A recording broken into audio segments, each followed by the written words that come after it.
Calling to order the regular meeting of the Stuart City Commission on the 9th of December 2024, the only city commission meeting this month. Merry Christmas to all. Roll call, please.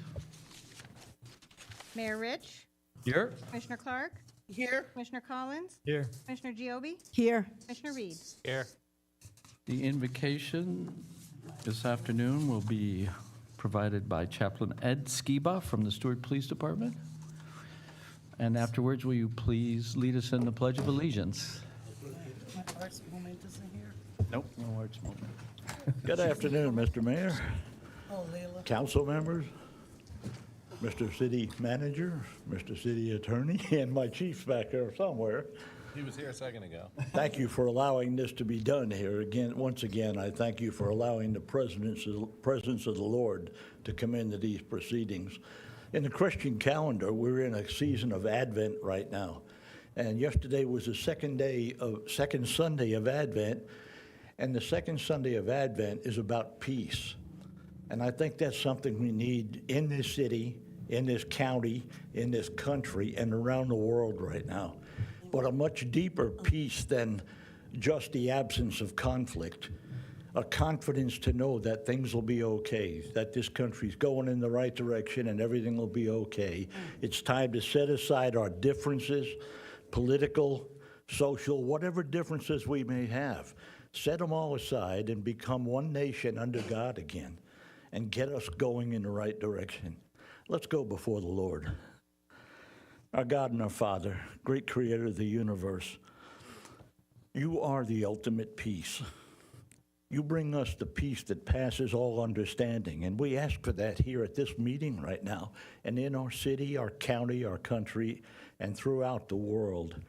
There's so much strife, so much conflict, all because of human pride. Lord, we ask you to help us tame that pride, to put it aside and look for the things that you intended for this creation. I thank you for these men and women that are raising their head above the crowd and willing to take leadership for this beautiful city that we live in. Lord, I ask your blessing on them. You give them wisdom and direction and understanding. At this time of year, Father, I thank you for the celebration we're about to have of the arrival of Christ. And I also thank you, Lord, for the celebration for our Jewish brothers and sisters of Hanukkah. I wish them a happy Hanukkah. We both have a great, joyful occasion to look forward to. Let us do that together. Let everyone in this nation, in this country, and in this city come back together. Bless us in what we do. Bless this great meeting today, and bless all the proceedings here. We thank you and praise you for this. In the precious name and in the words of Jesus, peace I give you, my peace I bring you, not as the world gives, but the peace of God. Amen. Please join me now in the Pledge of Allegiance. I pledge allegiance to the flag of the United States of America and to the republic for which it stands, one nation, under God, indivisible, with liberty and justice for all. Thank you. Thank you. Thank you.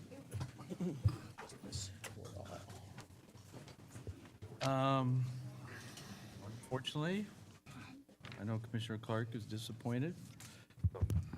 Ms. Pierre is unfortunately took ill and will not be able to perform an arts moment, so we go on to the Mr. next Mayor? item, which is something Mr. we Mayor? only do once a year. Mr. Mayor? Commissioner Giobi. Yes. Okay, we're on to the next session. I would have loved to have heard Leah. I'm sorry she's not well. I would like to make a motion to put Commissioner Collins as the next mayor of the city of Stuart for the year 2025. Second. So we have a motion by Commissioner Giobi and a second by Commissioner Collins. Do we have public comment on this item? You do. What? You do. Is there any public comment on this item? Seeing none, any discussion amongst the commissioners? What is the motion? That's fast. Hey, gotta get House moving. It's fast gonna be a long motion. night. What's the motion? The that motion is to put, Commissioner Collins be the mayor. And he seconded it? Yes. Can he second it? Chris seconded it. He seconded the motion that he be the mayor. Yes, ma'am. and Lee's saying he can. He's shaking his head. Seems strange, but. Yeah, that was fast. My opinion would be, out of respect to Rich, I know you got thrown into the mayor position. My view would just be to, out of traditional protocol, typically vice mayor becomes mayor, and then you select a new vice mayor, which would be after this. That's just my view. I mean, because otherwise you only have the opportunity to do it for a couple months. Yeah, that's my view also. That's just my view, and I understand where people are coming from. But the mayor currently is not the vice mayor. He's the mayor. No, he's acting as the mayor because Correct. we lost our mayor No, during the election. I understand that. But he was never voted in as the mayor. He's just an interim acting as the mayor Correct, So but he's never- traditionally, Since August. for yeah, 2 months. Right. yeah, and traditionally, the vice mayor becomes mayor, traditionally, unless someone else has seen it otherwise, but that's how I've always seen it. I mean, your commissioners elect who they I elect to understand. be in the mayor role, sort of like in the county. Happened recently. Yeah, I didn't know, about the second Lee, I wasn't sure if the person who's nominated for the position can second for the position. But if as the attorney for the city, you're telling me that that's meets the rules and that's okay, It's my opinion that that meets the rules of Robert's Rules of Order. Any other discussion? If not, roll call, please. Madam Clerk? Commissioner Reed, No, Commissioner Collins, Yes? Commissioner Clark, no. Commissioner Giobi, Yes. Mayor Rich. No. No, fails. Okay. We're back to mayor. May I make a motion that, or would you like to make No, a? we've had a motion and that It's failed, on so to the next It's motion. fail, make we a still need motion to elect a that, mayor. that Commissioner Campbell serve as our mayor for the next year. Okay. We have a motion by Commissioner Clark. Do we have a second? I have no problem seconding it out of respect to, you to serve your full year. I might not always agree with you, Mayor Rich, on things, or my fellow board members up here, but I do have respect, and I feel you should serve your full year. That's my opinion and my stance. So Thank I'll you. second it. Thank you, Commissioner Reed. We have a motion by Commissioner Clark, a second by Commissioner Reed. Is there any public comment on this item? Seeing none, discussion amongst the board, or already had it? As out of collegiality, I respect what, the comment that Commissioner Reed made further. The mayor's position is a ceremonial position, and I know that it's also very important. And Commissioner Rich was put into this position because we lost our mayor during the August election, and he was the vice mayor, and he stepped up to the plate. In fact, we really didn't, Mr. Mortel, you can correct me, we really didn't select a vice mayor. Sometimes I see my name written down as vice mayor or whatever, but we just kind of, he was just filling in the role. And I think that it would be a good thing to give him an opportunity to act as a mayor for a full term.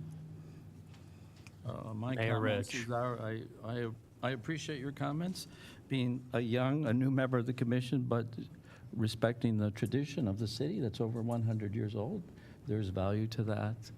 And it is a very ceremonial road. I think both you and Commissioner Giobi are realizing how important it is that we make the effort to get out into the public and show our faces. And so that takes quite a bit of time. And it could be difficult for someone who has a full-time job, certainly. So, see no other comments? Mayor Rich. Mayor Oh, I'm Rich. sorry. Commissioner Reed? My question would be, and I don't know if this is in the charter or Robert's Rules of Order, this might be for Mike and Lee. When it comes time for you to pass the gavel, though, does it always go to the vice mayor, or is that your choosing? It goes to the vice mayor unless the vice mayor has an interest in the motion. Yeah. Gotcha, okay. Or if the vice mayor's not here. Yeah. But you can pass the gavel to anyone, I believe, Right, correct? but procedurally. just like- Procedurally, yes, it would go to the vice. Taking it a step further, the city's policy is always that if we get an inquiry from the media, that we direct them to the mayor first. If the mayor's not available, we direct them to the vice mayor. If the vice mayor's not available, then anybody else is available. That's where it goes, and just from a matter of protocol, it kind of goes the same way. And I think it's more of an informal process. You guys could adopt something different if you chose, but that's what has been going on for years. And Mr. Mortel, Mr. Mayor, may I say something? Certainly. And with regard to that too, Mr. Mortel, whoever we select as a mayor for this 25-year, when we do something on the, at the city of Stuart, it's the city of Stuart and not an individual commissioner or the mayor. So if a letter has to go out or something, the mayor just doesn't do it or write it or make the phone call. We all have to agree that on behalf of the city, the mayor is going to do this or say that, unless we have some emergency with the press, as Mr. Mortel just pointed out. And usually we even just send some things, because policy may have been already directed, we probably just send them to the city manager to get full clarification or get the information that has already, that's somewhere in the annals of the city that somebody just needs to clarify. I don't know if that much that has to do with the procedure of mayor or vice mayor, but the law is that the commission speaks on behalf of the city, and therefore, any individual commissioner is speaking on their own behalf unless they have been authorized by the commission to speak on behalf of the city, or they are repeating something that has been adopted by the commission in the past. That's true. Yes, the mayor speaks for the commission. So Regardless of their personal viewpoint. So procedural-wise, the mayor passes the gavel to the vice mayor, but at your choosing, you could pass it to somebody else? Well, it would be. I can't reach that far, Sean. If I was just curious, no, I was just curious, so when we do select the vice If mayor. the vice mayor is present, it will be the vice mayor who gets the gavel passed to them. But if the vice mayor wasn't present, or if the vice mayor had made the motion, and then the mayor went to second that motion, they couldn't pass the gavel to the vice mayor because they're the motioner, so then it would have to go just the next person down the line. All right, that's all. Any other comments? Roll call, please, Madam Clerk. Commissioner Clark? Yes. Commissioner Collins? No. Commissioner Giobi? Yes. Commissioner Reed? Yes. Mayor Rich? Yes. Mayor, I'd like to make a motion. Commissioner Giobi, thank you. Yes, thank you. I'd like to make a motion to have Commissioner Collins be the vice mayor for the year 2025. Thank you. Second. Is there any public comment on this? Seeing none, any comments by the, questions or comments by the commissioners? I believe. Yes, I do have a comment. If we do select our mayor and our vice mayor today, I'll be just wonderful that we now have a mayor and a vice mayor. Yes, that's true. It is sort of an odd interregnum there without having the vice mayor. And I do believe the order is that Commissioner Collins would be vice mayor, is that correct? If Mr. we Martell? haven't, we haven't Yeah, selected. the normal rotation, yeah. Yes, oh, yeah, that's right, that's Right, true. he would be. So, okay. No other comments? Seeing none? Roll call, please, Madam Clerk. Okay, Mayor Rich? Yes? Commissioner Clark? Yes, Commissioner Giobi? Yes. Commissioner Reed? Yes. Commissioner Collins? Yes. Congratulations, unanimous. thank you. Okay. No speech yet, okay, we'll wait. Proclamations. Mr. Baggett, are you ready? I don't see any proclamations. Oh, you don't have the, it's not in the full agenda for you there? I don't There's see them. service awards is next on the Right. agenda. Oh, I'm sorry, service award, right, I'm sorry. Presentation. So, this is just me, right, Mary? Yeah. Is Mr., so, for 5 years of service to the city of Stuart, John Coleman.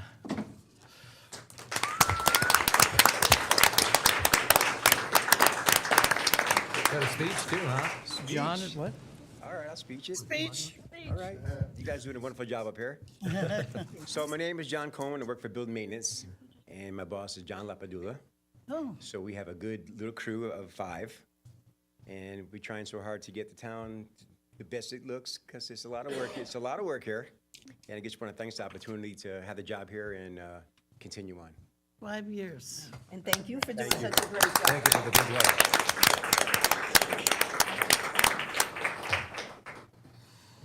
All right. What's your time?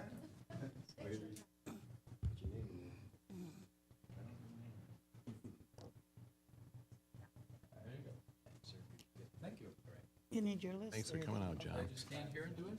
That's probably better. Easier, Easier. He's here. makes sense. Time management. Showed up, 10 years of service in the fire department. John Hatch. We'll do these in different orders, I guess.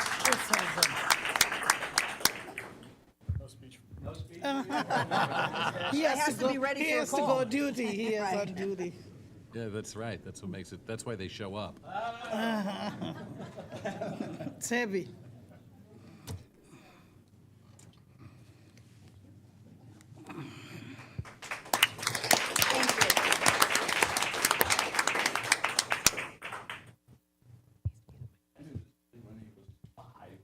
Okay, veto. 3, 2, 1. Number 1. He recently cited Oh, Good job. the rules apply to all of us. That's right. I'm in a, Lorenzo, 10 years of service.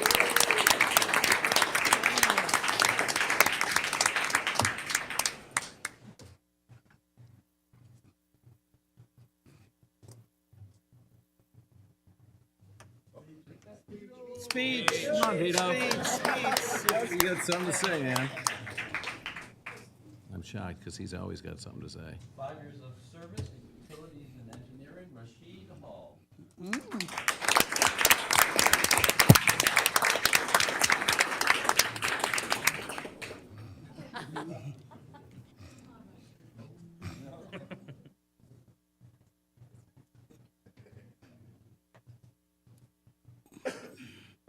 Yeah. Tell us about Milton. 5 years of service, utilities and engineering, Jose Goicoechea. Oh, you got it?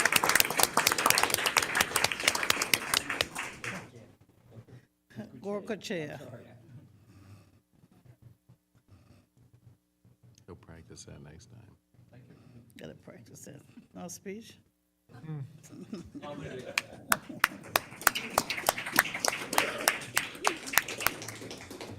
It's kind of unusual, we didn't have any 25 or. Nobody got hired in December. Comments by city commissioners. Commissioner Reed, we'll start with you this evening. I just had 2 things. I know Mr. Stanovich, is it Stankovich? I just wanted to see where he was with his building permit, maybe from Mike or from Jody, I know. I think he was expecting a response in like 2 weeks because he had just submitted everything, but I was looking for an update on that. And also, for the Hamilton Church update, I still had questions on that. I didn't know if we could make it just an agenda item for the next meeting in January, because I think it's hard. You did that. We did that. You asked So us it'll to be bring on it back. January? I don't know if it'll be the first or second Okay, meeting in but- January, but we were waiting for the SHPO thing to be concluded, and as soon as it was, we said we'd bring it back in January. Okay, that's all then. As it relates to the Stankovich, I don't know that he submitted a complete application at this point. Development director's telling me no. Still hasn't submitted a, Right. yeah. Isn't he going before the Board of Magistrates? It's coming up again, but that's fairly common. I know it's been a long process. Thank you. Good afternoon, Jody Kugler, I'm the Development Director. Jody, Mr. it's- Stankovich's application has been submitted. It was submitted on the last day of when he was supposed to obtain the permit. He is still in an incompleteness status as of today, and he's also going to the magistrate on the 18th of this month. Thank you, Jody. Thank you. So those are public meetings, Commissioner Reed, you can attend that if you like. All right. Are you Is that all? Yeah, that's it. Thanks. Commissioner Giobi? I just wanted to say a happy holiday and a Merry Christmas to all of those here in Stuart, and thank you for being involved and coming to the meetings, being online, sending emails. I try to answer at least 95% of them, and just wanted to thank everyone. Thank you so much. Commissioner Collins? Yes. I just wanted to publicly thank Chief Tuminelli and the Stuart Police Department for their quick response to an incident that took place on Thursday afternoon at my home. I wasn't going to discuss this, and I haven't with similar previous incidents because they involved my home and my family. But now that it's been leaked and made public, I will address it publicly. With this commission voting on important issues like Brightline and the zoning in progress that have financial and long-term implications, individuals feeling disenfranchised from the last election, assassination attempts on former presidents. The stakes are very high lately, and it is very important for our elected officials and their families to be safe. What is also true is it's important for individuals to be able to voice their concerns about the decisions we're making, and this chamber is where that should happen. It is not appropriate to drive by the home of public officials with the intent to intimidate. Repeatedly making slow passes by with your phone hanging out of the window of your car and filming my home from the foot of my driveway with my small children playing, this is not appropriate. Some people might say you've signed up for this. The 5 of you have signed up for this. You are public officials. But even if I disagree with you over Brightline paying 50% or zoning code, we are still human beings up here. And I'd like to imagine that if it was the other way around, you might feel the same way.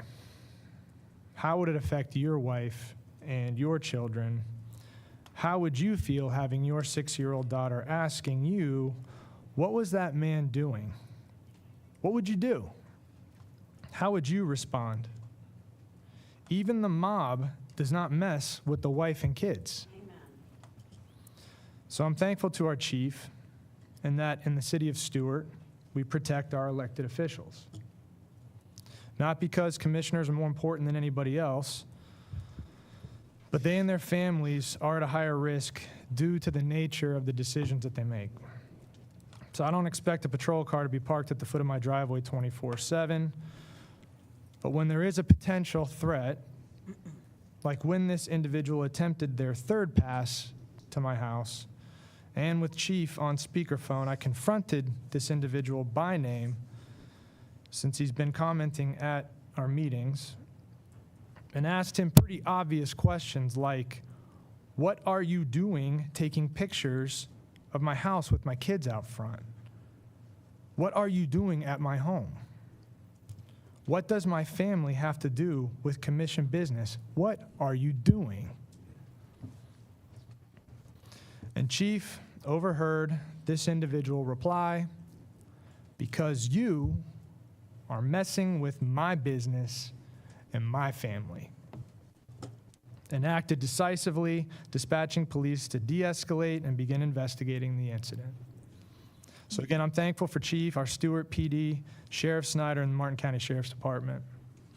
It should not take somebody getting hurt for this kind of thing to be taken seriously, and in this instance, thankfully to God, nobody was. So thank you. Commissioner Clark? Thank you. Thanks, I'm glad that, I don't know what it is, but I'm glad that he wasn't hurt or anything. I'm just saying, I was just responding to Commissioner Collins, that I'm glad that he's safe and here and everything is fine. Okay, so Miss Layla wasn't here for the arts moment today because apparently she's sick, but as would Providence would have it, I still have my Santa hat from the Christmas parade, and this is our last meeting for the month, and I have a dear friend who has gone through a whole bunch of different things, including Alzheimer's. And she has gone to her palm tree and taken the barks, and she has done artwork with them. So I'm going to be giving out little art gifts. Normally, I would give, them passed down? yeah, I would give Castronova's chocolate to everybody. But Lee, this do we have year to I'm file giving this? These are from Judy. These are from Judy Fischel. You could have done both. And All around on this. I'm going to let the city attorney get one, and I'll get one to Mary later. So these are artwork that are done on the little barks of the palm tree. And Judy Fischel, a former math teacher, she does these, and they're very exciting.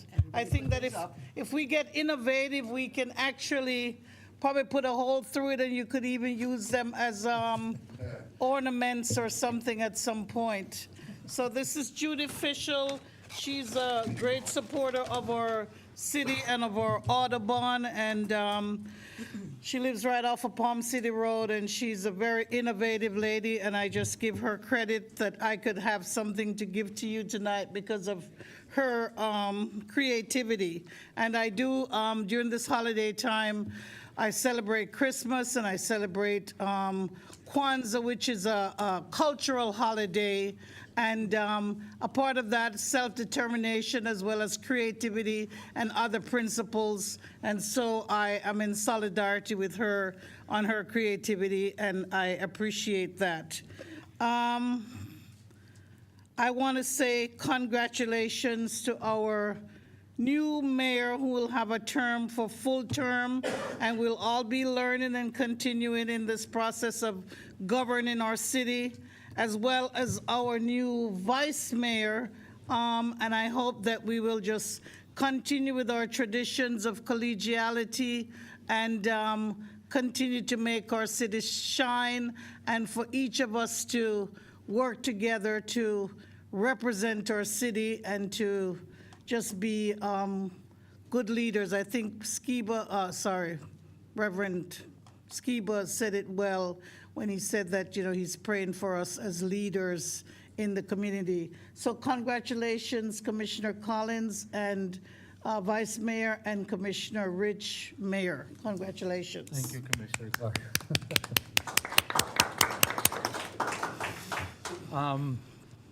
So I would like to echo your remarks concerning collegiality and how important it is that we show deference and courtesy to each other up here, because at this time of year, we spend a lot of time together in front of the community, and it's important that we show to them that we can get along.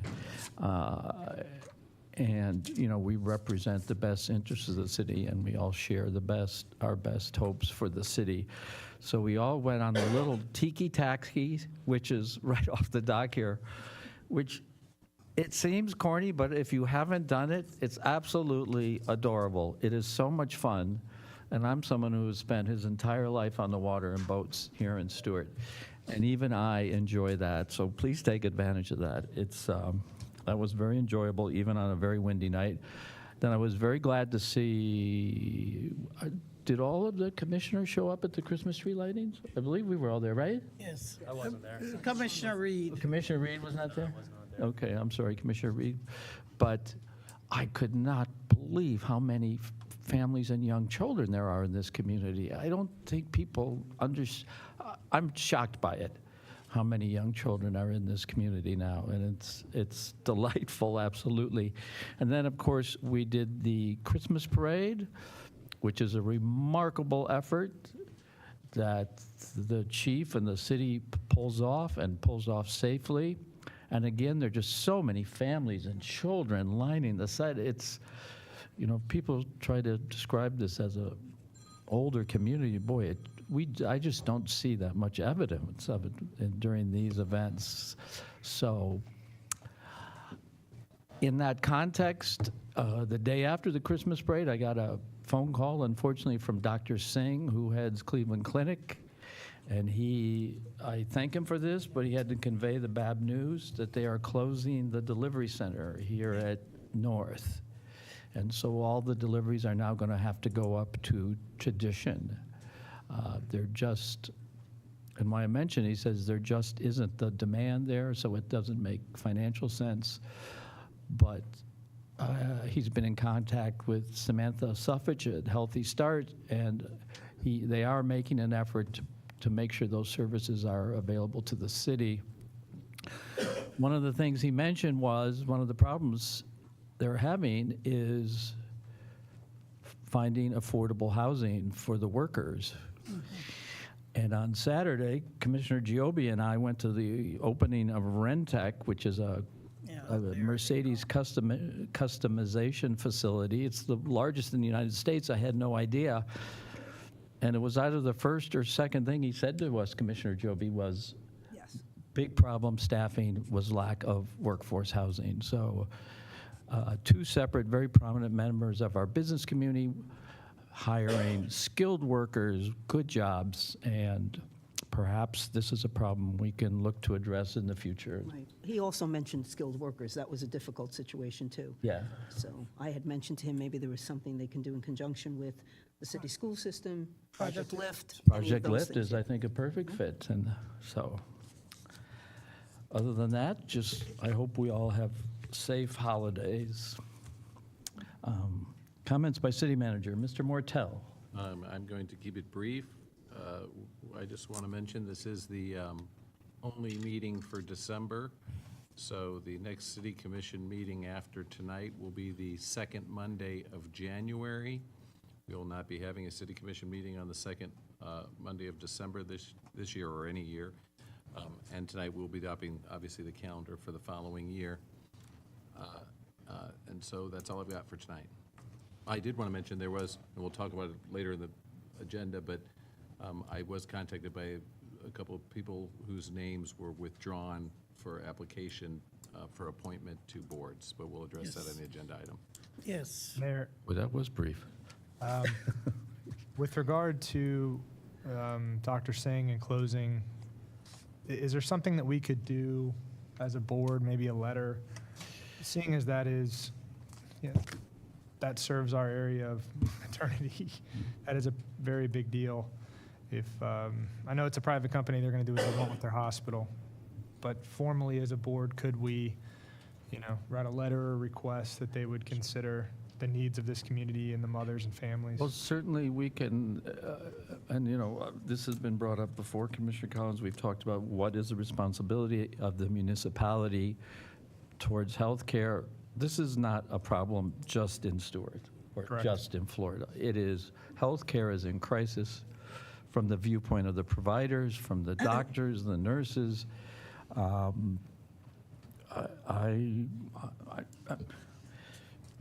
would maybe encourage you to speak to him first privately and just to get a sense of, his thoughts and how that very, very big company is operating.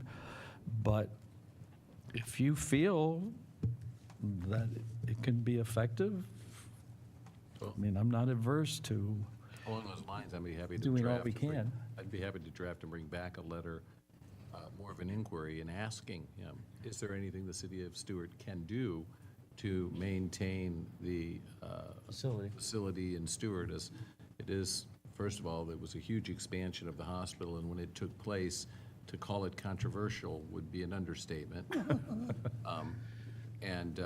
Secondly, the idea that nobody's birth certificate's going to say Stuart, Florida anymore seems kind of weird. But a big problem is hiring OBs, and that's because of the Florida insurance crisis. So, But just as a representatives of the humans that live here, I think it would be appropriate, to send a letter at least and ask, if there's something we could do, or, if they'd be sure. something. Mr. Mayor? Commissioner I would Giobbi. also like to have input into that. While we certainly can't tell Cleveland Clinic what to do, but they could have options, because what's really important is the prenatal care, and that will not be here either. So maybe there's something they could do on a mobile basis where women here in this community would at least have prenatal care, even if they had to go out to tradition for the actual delivery of the baby. Well, Samantha Suffrage is Yeah, trying to do that with the mobile mother, MOM, mobile machine, whatever it Is is. that part of? So I hung up. Not part of Cleveland No, Clinic. but I hung up Just with- Health is Start. I hung up with Dr. Singh and I called Samantha because we have funded them in the past. And he indicated to me that he had actually offered to Healthy Start that space. They're keeping the space vacant, hoping that they can return. So we could have Samantha come here and make a presentation, to how she sees the situation and what level of services she thinks could be provided by her. And I mean, I don't know, Mike, the best way to go here. I'm happy to bring back, of course, it'll be January. I don't think that's going to make that big of a difference in the scheme of things. Right. But I'll bring back a draft letter from the city for you as a board to review in January as a letter, obviously, to Dr. Singh at the hospital to see if there's any opportunity for the city to work with them toward reinstituting the program. Thank you. But Commissioner Jew, I would urge you to call Samantha and speak with her, because, I will. yeah, Right. I she's mean, there are terrific. so She's other- terrific. Yeah, there are certainly options. There's, midwives are available. I'm sure they're legal in Florida. Well, that's what she works with. Okay. that Yeah, is what we've she had works lots with. of Yes. community meetings And with what's the them. other one, doulas? Doulas, yeah. And that's who's primarily concerned in case they have to transport, Right. that they would have to go to Tradition. Port St. Lucie. Okay, great, thank you. Which is not far if you're in Palm City, right? But not the city. In an emergency situation where, a mom is bleeding, or every one of those minutes is very No, no. important. Health is Start. Believe me, my family is well aware of that. Okay. Can we get? May I make a motion To approve the agenda? to approve the agenda? Second. We have a motion by Commissioner Clark and a second by Vice Mayor Collins for approval of the agenda. Any public comment regarding this item? No? All in favor? I think it's a roll call. No, Is it- all in favor? Aye. Aye. Comments from the public on non-agenda items. Mr. Breckbill, will you wait to be called, please? I do have, Is he the only one? no. Okay. Robert Hamilton,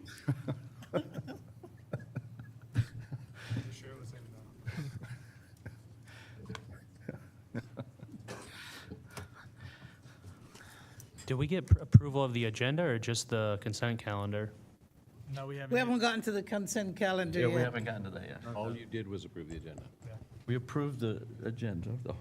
I thought it was the consent calendar, which is why I That was part of questioned it. I'm sorry, Mr. Hamilton. Okay. Go ahead. Good evening, everybody. A little update on the church issues. We had a meeting with the State of Florida Historic Preservation Board, those ladies. Excuse me, Mr. Hamilton, can you either speak up or move the thing around? I mic a can't. little. The mic isn't doing what it's supposed to do today. Can you hear me now? Yeah. Okay. We had our meeting with the State Preservation Board and the ladies from them, Department of Commerce. And there was headway made, which basically it refers back to December of 2023, when the city asked for advice from the state. And they recommended, the recommendations, everything had to match and be the same. So then time goes on, 5 months later, the damage is done. I sent an email, Olga and I sent an email on Friday, July 19th, 2024, at 10:17 a.m. to Pinal and several other people. I bring that up because at the meeting yesterday, Ms. Gandhi thought it was funny, laughing at Olga and I, saying that she responded to every email. Here's the email, right here. But we can let that go. That's just business. So then, what happens after this letter, and everything gets riled up, if we want to put it that way to make it easier. November 22nd of 2024, the state of Florida again reiterated what they said in 23, but why? Because Olga and I filed a complaint with the Office of Inspector General and the Florida Commerce Department. They made their recommendation to the city to contact Tallahassee. Tallahassee says, basically, we told you this in December of 23. So more importantly than that, we are getting through that. and that is the truth. But I want to leave you with this. To be laughed at, I can deal with it. But Mr. Mortel, again and again, when Olga was trying to speak, it was her turn, and he didn't like what she was saying. So he kept interrupting and interrupting and interrupting and interrupting and interrupting. So I kept saying, let her speak. Here's what's really important about this. I said, why won't you let her speak? He said, I don't have time. Well, you know what? If the city of Stuart took the time in December of 2023, I wouldn't be standing in this room with a damaged building. And I'm sure there's contractors in here, like everybody else. We have an open door policy. Come and look at the devastation. But more importantly than that, we are getting it worked out. But all I ask is, he, Mr. Mortel, does not have to be indignant, be nasty to Mrs. Hamilton, and keep interrupting and force his abuse of power. That is an abuse of power in a position to try to shut somebody up that's trying to give information to the state. Thank you very much. Thank you, Mr. Hamilton. Thank you, Ms. Hamilton. Olga Hamilton. I would just like to remind the speakers that you may not refer to any one of us sitting up here individually. We all sit here together. Can you please just direct your remarks to the commission? Thank you. Good evening. Olga Hamilton, Southwest 311 3rd Street, Southwest 3rd Street, the 1895 Church of Stuart. First of all, I would like to take opportunity and to thank our local contractors, and probably some of them here, who came to us when we called to look at the job done by federally approved CDBG contractor Patriot Response Group, who is paid by the federal funds under the supervision of Guardian Community Resource Management, a company hired by the city of Stuart, and the company also paid from the federal funds. Here we have Patriot Response Group and Guardian Community Resource Management making a big money on the federal funds allocated to the state, and when Governor DeSantis awarded the city of Stuart $750,000, they two companies make their money while performing the most destructive, shoddiest work. And they demand federal funds to be paid to them. And I appreciate our local contractors, our local representatives of the windows, hurricane impact windows, coming to us and telling us, guys, this is done wrong. No, they lied to you. They lied to Mr. Jenkins, who is certified in the Florida Building Code, as he states, telling us, general contractors don't need permission to cut into homes and cut out the walls along with the structural elements of the building. This is unbelievable. And when Mr. Jenkins write me, the contractor and all their parties, including the City of Stuart Building Department, and you think, since when the Stuart Building Department became a party of the contractor? And I'm thinking right now, how did it happen that the City of Stuart Building Department issued permit on the installation of oversized replacement windows, that 3 windows even could not be installed? But I'm happy to hear from the state of Florida Historic Preservation Office that our historical building is potentially eligible for the National Registry. But I want to cry because I would like to know it back in December 1st, 2023. We would be saving our our building. We would, if we knew about the state historic preservation conditions, we would tell contractor, no, you follow mandates. They knew mandates. Guardian Community Resource knew. We did not. Merry Christmas to everyone. Our Christmas will be with the holes in the walls. Thank you. Thank you, Mrs. Hamilton.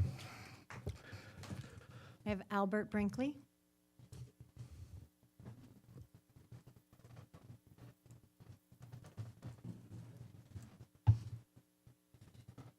I'd like to say good evening to you all. I come up here standing before you all wanting some answers. How in the world that you all let a gutter company come in the East Stewart community without the knowledge of the residents of that community? Because I stand here to say straight out, neither one of you all sitting up there would have let that happen in your community. You would not. We didn't have no knowledge of this gutter company being put in a residential community where we have to hear this noise every morning. Now you tell me which one of you all sitting up there would have allowed that to happen in your community. It only happened in East Stewart. And it's time that you all start paying attention to the East Stewart community, not just downtown. We are a part of Stewart, not just downtown. Because you all worry about more downtown than any other part of Stewart, especially East Stewart. And I would like to see you all come out in the East Stewart community, not with an agenda, but just to see the liking that the city is doing to the East Stewart community. Now, I would like to have an answer to that there, because basically this gutter company is in my neighbor backyard. I have went down there on several occasions to let them know you all are making too much noise. First thing in the morning, why did y'all allow that to happen? Why? We need an answer. I want an answer because we deserve an answer. God gave y'all a responsibility to carry out the law of the land, not do what you want to do. God gave you a responsibility. I keep telling you that over and over because I'm telling you something for your own good. God gave you a responsibility not to do what you want to do, but to do what he put you there to do. And I can say you all not doing that because we're being overlooked in the East Stewart community, and we're tired of it. Albert, what street's it on? MLK and Central Avenue. I'm thinking they was doing some work there. I'm seeing the truck. Next thing I know, they done moved in. But we don't have no knowledge of that. Now you tell me which one of you all would allow that in your residence. Neither one of you. But you allowed that to happen in the East Stewart community. It's time for y'all to start paying attention to us because we're a part of Stewart. We're tired of what you all doing to the East Stewart community. And I would like to know an answer to that there because that is disrespectful to the East Stewart community to allow a gutter company, and that's right in my neighbor's backyard. Literally. We have to deal with this noise every day. And that's disrespectful to the East Stewart community. And y'all listen to those people. You just got to do speaking. Listen to those people. Thank you. They speaking something, the truth. And I could identify to what they're saying. Albert, I wanted to say one thing is I agree with you. I know we're not supposed to go back and forth, but this is my major contention with those parcels that are inside that interior only being allowed to be single-family home unless they come in front of us with commission action. Currently, if it's what I'm thinking about looking at Mike's map here, that's on MLK, so that's zone commercial. So protecting the interior from that kind of a thing happening is why it's one of the things we're doing within the zoning in progress tonight as well. And I appreciate that, but again, I reiterate, that situation that should have never happened, because it wouldn't have happened nowhere else in the city of Stuart. And you all know that. It wouldn't have happened nowhere else in the city of Stuart. And that's disrespectful to the East Stuart community. Thank you, sir. Thank you. I have Karen Hall Yost Rudge. Those guttering companies actually have it on aluminum. They go to your house and they print it. Good evening, Karen Hall, Yost Rudge, 1701 Southwest Palm City Road. Thank you for your service. I'm here to update you. I don't know if you guys know, but you finally got an attorney after me begging for 5 years and going to the Supreme Court to make sure that Mortel wasn't in charge. So thank you for that. That was in May. I brought something for each one of you. This went into the 11th Circuit Court of Appeals today. We have been, I don't know if you've been updated, but the federal court has given us an attorney, appointed an attorney for us, which is very exciting. So I have something here for each one of you. It was what went in the filing today. And She's being served? and If she has an attorney, yeah. you shouldn't be speaking to her without her attorney present. Right. Anyway, just today, Hold on. after Ms. Rudge, can I just interrupt you for one moment? after I'm sorry, just hold on one second. I don't know what the case is about. What is the case about? I don't know either. what but is if the she's telling case you about? she has a lawyer, You look, Clark. as it You should be speaking to her ashamed without of a lawyer yourself. What, I don't know Are what you you just comfortable gave us. speaking to us without your lawyer present?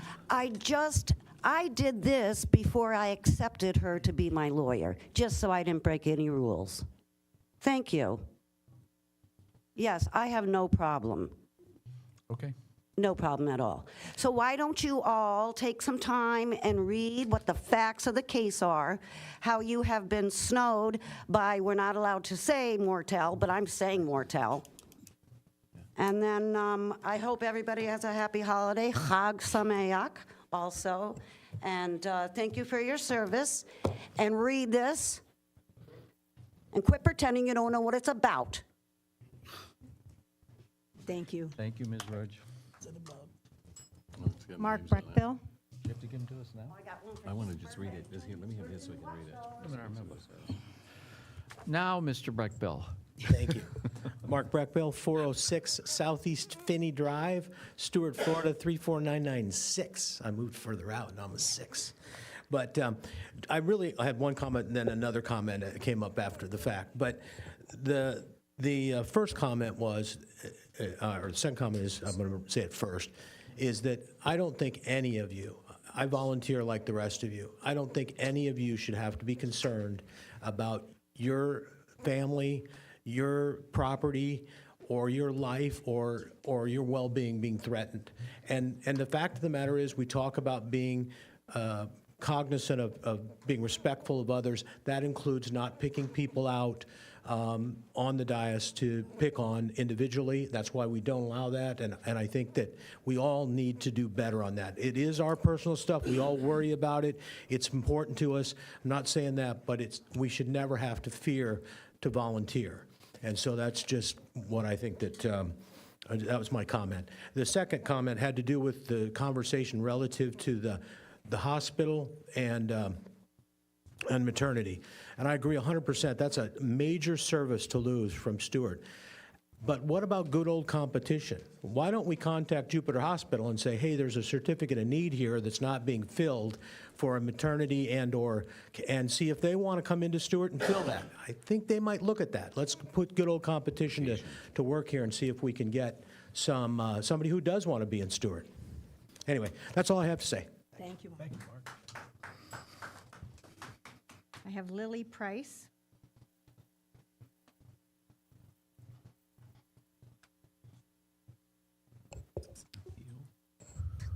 Hold on, let me print this. Lily Price, 2574 Winds Drive, Stuart. Good evening, Mayor, Commissioner Clark, and City Manager Mortel.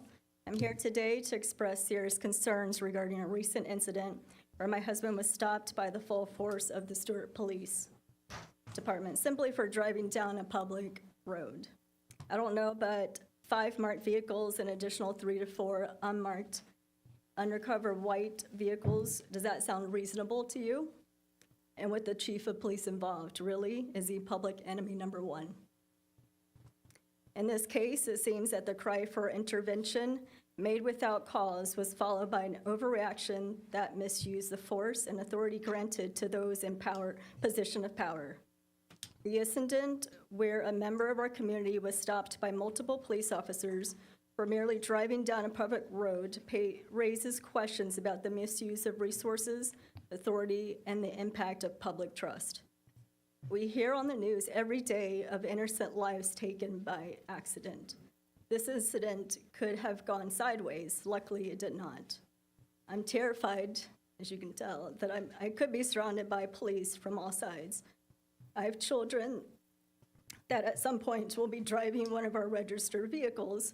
Will they be stopped for unjust cause? Should we as citizens be concerned for our safety when we drive down city streets? The overwhelming response in this instance, especially for what appears to be a false red flag with someone who has had the same alarm raised multiple times, is deeply troubling. It undermines public trust and raises concerns about the proportionality of police responses in situations that do not warrant such escalation. I urge the Commission to investigate this incident thoroughly and ensure that its commission and law enforcement practices are aligned with the principles of fairness, respect, and appropriate use of resources.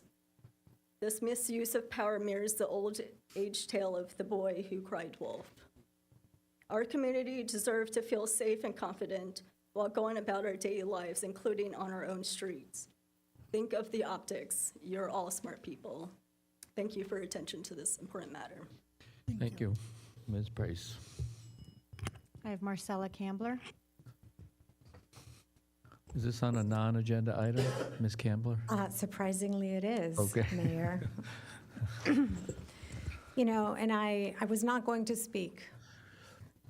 In fact, I felt that I did have to congratulate you because of the, civilized dissent that was occurring at the beginning of the meeting. Happily surprised by that. And then, as a follow-up with what Ms. Price said, they're my friends. Mr. Price is also a business partner. I drive down Flamingo Street 4 times a day because my children go to school in that neighborhood. I've never been pulled over by 5 police cars plus 3 unmarked cars. There was such an unfounded, one-sided statement after the civility with which this commission meeting started. It was riddled with falsehoods. Let's call it what it is. We had my partner, Ms. Price's husband, a black man. You are that got ridiculous, pulled Marcella. over. I'm not talking You are to you. ridiculous. I'm sorry, Commissioner And Collins. he If I got drove by public your is house, pulled over. if I drove by your house with my The phone public filming is your allowed kids to in the comment. front yard, you're going to Commissioner make it a Collins. racism issue? Are you serious? Are you serious, Marcella? Can I have my time, Mayor, please? Are you serious? This is ridiculous. It is clear from what was stated that a commissioner's power was used to seek direct protection from the chief and then from the sheriff. My partner, Mrs. Price's husband, was here to speak today on the zip issue. He is terrified, again, because he was treated like a mobster right now. So he left. He's outside. He's sitting in my office. I want to say this commission, you were doing really good when we started, needs to do better. We have today effectively suppressed the ability of people that come here to speak publicly, because it was mentioned that, and he speaks publicly. We have effectively suppressed public speech. It's a very sad day.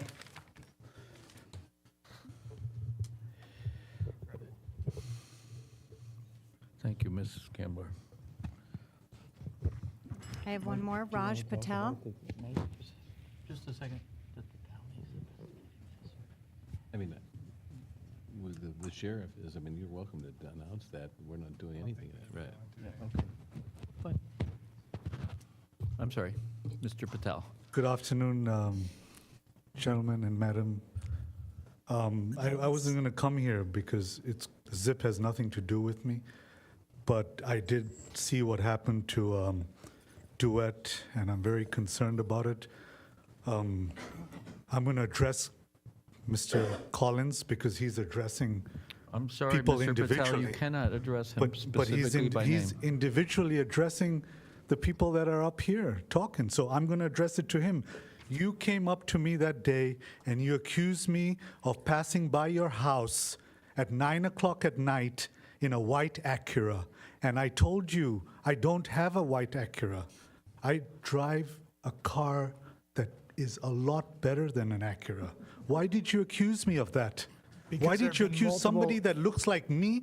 Is it because the way I look? Why did you accuse me Really? of driving past your house when I never been to your house We can't before? let this Okay. meeting descend to this. No, but if he's starting If it, why you can't we have- say it? If you have. Why are you talking to Excuse us me, Vice directly? Mayor. Excuse me. Mr. Patel, if you have issues with Mr. Collins, you have every opportunity to call I him just up. want everybody to know that a gentleman like myself, a gentleman like Duet Price, is randomly accused of something. Did you not accuse me of coming by your house at 9 o'clock at night? I Yes had or no? multiple of you Brightline crew doing this kind of a thing. You can't, I don't. I felt offended. Excuse me, I'm Mr. not the Mayor. person offended that's that this like is that. happening at my I'm home. not Mr. like Giovi. that. Yes, excuse I'm me. not going to do what Excuse I don't me. want you to do what Mr. Patel, excuse me, okay? You were given an option. You have the right to sit with Commissioner Collins and sort this out. Doesn't take my call.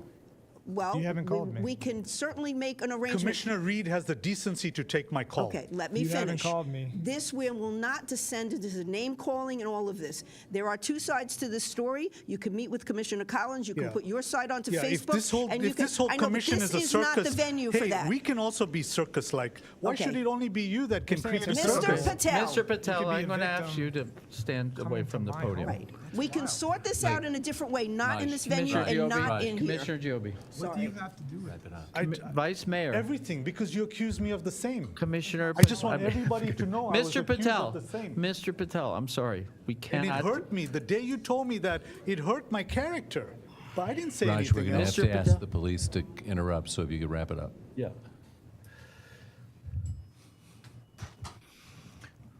Mayor, I have no more public comment. Okay, moving on. Do we have a motion for approval of the consent calendar? Move that we approve the consent calendar, which consists of items number 4 and 5, which includes the meeting calendar for 2025, and of course, our minutes. I second the motion. So we have a motion by Commissioner Clark, a second by Commissioner Giobi. Any public comment on the consent calendar? Seeing none, questions or comments by the commissioners? Seeing none, all in favor? All in favor? Aye. Aye. That's the end of the consent calendar. Mr. Baggett, will you read item 6 for our consideration, please? Absolutely. Resolution number 124-2024, a resolution of the City Commission of the City of Stuart, Florida, appointing Gemma Torsivia and Brett Lashley as code enforcement magistrates and confirming the terms of appointment, providing an effective date and for other purposes. This is my agenda item, and if I may, Mr. Mayor. Certainly. Please proceed. Previously, we had resolutions in years past where we have appointed 3 magistrates. Prior magistrates, Wendy Werb and Thomas Baird, were previously approved by resolution, but they are no longer interested in performing that on behalf of the city. So we were left with one magistrate, Paul Nicoletti, and at times when he's not available, it's been a little difficult. So we brought this resolution with 2 replacement alternative magistrates. I personally vetted both of them. Both of them have experience. I've kind of put their bios attached to the agenda item. I've had an independent recommendation on each of them, and I've met one of them personally, And it was my opinion that they would make a good magistrates here in the city, and so that's why I brought this before you, and so that we would be able to continue to have magistrate hearings without having to postpone or delay them because of not having to have an available magistrate. Just for context, Mr. Baggett, how many of these meetings were held last year? I can't answer that, but Roughly? yeah, probably half. Once a month. But, well, they're scheduled for once a month, but But they didn't get happen worked every- out, so it's probably 6, Okay. 7, maybe. Is there okay, The we need a motion in a the second? threat of the hearing is what causes the matters to work out. When they don't have a hearing pending, things don't work out as well. And they're only paid if they come to a meeting, Yes. so we're not paying them. Right. And They're not on retainer. I'd like to make a motion with regard to item number 124, 2024, appointment of the magistrate. And if this motion goes through, in the discussion, I have something that I want to say. Okay. Okay, it's So we been have a- seconded. We have a motion by Commissioner Clark, a second by Vice Mayor Collins. Is there any public comment on this item? Can I say something? Oh, all right, go on, public. Madam Clerk, do we have any? I do not.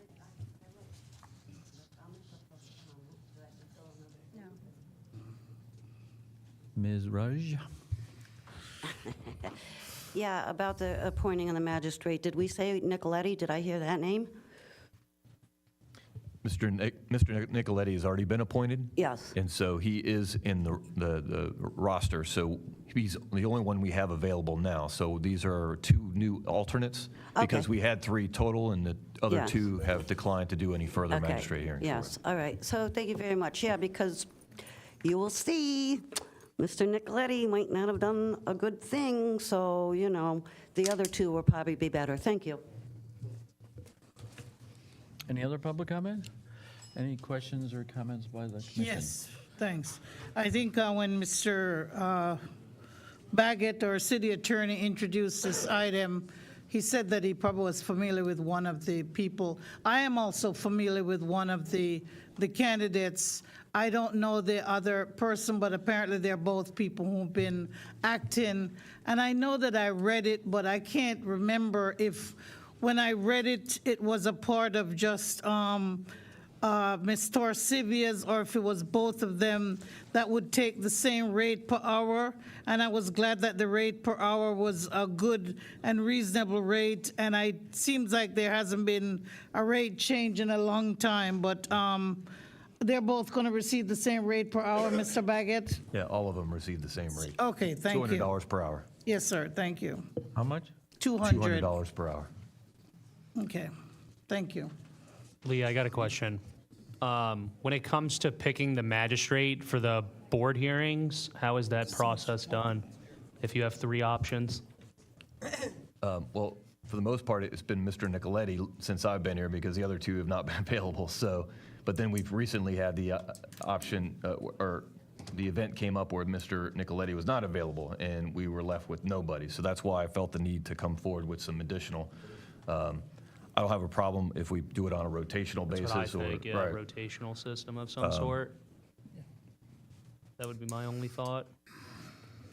I don't, what's been the history? I mean, before So me. they only get paid if they serve, right? Correct. He's making another. Yeah, but if it was suggestion. rotational, then it's 1, 2, Okay. 3, 1, 2, So- 3. If they're not available, you move on to the next one in line. Yeah, Mr. It's Moore. a schedule. It's complicated to rotate it, because when you have somebody like Mr. Stankovich come So it's and easier to another keep magistrate has someone. heard it, what we did in the past was we had a primary magistrate, and in the event that they were going to be absent during a meeting, we would have alternatives that were available.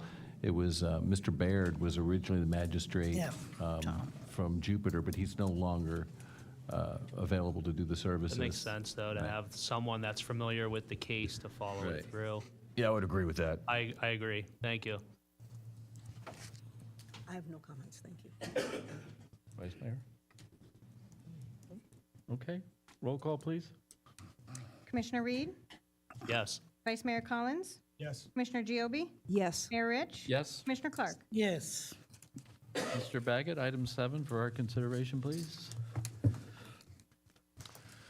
Resolution number 126-2024, a resolution of the City Commission of the City of Stuart, Florida, appointing and ratifying the membership of the advisory board members and adopting the member terms for the 2025 calendar year, providing an effective date and for other purposes. There's someone from staff who wants to speak to this, or it's pretty self-evident? In the past, actually, it was actually easier, but this is the advisory board appointments for the commission. We've added one advisory board that is the Stuart Main Street position that meets once a month at 4:30 in the afternoon. I also would encourage you that if you're on a board now that you're not, huh? This is the advisory one. Oh, yeah. This is just the. Just the Oh, okay. advisory. Talking about the commissioner. Oh, right. Okay, this is just, if it's all the advisory boards, also, it's a ratification of the commissioners' appointments that should be listed as the exhibits, like you'll see the advisory spreadsheet. But I know that I'm going to be appointing someone else. Mr. Kempenny has withdrawn his name from the CRB board, and Mr. Hernandez on the CRB board never submitted any application, so we may have to bring that back. Mary, did you ever get anything from Mr. I Hernandez? have not. So, Yes or no? did it 3 No? times. No. Okay. so I don't think that. He did do it 3 times, but for some reason he had computer That's problems. okay. Yeah. What we could do is we could just, the Kempenny's name and Hernandez's name, and I also believe DeWitt Price had also withdrawn his name. Is that correct, Mary? Not officially to me.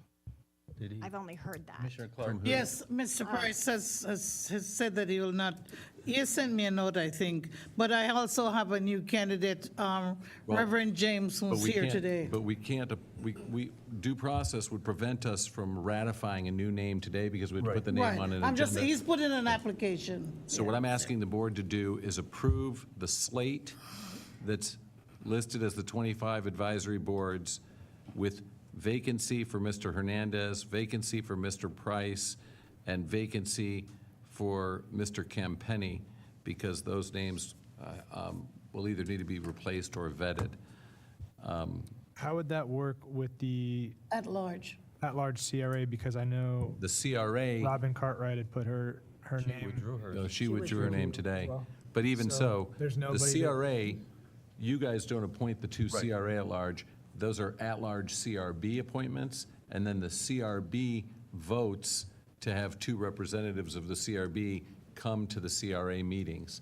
So effectively, the next CRB meeting in January, they will vote on whoever the 2 CRB representatives for the CRA are going to be So do we for have the following any, year. do we have anybody in the running for that CRB spot that Mr. Campenny is vacating? I'm not aware, and nor is there anybody, so the CRB spot is a at-large or a, so when his name doesn't get ratified tonight, Correct. then a vacancy will create, and I'll send an email out to the commission for anybody that wants to put a name of somebody Got that it. might be interested in coming to the meeting next month and serve, and then we'll have it as an Understand. agenda item. Understand. And then it would take a majority of the commission. Right, to appoint the CRB board. Correct. Correct. So we'll have 2 East Stewart historical positions that are vacant. Yes. The, So the CRB those positions won't be filled until the CRB 3, appoints its new at-large positions for next year, and then they can appoint the CRB people, and we'll come back with those. And then we also have 1, 2, 3 vacancies in the CRB that will be addressed between now and the next agenda. Got it. And I would ask as commissioners if you could, if you have a vacancy, to please. So wait, the CRB will be Mr. Breckville, Bonnie, Frank. Ms. Moser, Mr. McChrystal, and is Mr. Manera? Has he provided an application? He has provided an application. I do not have a background check yet. So we it would be cannot vote on pending. him? No, we can vote on him, it just will be, it would just be contingent on it. The due process is putting his name in front of the public for notice. I'm So there's assuming. going to be 4 people on the CRB. Oh, boy. From now until January. Yeah. But we're not having a lot of CRB meetings in Right. December. Got it. Mr. Breckbill, is he still here? He does in fact want to, you do in fact want to remain on this? Okay. Okay. Any other questions regarding the slate in front of us? Mayor Rich. The only thing I see on the East Stuart Historical Committee Board is Chris Collins' email is listed for Albert Brinkley. That's the only thing I see. Is That that, was the email provided to us. gotcha. Albert, you have to update your email for the East Stuart Historical Board. Or he doesn't have to have one, maybe? Um, You could put NA. and True. Maybe. Warner Bowles is going to serve? Yep, Okay. He's good? he is. I sat with him on the BOA Yeah. for 2 years. Okay, we need a motion and a second, I believe, for this. Did I make a motion? Did we, Mary? No. Do we need a modification to that motion since we're not? It's just a motion to ratify the board other than Okay. That is Mr. a Hernandez, And Mr. Campenny. Penny, and Mr. Price. Right. So, Mayor, I would move along those lines with those updates that we've just mentioned. Second. We have a motion by Vice Mayor Collins and a second by Commissioner Clark. Any public comment on this slate of volunteers for our boards? No? Seeing none, comments or questions? I think we've gone through that pretty much. Yeah, when we make motions, if you could restate the resolution or the agenda number, it just makes it easier to follow along. Thanks, guys. Okay, we'll be voting on Commission Action Number 7, Advisory Board Member Appointments, Resolution Number 126-2024. Okay, roll call, please. Mayor Madam- Rich, Yes. Commissioner Clark, Yes. Commissioner Giobi, Yes. Vice Mayor Collins, Yes. Commissioner Reed. Yes.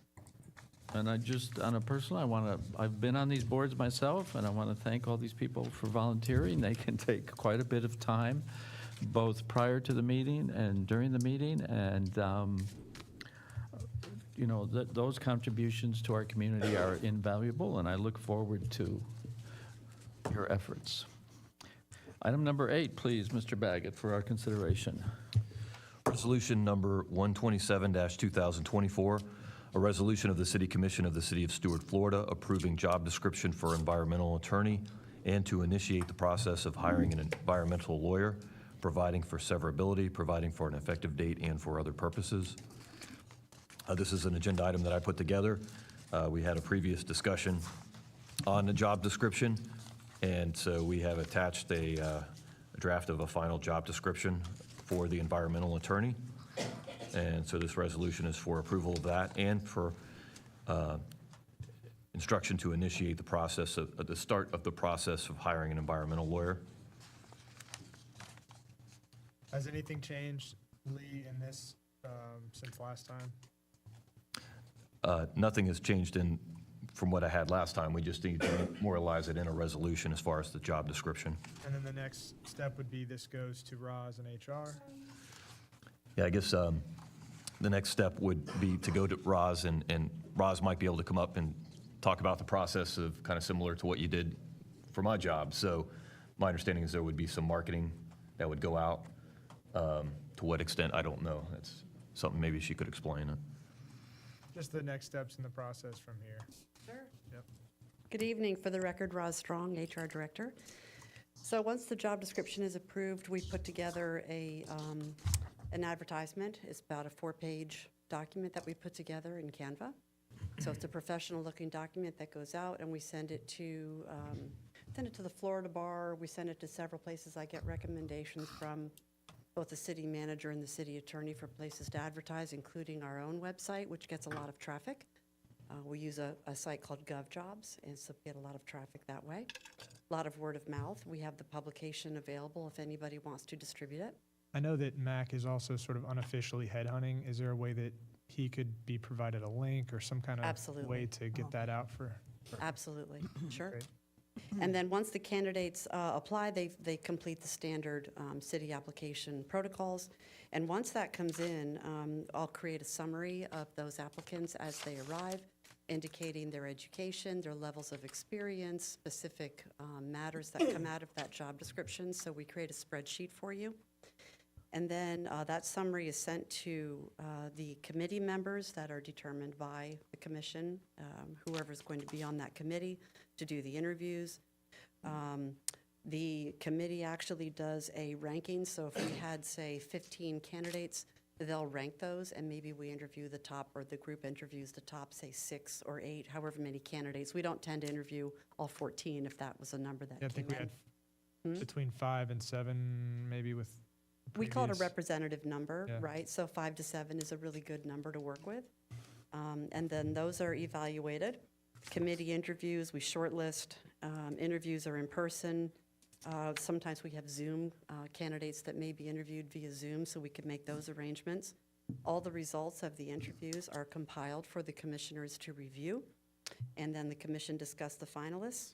The commission last time interviewed the finalists and went through that process as well.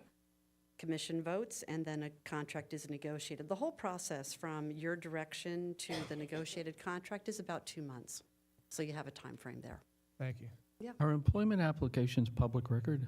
they are. They are? They are. For any position? Yes, sir. Wow. Yeah. But, back in the day, there were things on applications that are not on applications now. Social Security numbers, driver's license numbers, those things are all off. We also banned the box. Yeah. Yeah, they used to be on applications. That was a very standard thing. So, So yeah, when they're, we send out a request for an employment it states clearly, all the information you provide is public record to anyone who seeks to. yes. It's actually, there's a whole statement on the end of the application that the candidate signs, and they state, I understand this and I understand that, so that they understand how government works. Sure. So I don't see the need to direct anything to Mr. Stuckey. He's not specifically, if he wishes that information, he can request it like any other member of the public. Mayor, Absolutely. I would like to move resolution number 127-2024. We have a motion by Vice Mayor Collins. Do we have to vote before I make a statement? Well, once we, Yeah, but once we have a Once we motion get a and a second, we can second, discuss. and then get public comment, then we discuss. Thank you. I'll second the motion. Okay, and we have a second by Commissioner Giobbe. Any public comment on this issue? Madam Clerk, do we have any green cards? I do not, Mayor. Oh, okay. Seeing none, questions or comments by the commission? I just want to make a comment where I thought we had agreed that Attorney Stuckey would be involved in the process, but you made a statement that he would get any information from public record. If I can, so what will happen is, Vice Mayor Collins said that to give Max Stuckey a link so that any names of people that he was aware of could submit their applications.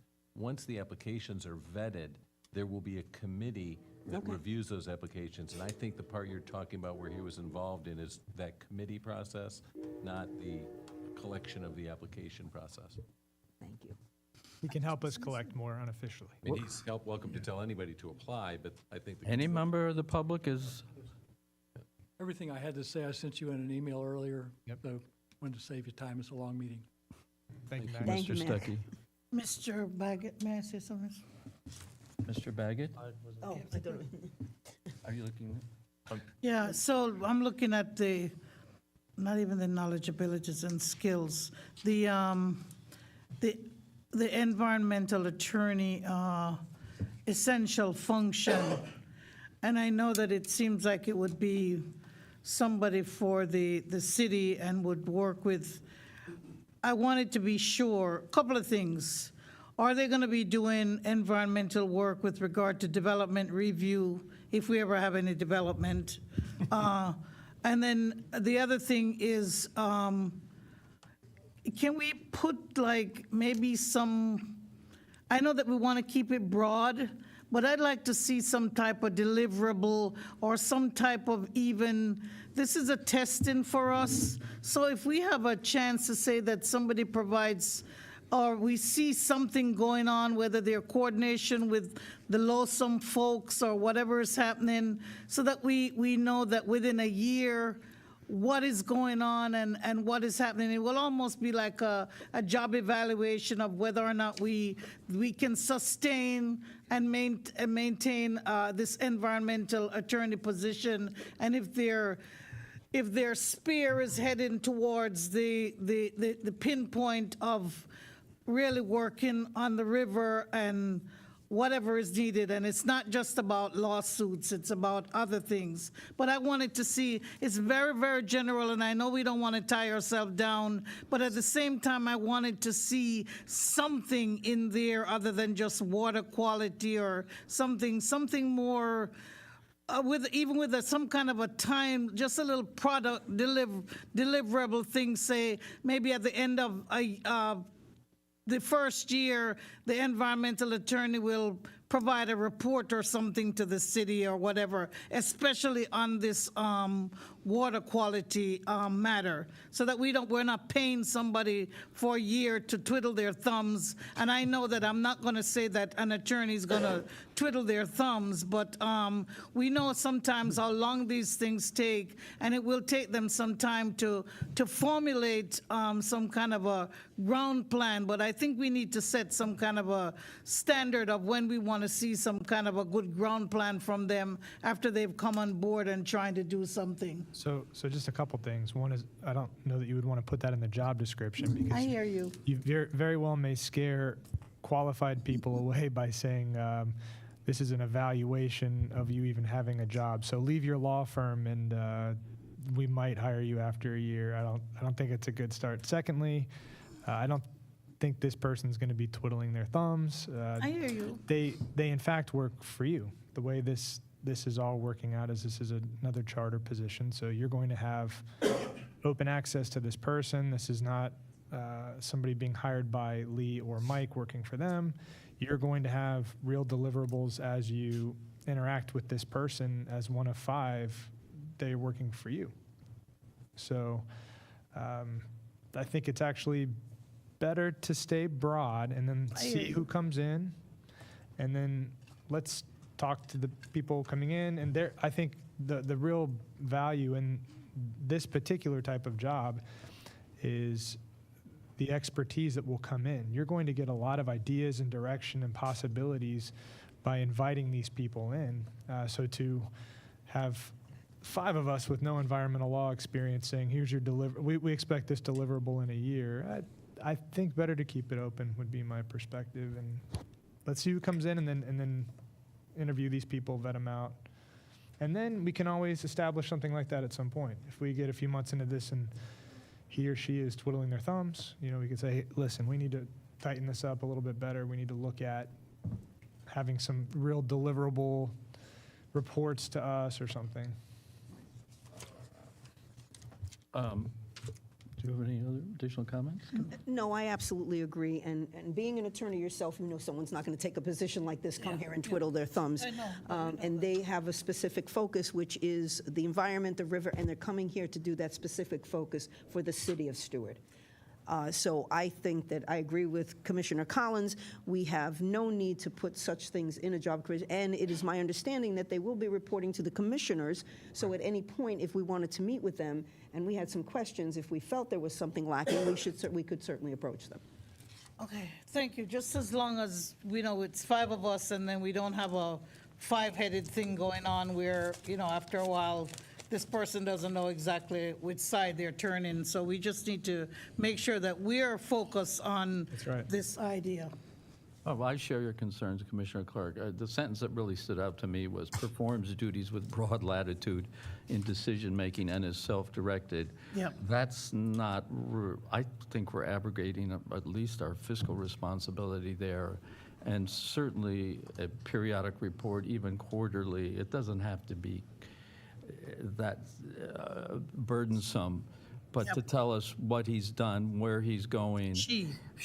I'm sorry, you are correct. They is not unreasonable by any means, and Vice Mayor Collins is correct. We, of course, are free to speak with them all the time. When we first talked about this, I made 2 predictions. One, unfortunately, came true almost instantly when I said we're going to have competing interests, especially out in Okeechobee, because they're going to want to get the water level down because of the littoral grasses. It happened within 2 weeks of me saying that, unfortunately. I was told by somebody through email that I didn't know what I was talking about. They also informed me that my figures concerning potential costs here were completely wrong, and I was told that I was wrong by people who have fought these battles at the highest level. They said your numbers are ridiculously low. So we will make sure that he is performing and doing a job and that we're getting what we pay for. Absolutely. We all want to see that happen. Absolutely. Right. Okay, I have no other comments. I have Madam no Clerk, comment. roll call, please. Mayor Rich, Yes. Vice Mayor Collins, Yes. Commissioner Giobi, Yes. Commissioner Clark, Yes. Commissioner Reed. Yes. Whew. Moving right along. Moving Item right 9, along. Mr. Baggett, for our Thank consideration. you very much, Commissioners. I tried to get this done 10 years ago. If we had done it 10 years ago, the river would be a lot cleaner today. We're going to make progress now. Thank you very much. Thank you, Good night. Mac. Resolution number 130-2024, a resolution of the City Commission of the City of Stuart, Florida, adopting the annual appointments of City of Stuart Commissioners as city representatives to specific local community boards for the 2025 calendar year, providing an effective date and for other purposes. This was the matter I was discussing first before the community boards. We have a Stuart Main Street vacancy that the board needs to fill, and I would also encourage you as a commission to discuss the different positions in the different boards, and obviously if you have a leadership position on a board that you've been serving on for a long time, I think that it would serve the city well for you to remain in that position. But I also think it would benefit the commissioners and the city for you to try different boards as well, to do have other experiences and meet other people in the community or other perspectives.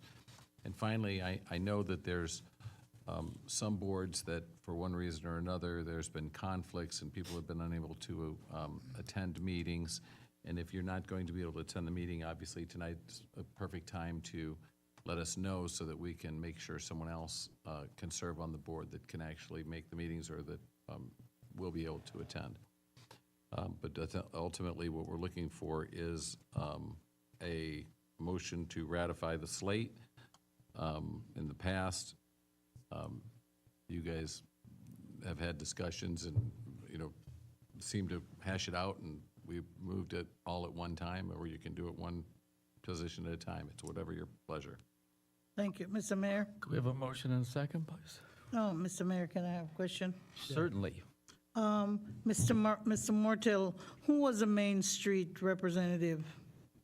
The Main Street representative used to be Jordan Pinkston, but during the budget process this year, the city commission voted that they wanted a commissioner to serve. And as a result, this is the first time that it's on the slate.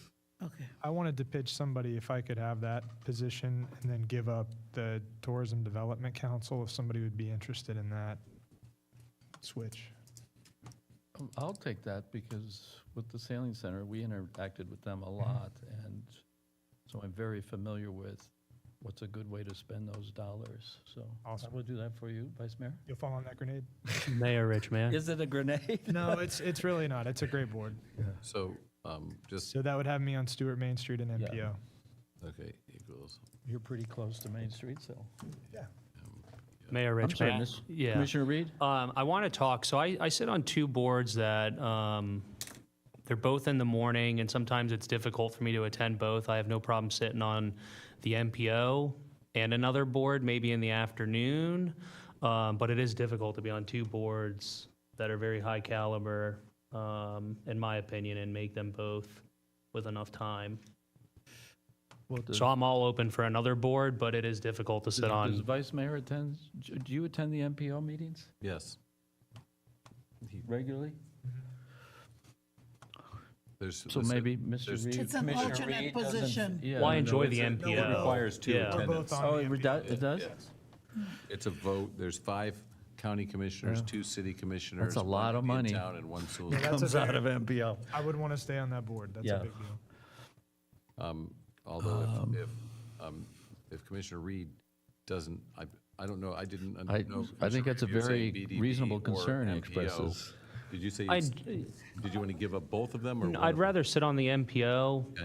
and I think for someone that sits on the MPO, you should go to I think the training's going to open up next year. They had talked about it. And if you sit on the MPO, you kind of have to sit on there consistently to even understand it, because it is very intense. And then- And I think sitting on both of those boards is quite a bit. So the BDB is the one you'd Right. prefer to step away from. Correct. Even though I enjoy it, it's hard to do both. I think the new head of the BDB is here, isn't he, this He evening? is. William's awesome. We would also, historically. That's not a good time for me, so I can't. Historically, we had 2 commissioner, each commissioner would serve on 2 boards. But, Fourth Wednesday. and I don't know, Unfortunately, both mine, I have to travel out of town for each of them, so they take quite a bit of time, actually. I was just up in Orlando. I drove 4 hours for 2 hours of meetings for the Treasure Coast Regional League of Cities, so that is a very time-consuming but very important position. Right, I've met with the Arts Council, and I'm an alternate with the mayor. So it's the BDB we're talking about, right? Correct. Okay. I'll be on that board. Which one? BDB. Commissioner Giobi? Oh, Yes, okay. BDB. I'll take that from Sean. Have you met the new head Um, of the BDB? Because He can tell us. this what- guy's got what's- plans. I think it's going to be an exciting board. He can come tell I us did what. meet they him, do. yes. I have a question. Would someone else like to be the alternate for you? On the, Treasurer I'm the Kosciuszko is- alternate for you on the TCR. I'm pretty good, boy. I don't really miss. And So now why I'm don't- the first vice president, so. Why don't we take Commissioner Giobi off as the alternate, though? Because if she's Yeah. going to be serving on the BDB, she's going to be full with the Arts Council and that as well anyway. Okay, great. So we won't list her as the alternate for the Treasure Coast League of Cities. Well, I know you sit poised by your phone every morning. I can't do it. No, Not yeah. until I get that cup of coffee in my hand, I don't. Yeah, you have to drive up to Fort Pierce at the college. I have a Is there third any Wednesday. other boards that we need to address? I think we have it. Are we good? Do we all understand who's who and Well, where's I don't know where? what the Treasure Coast Regional think we're Planning all where we're Council supposed to is. You don't know So, what no, that we is? don't have to worry till 26, so Right. that's fine. Oh, yeah, right. Okay, great. Mr. Mortel, can I ask a question? No. So if Mr. Rich can't go to the League of Cities, should the vice mayor go if it's something, let's say if you're sick or something and there's something big going on? He's already going to have the Or you just- MPO, he's already going to have the MPO and the, Are you volunteering yourself, Eula? No. I was gonna ask. The You- third you could be Wednesday the- is gone, is gone for me. I look- No, just wondering. Do I We'll look just keep poorly? it- No, We'll just I keep you by rarely, yourself. I rarely miss those. Yeah, I know Almost that, never I know miss that. it. That is something you could do. Yeah, Okay. He said he rarely does it, so I think that you could do that. Okay. You can. well, I also think that we can worry about it at the time. If he's going to miss, we can ask somebody. We don't actually have to have an assigned position Okay, for it good. because it really hasn't come up in the past. And you can Zoom. Yeah. You're allowed to Zoom, I think, 2 meetings a year, so, but I try to go in person. Okay, any other questions regarding positions, assigns? Congratulations, everyone. Yes, congratulations. Great little swap we did. I like it. No, Mayor, I'd that's like good. to move approval on Resolution 130-2024 with the updates that we've made tonight regarding the commission board Second. membership. Are you clear, Madam Clerk? Okay. Yes, I believe so. So we have a motion by Vice Mayor Collins and a second by Commissioner Clark for resolution, item number 9, resolution number 130-2024. Any public comment on this issue? I have no public comment. It's pretty much inside baseball, this stuff. I think we've had our discussion. Wouldn't you We're agree? good to go. Roll call, please, Madam Clerk. Commissioner Clark? Yes. Commissioner Reed? Yes. Commissioner Giobi? Yes. Vice Mayor Collins? Yes. Mayor Rich? Yes. And finally, last commission action, number 10 for our consideration, please, Mr. Baggett. No, it's two more, but it's okay. That's a D&D. I just wanted to point out that the resolution that got attached to the agenda, we caught a couple of typos after it was put in, so I'm going to read from the corrected version, but they were minimal. Adding an "and" and replacing an "and" with a "for." But a resolution of the City Commission of the City of Stuart, Florida, directing staff on the implementation of amendments to certain chapters of the Land Development Code of the City of Stuart, Florida, as outlined in Exhibit A attached, which were determined during the zoning in progress, providing for conflict, providing for severability, providing an effective date, and for other purposes. And I think I forgot to mention the number. It's resolution number 128-2024. So I'm going to go ahead and handle this. We have an Exhibit A that's attached that we basically staff got together and took our notes and tried to identify the different items that would be addressed by the board or changed by staff for the next meeting or for the, by way of ordinance. It's a little bit more complicated than you might think because as we do the, as we got into it, we realized that it couldn't be a situation where you voted one vote for everything. Instead, we determined that we need the city commissioners to give us direction and kind of vote single item by single item all the way across so that we can know exactly what we're talking about and move forward on it. I don't know if you want to Just go one by one. take public comment right now and have it in advance and then go one by one, or if you want to go one by one, all of them, and then like we could go through each thing, discuss it, kind of reach consensus, and then move to the very end, take the public comment, and then go back through them and vote. But I don't know, what direction you want to go in. Well, before we decide that,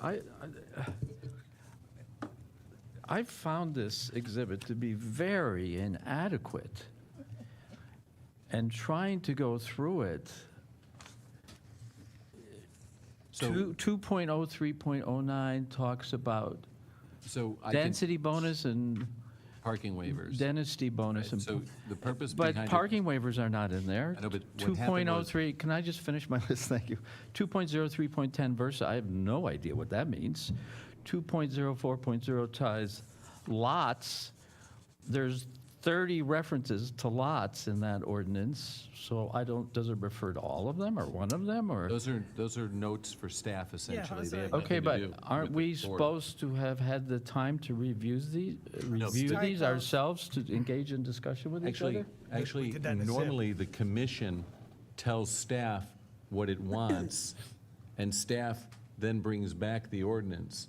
But because we didn't have direction from the commission as to what the commission wanted, we made a list of all of the different items that were addressed during the workshop and put them back and what you addressed. Like, for example, the first thing is intensity of development, lot area, and floor area ratio table.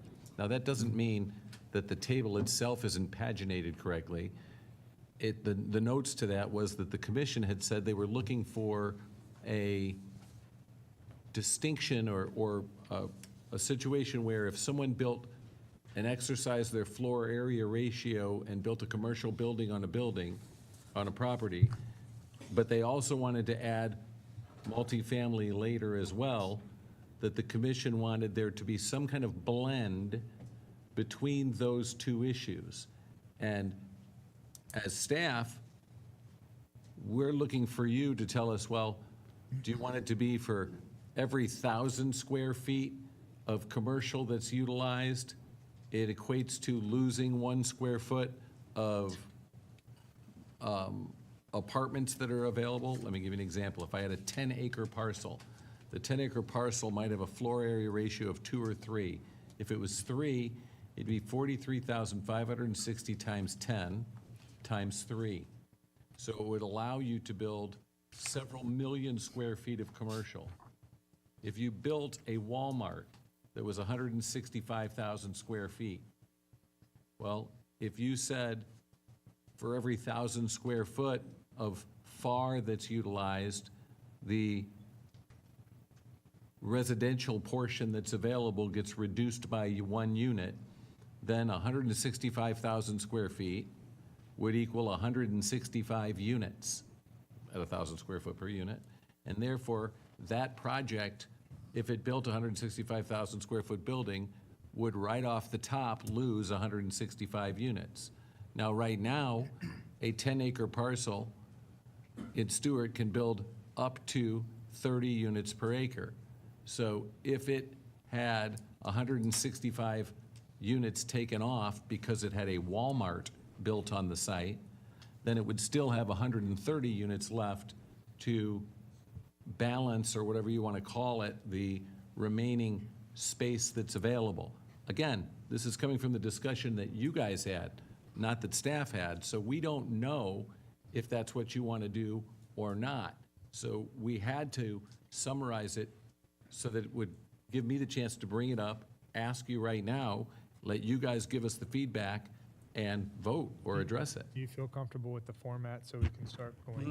No, I feel like we misled the public here, Mr. Mortel, because if they looked at this and went to the code, there's so many instances where the item referred to. If you watched any of our 3 meetings about this, we were all discussing each one of these. So. Because I got called from people that say, you know, what are you talking about? This has nothing to do with that. Well, we're not certainly under 2.06. We're not adopting any ordinances tonight. No, I know, but we're looking for, this is to give direction from the board to staff. And then I have one other concern to share, because this has been glaringly missing, and it says here,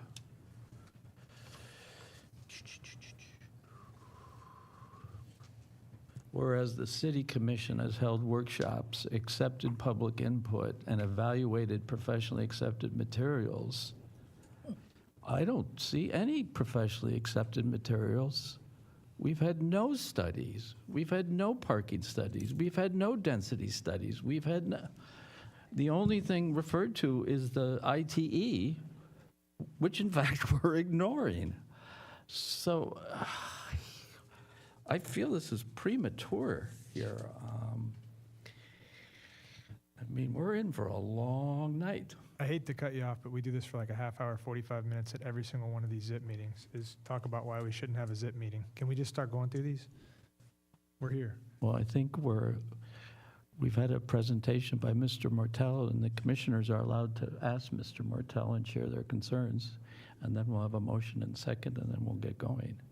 So, any other questions of Mr. Mortel with regard to his presentation here? If not, we'll have a motion and a second. And I will comment in response to the findings of fact. It's not a quasi-judicial hearing tonight, nor is tonight actually a legislative hearing, because we're not adopting any rules of law. So if the board wanted to strike the findings of fact completely, it would be fine. You could amend the resolution to say, on December 9th, the City Commission told staff to do the following. And that way it would remove any whereas clauses, and we wouldn't have to worry that there was some confusion as to what, whether or not it was a study or not. Like, to me, I'm not concerned about the whereas in it, because the purpose for the resolution was to get the direction from the commission. Would that make you feel more comfortable? It would. As Mr. Baggett is well aware, I actually read these things before I sign them, and I like them to be as accurate as as great a degree as possible. So, I mean, Commissioner Clark, do you think we evaluated professionally accepted materials? So I was going to say that I agree. What did you say, Mr. Collins? I was going to say Vice Mayor. Vice Mayor. I guess I remember what you said. I agree with Vice Mayor that we spend about 30 to 45 minutes saying why we should have a ZIP and I know that I'm the main person who does that. And I, again, will say it again, I've looked at these, I've looked at what was written here, I've looked at the comments from the public, I look at what we're supposed to be as leaders and be the best interests of the community. I looked at the first meeting when Mr. Rich was not here. We had 2 new members of the board, so we didn't have much input at that time. And even so, with the other meetings that we've not had somebody who said, yes, this is what I want to change. This is why it's going to affect this neighborhood. This is why this is happening. And I see it as we're quickly rushing to change the vision of the city, and even though I know people are saying, well, it's just 1 or 2 things, it's just tweaking the parking or doing some things, but I'll get to it more even when we get to the East Stuart area and how certain things needs to happen. And I think that, I think it's just, I know what you say, Mr. Commissioner, Vice Mayor, and I know that we want to effectuate some type of a change in the zoning, but I just see that we need to have that visioning. If we're going to change visioning, we have this property right here that's going to have some changes whenever we move to the other building, when that gets fully completed and we work on all our leases and all the other things that need to happen. This whole area here is going to have some new changes, and I know that we consistently, we can always go through and make additions and modifications to our plan, but I just see this particular time as going forward and making some vision changes that the public hasn't been fully involved with, and that even our new commissioners, and I don't know if I'm speaking for them or not, that, we all don't, and all of us really, don't have enough knowledge of some of the way that things make changes in the code. We haven't had a full presentation from our own city planner. Mr. Mortel has been constantly covering that. We haven't had outside people. We did have somebody from the Regional Planning Council come in, but I think that if we're really serious about making everything single family, making everything 6,000 square feet, and then when something happens in the future, people get knocked out of their homes, and we can't have smaller homes, and people need to know the full impact of these things. And I just think that a lot of us run on transparency as our touchstone, and I think that we need to just be more transparent and not rush through this at 90 days and then a potential 90 days. And I just think that this is not being handled well, and we need to, and I'll let Commissioner say exactly what it is that he wants. That's it. If we just wanted to change one thing and we did the research and the study and worked on that and say, okay, yes, we've made that particular change to the zoning code. But this idea of, it's almost like stomping through with your sword and sticking here and sticking there, and it's just not working. So I don't appreciate it. So Should we just get a motion in a second, and then we can hear public comment? Because what I was going to say is, wouldn't it be better to go through these, get them done, and then motion? I know you're trying to be procedural with Robert's rules. No. We need the motion, and then we'll go through them individually, right? We all agreed we're going to go through them individually? Right, but we would go through them, and then if we need to make changes to we could just do the motion at that point. I would much prefer to hear from the public in order to frame our discussion. That's one of the reasons we're sitting here, so. So you could open If we could get a motion in a public second. comment now. Move approval. Okay. Was there a motion made? Yeah. He just made one? I'm sorry. I'll second the Vice Mayor motion. did. We have a Thank you, Vice Mayor. motion by the Vice Mayor and a second by Commissioner Giobi for item number 10, resolution number 128-2024, Is there public comment on this item? And then when it comes Madam time- Clerk? Yes, I do. Yeah. Do each one. I have John Gonzalez. I'll be back up to the charger. Good morning, or good afternoon, Commissioner. Good evening, Commissioner. My name is John Gonzalez. I am a homeowner, a business owner here in the city of Stuart. I live on Southeast Villas Street. I've also lived on other streets in this neighborhood. I'm here today as a member of the Government Affairs Committee of the Martin County Realtors of the Treasure Coast, and that's who I represent today. We share the goals of the commission to grow in a slow, measured manner. We believe that the best accomplished by careful planning, public involvement, and a process that's fair and consistent to all involved. Any effort to, quote, reform the city's code by reducing or eliminating individual property rights is misguided at best. You may have good intentions, but we believe that the path you're taking, the city will produce some very negative unintended consequences. For one, you'll make housing even more expensive by increasing parking requirements for duplexes, reducing density zoning options in mixed-use PUDs, reducing by right density allowances, and eliminating shared parking in mixed-use projects. You will cut short the few options available to incentivize housing that's more affordable. Two, you're devaluing private properties, removing existing commercial land uses in East Stuart, combining residential and commercial uses to limit total development potential, and increasing pervious service requirements diminishes the value of individuals' properties. Three, you're even impacting the single-family homes you say you want more of by increasing minimum lot sizes and setbacks in select districts, rendering them either non-conforming or unbuildable. Finally, by making everything more costly and expensive, you're not dissuading the development plans of deep-pocketed developers, large corporations, or hedge funds, but you are pushing out hometown builders who employ local craftsmen, tradespeople, electricians, tile guys, drywall guys, and more. This makes it harder for local people to own homes, but it will make Stuart more expensive, more exclusive, and more out of reach of our children and yours. Respectfully, Commissioners, we, the Government Affairs Committee of the Martin County Board of Realtors, respectfully request that you vote no on all these proposed changes. Thank you. And I do want to say that I thank all of you for your hard work. It's a hard job.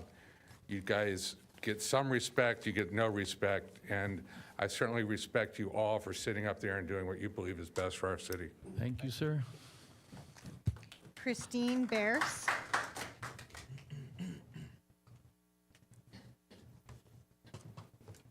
Thank you. My name is Christy Burse. I am the president of Martin County Realtors of the Treasure Coast. We are an 800-person organization of professionals who are dedicated to home ownership, property rights, and protecting what makes Martin County special. Next year, we will celebrate our 100-year anniversary. Over many of these years, we have stood careful and sound planning, steady, slow growth principles preserving our environment and quality of life. We want the best for what is best for Stuart, and we believe you do too. But this zoning in progress doesn't help our residents, it hurts them. We object on several grounds. In 2022, the 3-month zip was enacted to stop multiple family projects. Since then, over the course of 3 joint meetings going back to October 2023, your own staff confirmed that they have 0 residential uses in review. Now, 0. So why enact this second zoning in progress, stopping all new applications in process? The current zoning in progress has been conducted without guidance of professional certified planners. Only 3 workshops have been held, and all 3 have taken place during the day when most of the people affected are working. You stated that this is what the public told you they wanted when you were campaigning for office. So why stop listening to them now? Something this impactful should welcome substantial public input. By insisting on significant changes to citizens' vested rights in a process free of formal analysis and professional consultation, the message being sent is the city is closed for business. You're telling your residents that their government is disinterested in earning their consent. Now you're moving swiftly to impose a dramatic rollback of individual rights to improve their property or realize their full value. You are risking costly litigation that the taxpayers will bear the burden of. Even worse, you're violating the trust that is expressed in the U.S. Constitution and implicit between the elected officials and every American citizen, that the government is the servant of the people and not the other way around. Please vote no for all of the changes presented. Thank you for the opportunity to speak. Ronnie Kirkman? Just to clarify, we have already voted to extend the zip, so we are in the second 90-day period already. Correct, Mr. Mortel? We did that at the last meeting. Right. Yeah. Good afternoon, Ronnie Kirchman, Kirchman Construction. We've been in business in Martin County since 1971, a second-generation company. My daughter also has a GC license, who will hopefully be a third generation here in Martin County. What's happening here is, I'm hearing different things. I hear affordable housing because of the people that can't work at the hospital need affordable housing, but yet that list that you have in front of you is going to add substantial costs to this affordable housing. The other thing I have is I'm a commercial contractor. We specialize in commercial. We don't build multifamily. I ask of you to pull the commercial from the ZIP tonight. Thank you. Thank you.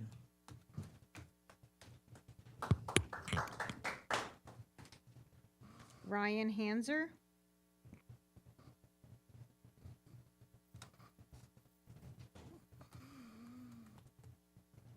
Good evening, everyone. Ryan Hansen, Arca Hans Construction, local contractor here. Again, kind of going with what's on the list here. I'm primarily in the residential sector of building and construction. I'm not seeing anything in here that's really keeping us from being able to do additions to residential houses. If we're reducing lot sizes, this, that, whatever else, that's not going to be for an existing residence. I think that we should be allowed to continue doing that type of project and work at this time. Thank you. Thank you. Ben Talbert?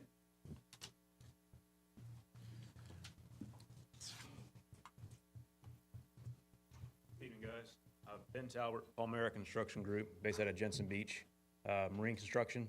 We have a project going on, Central Marine, across the way. I've spoke with several of the commissioners about it, and I'm sure you guys know. Just changing the way we put a boat in the water is what we're doing. I spoke also with the city this morning about how we're literally taking a forklift drop and putting a boat ramp in place so the people that need the affordable housing can do their jobs. As I'm starting to see other subcontractors that do boat polishing, motor rehabs and things like that at the specific marina coming in, so their company's growing and they need to be able to offer that so we can kind of get other people working that have those needs for affordable housing. We do both residential and commercial, as Mr. Kirchman and another gentleman mentioned. It affects us in many ways. I do a lot of business in Martin County and not much in Stuart, but I see my business growing that direction. And as I can't sign contracts because people are scared to, I can't offer my people more work. And it's actually pushing on us as the holidays are coming in to having to possibly lay some people off, and I don't want to do that. And it stands right here in continuing our projects. That's all I have to say. Thank you. Deb Frazier?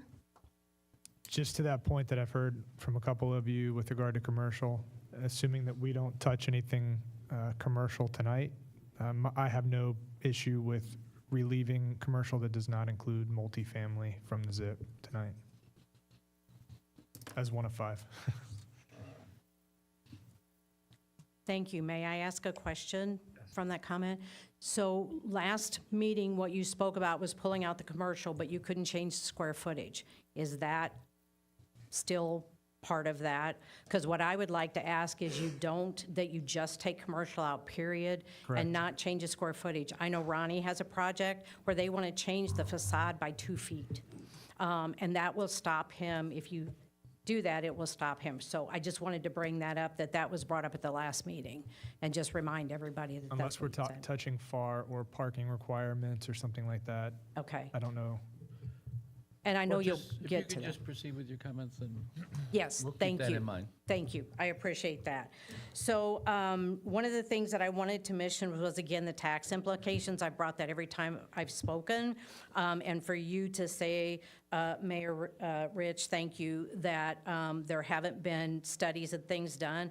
I really think there's some big tax implications here. And I really think, you're looking at hiring another attorney. That's a lot of money. You need to really look, is the new attorney in the budget? Are these things in the budget? And are these tax, when you have to start raising taxes because of the ZIP, the problem then becomes those voters who voted for you are suddenly going to say, wait a minute, that wasn't part of the deal. The other thing is I pulled the permits for the last several months. One of the laws in Florida is that you have to have the permits out within 30 days. I know the ZIP stopped that, but you have permits that are from back in June.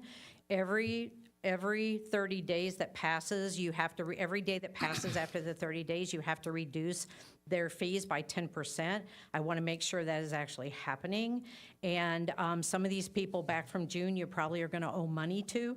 So I just want to be sure, because what's going to happen on March 4th, when the ZIP then is over, the permits, people are going to be lined out the door, which is a good thing. But how are you going to handle that? Because you've got 30 days to respond to those permits by state statute. So, and I can share that with you if you need that. The other thing, too, is there's a lot of families going out without this year because of the ZIP, and I think they're talking about layoffs, and these things continue to happen. I mentioned it at the last meeting. These people are struggling to make ends meet. Is the council, are you taking into effect these people's faces? We were talking about families earlier. They have families as well. The other thing, too, we also train skilled trades workers as a Treasure Coast Builders Association. And if you have a need there, Project Lift is a wonderful group, but we do that as well. So we'd love to work with you on that. The last thing, too, I would just mention is you talked about having Jupiter Hospital, maybe talking to them about coming in here. It depends on what your variances and your FAR and all the other things you do, if they would even be welcome here. So thank you for your doing. I do know you work very hard. I appreciate what you do, and I do hope you all have a happy holiday. Thank you. Walter Lloyd? Walter Lloyd, I've been coming to this area for 30 years. I haven't lived here that long, but I did State your make address, please, sir. 150 Southwest Cabana Point Circle. So, yeah, I've been coming here that long, and I did make a decision based on my experience of this area to retire here. And just like many, spent a lot of my lifelong resources to make that happen. What I think is being ignored here is the establishment of the culture over all the years, the legacy that was formed for so many years. And it was formed with this Martin County difference, which includes Stuart, of keeping this a small coastal town. Studies were done to accomplish all that. Everybody's saying there was no studies. There's no studies. There were studies done.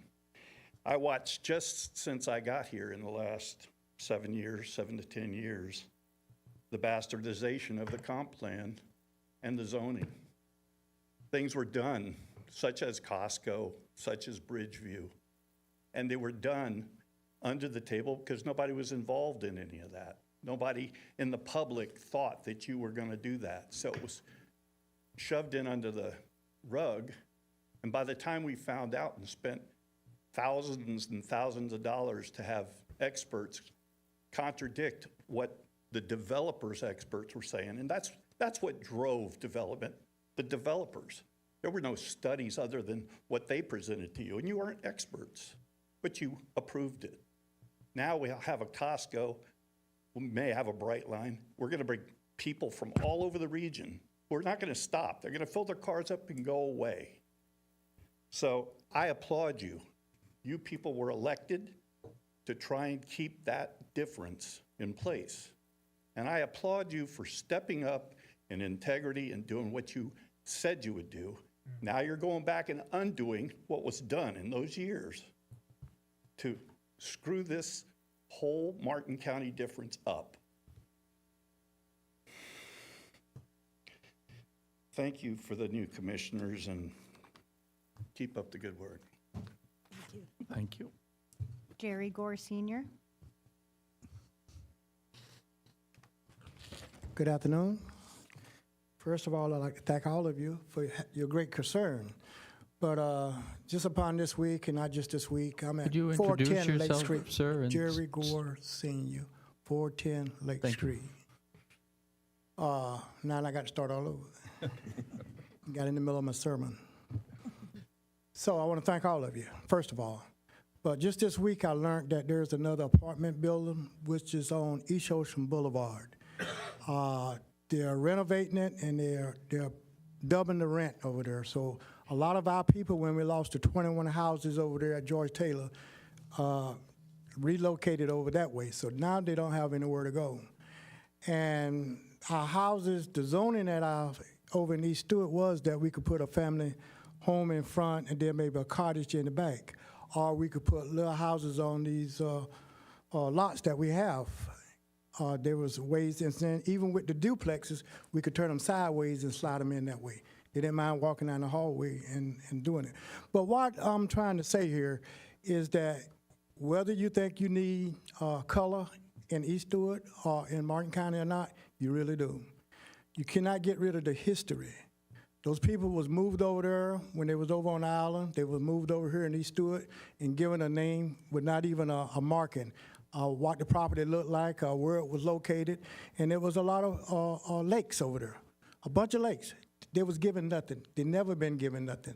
They never been given a fair opportunity to even to get fair wages. And right now, it done caught up with us. We got people 60 and 70 years old only getting $700 a month. You can't even pay your light bill and water bill. Sharing medication. We do not have the upkeep that the average American have got in this world. It's not liberty and it's not justice for everybody. But we're doing the best for what we got. So if you do anything over there to stress us more than raising the taxes, because they were pretty high this year, to raise the taxes, you're going to tax us out and you're going to run us out of Martin County altogether. And I don't think that's feasible. I don't think that's what your job is. So if you can find it in your heart, whenever you start to make some decision, try to get with some of us over there in that area and think about the people that's going to be homeless. Not because they don't have the money, because they never had the fair and equal opportunity to make the money. Thank you so much. Thank you. Joseph Cooper. Good evening, everyone on the dais. Joseph Cooper, 906 Southeast 9th Street. I'm the owner of GA Construction Group. I was, of course, born and raised here. Just moved my business back a few years ago because I had to go down south to grow my business because there was not a lot of opportunities. What we're seeing in this ZIP process is, I understand that we may feel that the city has gotten out of control. I still tell folks all over the country that will listen that this is still nirvana. There has been some growth, but coming from, attending J.D. Park Elementary to now, I felt that the growth was necessary. It has always been measured. We've always talked about not becoming Fort Lauderdale. Growing up here, this is, we're not going to become Fort Lauderdale. We're not going to become West Palm Beach, and we're not going to become Miami-Dade. When I see what has happened, I think we've accomplished that. We did not become Fort Lauderdale. We did not become West Palm Beach. We're not going to become Port St. Lucie. So we're going to still remain Martin County. We're going to still be quaint but improved. I like to say we've improved it. One of the things that Pastor Gore talked about is that if you continue to create single-family housing and expensive single-family housing, the average person that looks like me will not be able to live here, right? I do pretty well as a general contractor, but I'm also concerned about my fellow person that may not be as affluent. But I'm also looking at my daughter can she afford to spend $3 million on a home? Or right now, Martin County's always been elevated when it comes to the cost of living. We've always been at the height of per capita income. So we knew that. We knew that Jupiter Island was existing. We knew that. But we were still thriving. With certain changes, that it impacts my business to have this whole slowdown. I've got people that said we want to do business. We have to have, in construction, we have to have a mix. Because sometimes multifamily is down and you can't get, but you can do single family. Sometimes nonprofits are expanding. So you can't just say we can't have multifamily. We just have to measure it, I think. But to stop everything totally is impacting a lot of us, as Kirchman and all the other contractors said, impacting us economically. It's insensitive. I know we want to make some change, but we got to slow down and figure it out. But while we do that, we need to kind of allow things to be presented to the city and then approved or not approved. And if we don't have the right vision, this new so-called haphazard vision will destroy the legacy of what we've done over the years to protect Martin County. We just needed to improve it. We don't need to destroy it. We were undergrown. Our infrastructure needed to be improved. We needed some new spaces. Thank you. Thank you, Mr. Cooper. I have Jeff Bowers.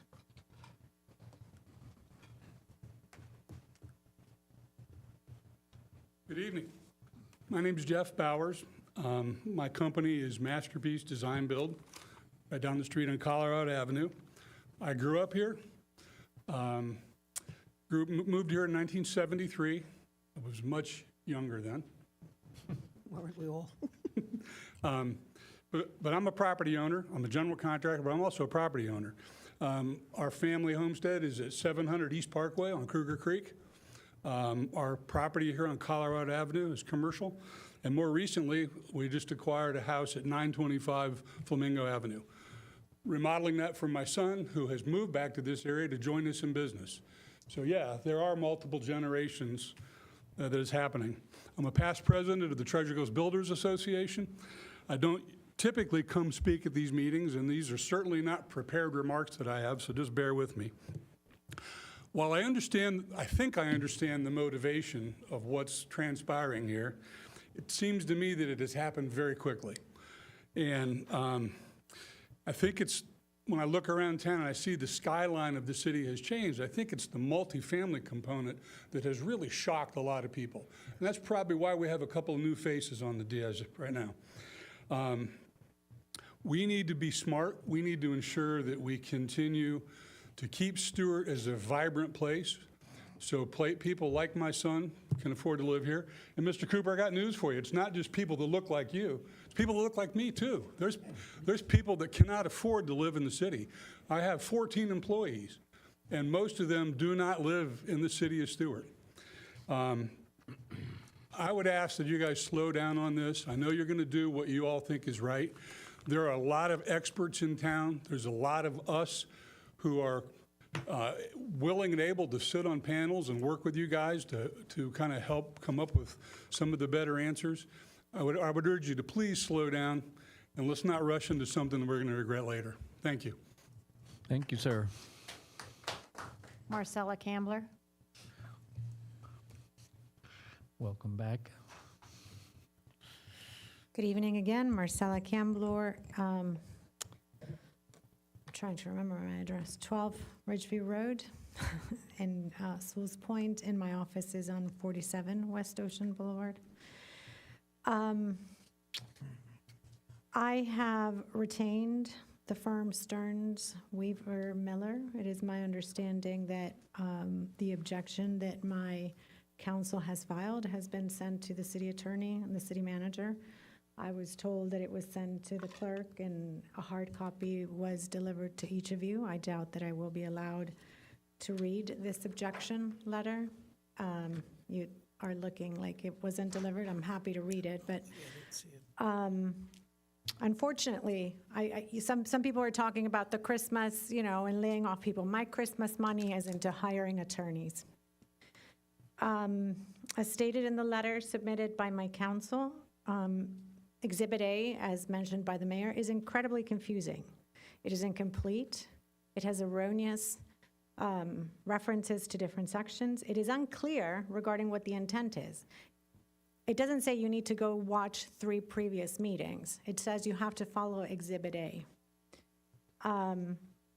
It wasn't done with sufficient clarity in regard to the scope of changes that are being proposed, and I understand that this is a grocery list, but it's the exhibit we have, and the exhibit is, quite frankly, illegible.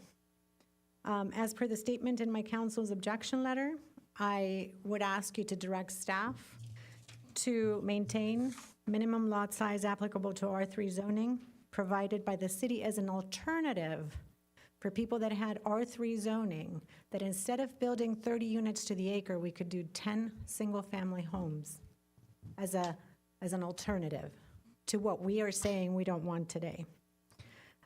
What's interesting is in this list that was provided, 10% of the items listed make reference specifically to lot sizes. The ZIP said we are exempting single-family homes, but 10% of the items on this list are against single-family homes.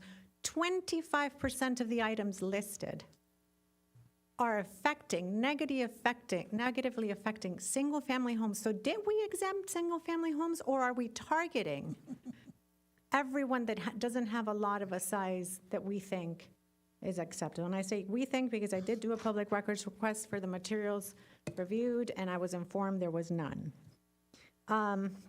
Finally, and I say this not as a member of the public, but as a professional, certified to write codes, certified to write comprehensive plans.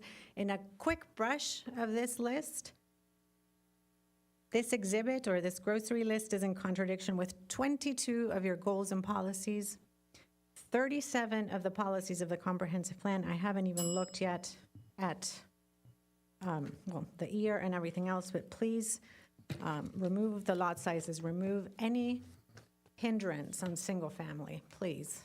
Thank you. I have no more public comment. Oh, I'm sorry, yes, I do. Albert Brinkley.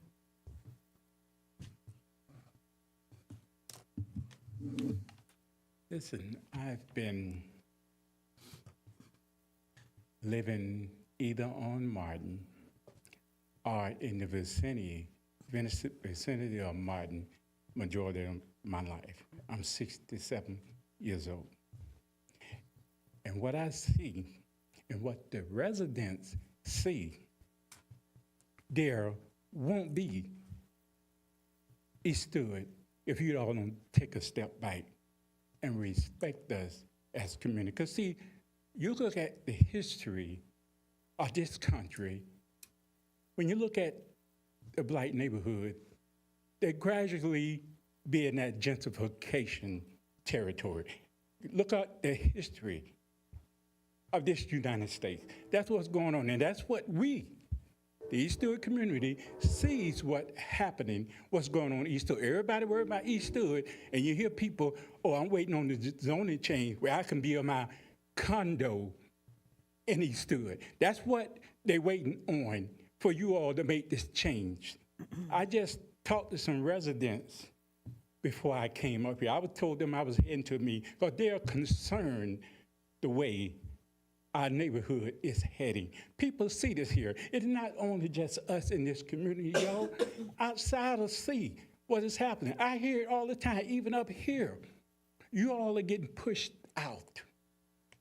This goes on in low-income neighborhood. That's gentrification. You all need to step back and realize what we are. We are a residential community, and we want to stay that way. We want to be respected as a neighborhood, not overlooked, not pushed out. And the way this is going, that's what's going to happen. Another Black neighborhood in the United States being pushed out where nobody will look like me in that neighborhood. That's the way it's heading. You all take a step back and respect us as part of Stuart. Because we're tired. We're tired. We're tired. And I reiterate this again. It's not just us. It's other people see what's going on. I hear it all the time. You all need to take a step back and let us be a part of Stuart. Not push us out. Not push us out. I have a home there. My beautiful granddaughter, I built that for her and her mother. And the way this is going, my 10-year-old granddaughter won't be able to live there. God is not pleased with this type of stuff, you all. And if you don't do the right thing, you're going to have to answer to him, whether on this side or the other side. And you don't want it to be on the other side. You all need to respect her. I have that home not for me, for my granddaughter and her mother, my daughter. Respect us. Do the right thing. Let us live in this community, peaceful in the East Stuart community. Help us over there, not push us out. Homes has been torn down by the city. People is living on the streets right now. I see this every day when I'm taking my grandbaby to school. After a while, right now, people is coming in buying property. People that's live there can't afford to live there. Next thing you know, we'll be on the outside looking in. Y'all need to take that in consideration. People is homeless right now. And I'm gonna say this here, what seems to be happening with Mr. Taylor property, nobody in this building knew that man like I did. Thank you, Mr. And Brinkley. what's going on with his property, he wouldn't be pleased with that. He'll be turning over his grave right now. I knew this man better than anybody. Thank you, Mr. Brinkley. Thank you. Mr. Frank McChrystal? McChrystal. I'd like to mirror the gentleman in the white hat here with his comments that were pretty good, real good, actually. And I think there's so much information and maybe misinformation,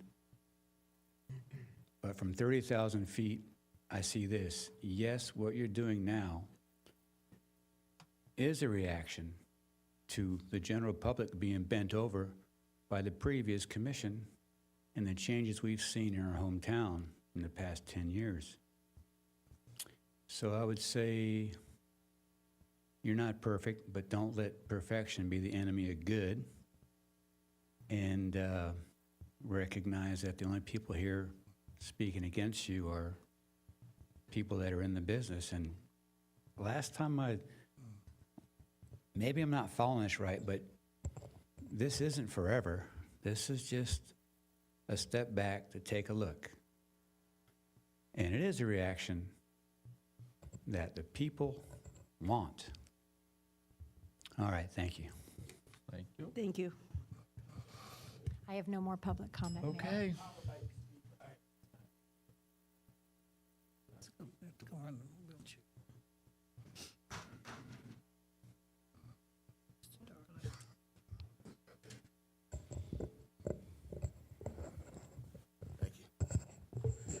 Donna Duffy, 916 Martin Luther King Jr. Boulevard here in Stuart.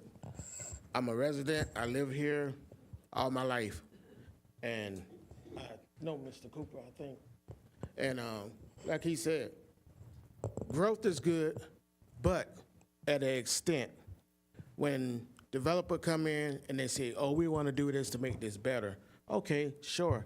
But when you're thinking about making it better, you have to realize the citizens that live over in East Stuart, they, like myself, I'm disabled, and most of them over there are disabled, are either on a fixed income, and they cannot afford a $400,000, $500,000 home. The homes that they have, they're paid for. They own those. They own that land. So you can't come in and say, okay, let's disrupt things and build $400,000, $500,000 home when you know these people cannot afford it. Right down the road, they built 3 brand new homes, $400,000. And then in the area, they come in and they say, oh, we want to buy your home. We offer you $30,000 for your home. And then they redevelop it, new construction, then they put it on the market for $500,000. And they give you $30,000 for your property and your home that's already owned. Think about it. Who's crazy? And then you say affordable homes. Affordable for who? $2,000, $1,500, $1,200 a month? When most people here cannot afford that, even the ones who are not on fixed income. I mean, come on. Yes, we want growth, but at what extent? And when does it stop? When does it stop? When your pocket is so full that the money is just falling all out on the ground? At what extent? Oh, we want to make the community better. Okay, the homes that's in there, get some programs in there that say, okay, hey, we're going to upgrade these properties, fix them up. You know, give them some incentive. Just don't come in there and say, oh, let's build new homes and whoever can afford it can afford it. Look, I mean, y'all, every day you know that people complain that they cannot afford what they're living at. And then you want to just come in and build $400,000, $500,000 home where people cannot afford them? Just to make your pocket a little more bigger? It doesn't make sense. And I have no problem with developers. I mean, everybody have to live, but at what extent?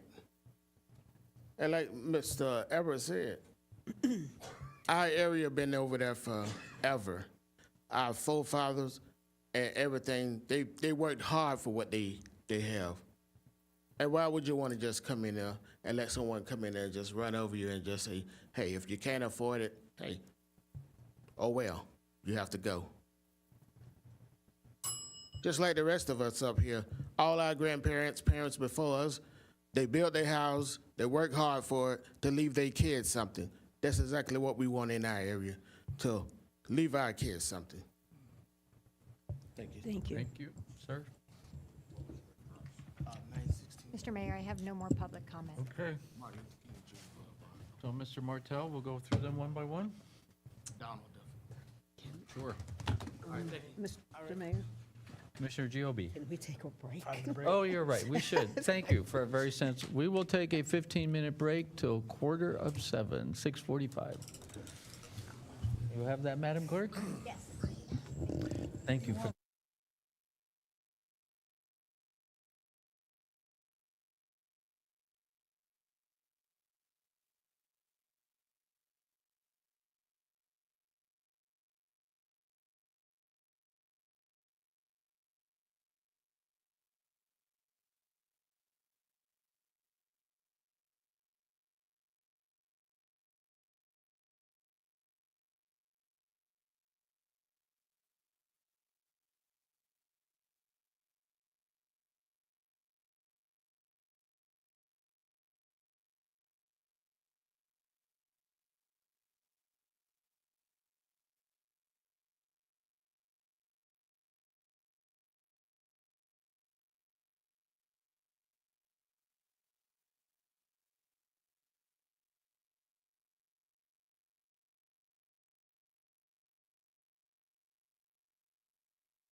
With Darren later.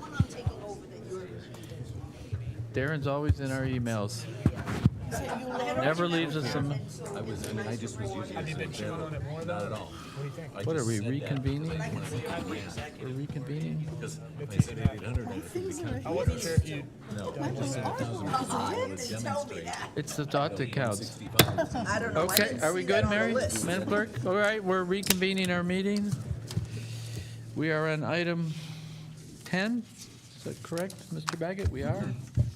So We've had a motion, we've had a second, and take it away, Mr. Mortel. I gave it some thought during the public comment and the commissioner's comments, and I think that maybe it'll work better if I quickly go through this entire sheet, let you guys as a commissioners individually kind of digest what the thoughts were from staff, and then when I go back to the items, because some of them are duplicative and some of them will be, they relate to each other. So if I could just run through it. That's certainly the case. Yeah, If you feel that's so- the best way to proceed, well- there, no objection from the No commission? objections here. So what we did was, you can see on the left-hand column is, it was just during the workshop, as we went through each one of the chapters, as the commission was discussing different sections of the workshop, our notes came up, and yes, there were things that the commissioner said that did not directly relate to the chapter we were talking about, but it nonetheless came up from the commission during the workshop. Can I make an objection, because we're effectively going to have to end up going through it twice? Why not just go through it once? Where he brings it up, he can speak his piece, and then we can talk about it and hash it out, instead of going through this entire list without Okay. our feedback. I Mr. mean, we already Martell, why spent- do you think your Oh, so- suggestion is better? We spent three meetings talking about all this, and now Well, it's just time. because I didn't know if people had thought about this stuff or understood it, but if we want to try, let's. We spent three Right. meetings doing it. Okay, If you so. don't know it by now, guys. So you do have an objection? Yes. Okay. I think we should go. Well, then- I'll start with the first one. Okay. The first one was a discussion at the first workshop about how there are commercial projects where somebody builds a car dealership or a Walmart and then, or a Costco, and then wants to build apartments as well. And the commission's consensus was that there should be some relationship between FAR and between density, and that because under the commercial code, you have a FAR of 2 or 3, and you can build X under commercial, and then you put that down, and then you say, okay, now under the residential code, you have density, and then you can build up to 30 units an acre, so the two of those things get added together, and the old proverbial saying of 10 pounds of sugar in a 5-pound bag happens.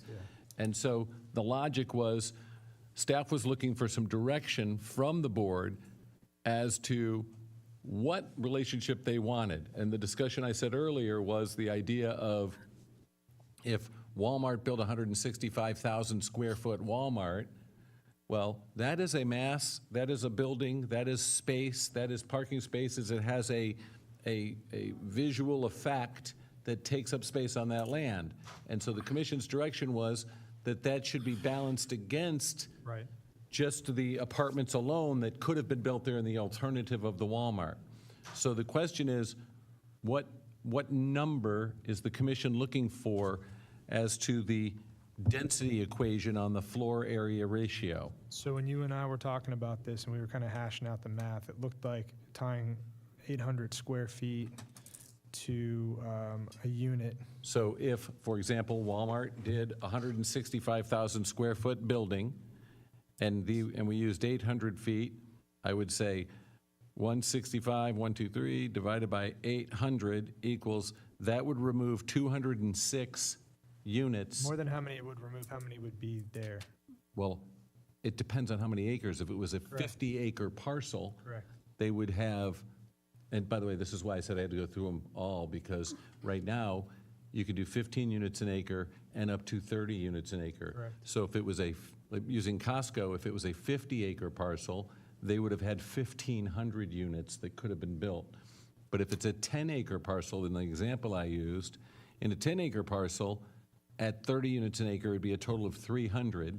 You'd then be removing 206, so that would leave a total of 94. Then that And again- 94 that were left would still have to provide parking and would still have to meet the. And they would- Are we talking about one FAR ratio for the entire city? No, has nothing to do with changing the FAR at all. FAR is a commercial application. Right. Under the commercial application, that's generally a FAR of 2 or 3 or 4. A FAR of 4 for a 10-acre parcel, since I have the computer or the calculator out, would be 43,560 times 3 times 10 equals, you could build a building that's 1,306,800 square feet.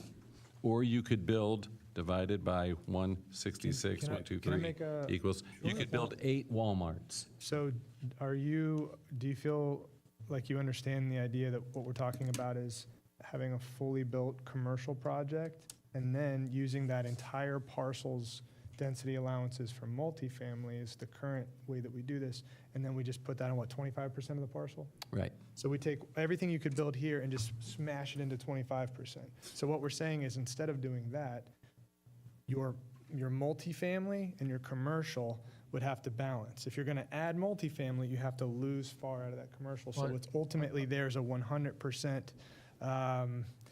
Well, for example, they could not That's build the what we do. I Walmart. don't know what and balance just means. build the How residential. would you frame that, or how would you describe that to, like, buildable structure, Well- mass? Mass, you know, you have, instead of double the mass on the same parcel, is the idea. So tying the number of square feet Well- of commercial to a residential unit, now, if you can have maximally so much, you know, you can, sliding that scale, what goes on that 25%. But then the other factors that come in with wetlands and other things that happen on a property, that's why when we have a PUD, we're able to work through these things We'd still be in a on a PUD. more reasonable level.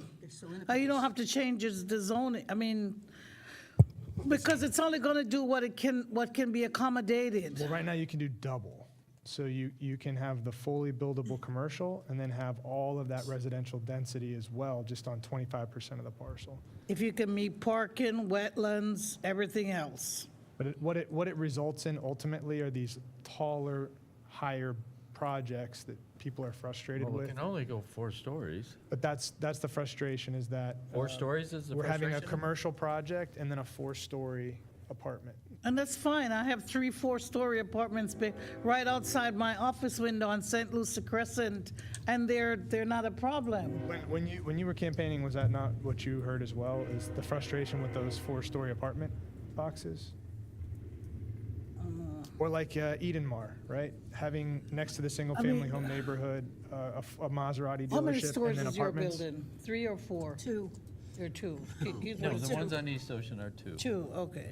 But they don't make the parking requirements. Yeah, that's true, too. The ones that They're also 50 years old. We're not there. Things done back in the day that were not acceptable now, but. You know, reducing FAR's going to make stuff more expensive. I mean, Yes. But we're not, for clarity, Right. the board, or the staff has not been told to make any changes to the commercial code yet. And FAR FAR is the impacts commercial so code. many things. It's the density that is being reduced or Right. proposed reduction. I just want to make sure that that's clear. So the multifamily. Do we have any kind of study that says what that impact will be and which, I mean, No. we're just winging it, right? Mr. And we can Mayor, always change this in the future. So we're if we saying find it that way. 50-50. You want a 50-50 thing. A relationship to where if you're going to have more multifamily, you're going to lose FAR. And if you're going to have FAR, you're going to lose multifamily. But together, they have to be in harmony for the mass that's on that property, instead of having full on and then full on but smashed here. It's kind of like the form-based, well, Right now, you can get double the density in terms of commercial and multifamily. There is no density. Mass, it's difficult because they're apples and oranges, but you have double the amount of stuff in technical I terms. mean, it has to do with setbacks, with maximum coverage, with maximum building height. I mean, FAR's complicated. I mean. And again, what- this is not affecting FAR. It's FAR not would be affecting. 3, no What? matter what, or 2, depending on what the site of the zoning is. Using Walmart for an example, if the FAR is 3, Walmart is only a single-story building, so it only uses the first level of FAR. A FAR of 1, just so we know, is 100% of the land Being used for that use. So if you have 1 acre and your FAR is 1, that means you're entitled to 43,560 square foot building. Optimal. If you have a FAR of 2, you would have 43,560 times 2. Keep And if you had a FAR of 3, it'd be 43,560 times 3. Right. Now, the reality of it is, the other requirements in our code, such as uplands, setbacks, parking, sidewalks, and other things, make it impossible to, and impervious, to reach those numbers, especially with a 4-foot height limit. Like, for example, if I had a 10-acre parcel and I could build 4 million square feet, or whatever that equates to, 43,560 times 10 times 3, then I really couldn't, because I could only go up 4 stories, and because of the parking that would be necessary, and the landscaping that would be necessary, and the sidewalks that would be necessary, and all the stormwater that would be necessary, and all this stuff, I'd never cover every inch of the site.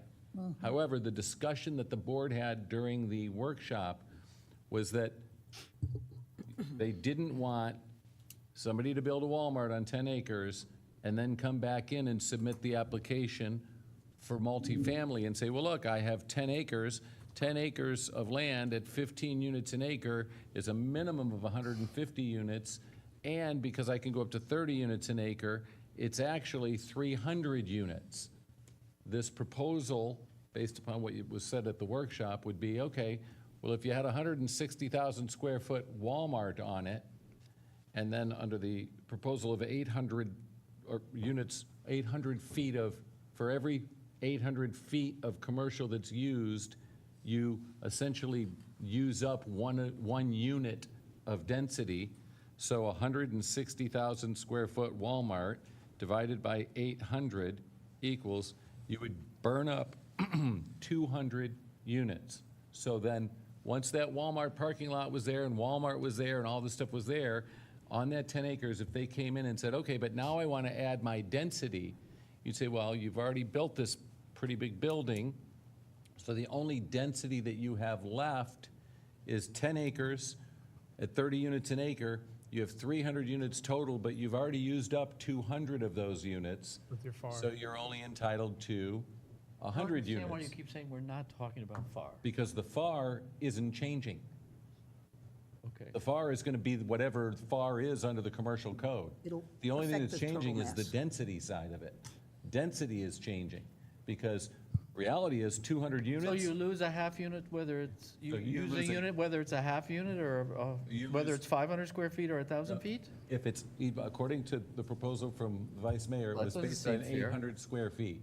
So if it was 800 square feet, if you built a 150,000 square foot building, you would divide that by 800, and I used 160,000 square foot building, divided by 800 would be 200 units goes away. Now, if you can only build 15 units an acre, and 200 units went away, you don't have any space left at all to build any units, because your building has already been overbuilt. But if you reduce the size of that 160,000 square foot building to 60,000 square feet, and say 60,000 divided by 800 equals, then you would only reduce it by 75 units.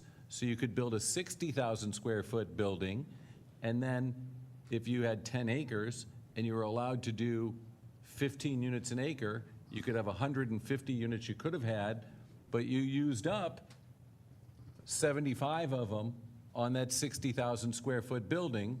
So now you only have 75 of them left on the proposal.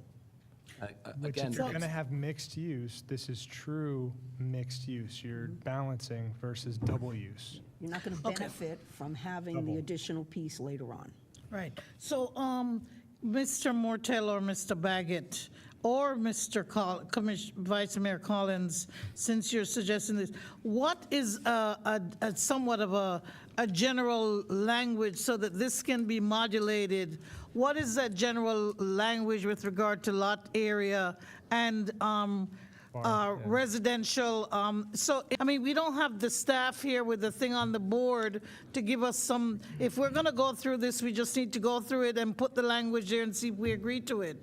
Well, that's what would happen when we come back with the ordinance. Right. But we can't draft the ordinance if we don't even know what the basis, is it 1,500? Is it 300? Is it 800? Do you not want to do it at all? Is there any calculation?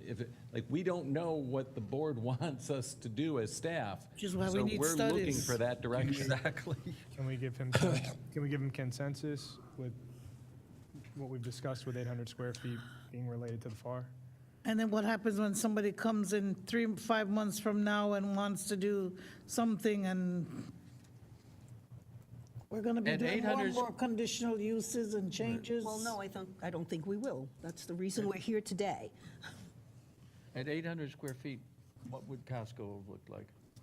Well, I don't know how many acres Costco is, but, mean, is that what you're trying to avoid? Costco's 50. No, Costco's 166,000 square feet, and then it's also got 35,000 square feet of commercial, so let's just call it 200,000 square feet. So Costco at 50 acres, because the big parcels it really doesn't apply to. Right. But at 50 acres times 43,560 times 3 equals 6,534,000 square feet under the FAR calculation. It would which not be- have been impacted. That's the Texas stadium where the Dallas Cowboys play.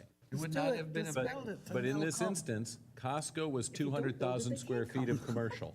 So if we took 200,000 and we divided that by 800 equals, it would have removed 250 of the total units that Costco could have built.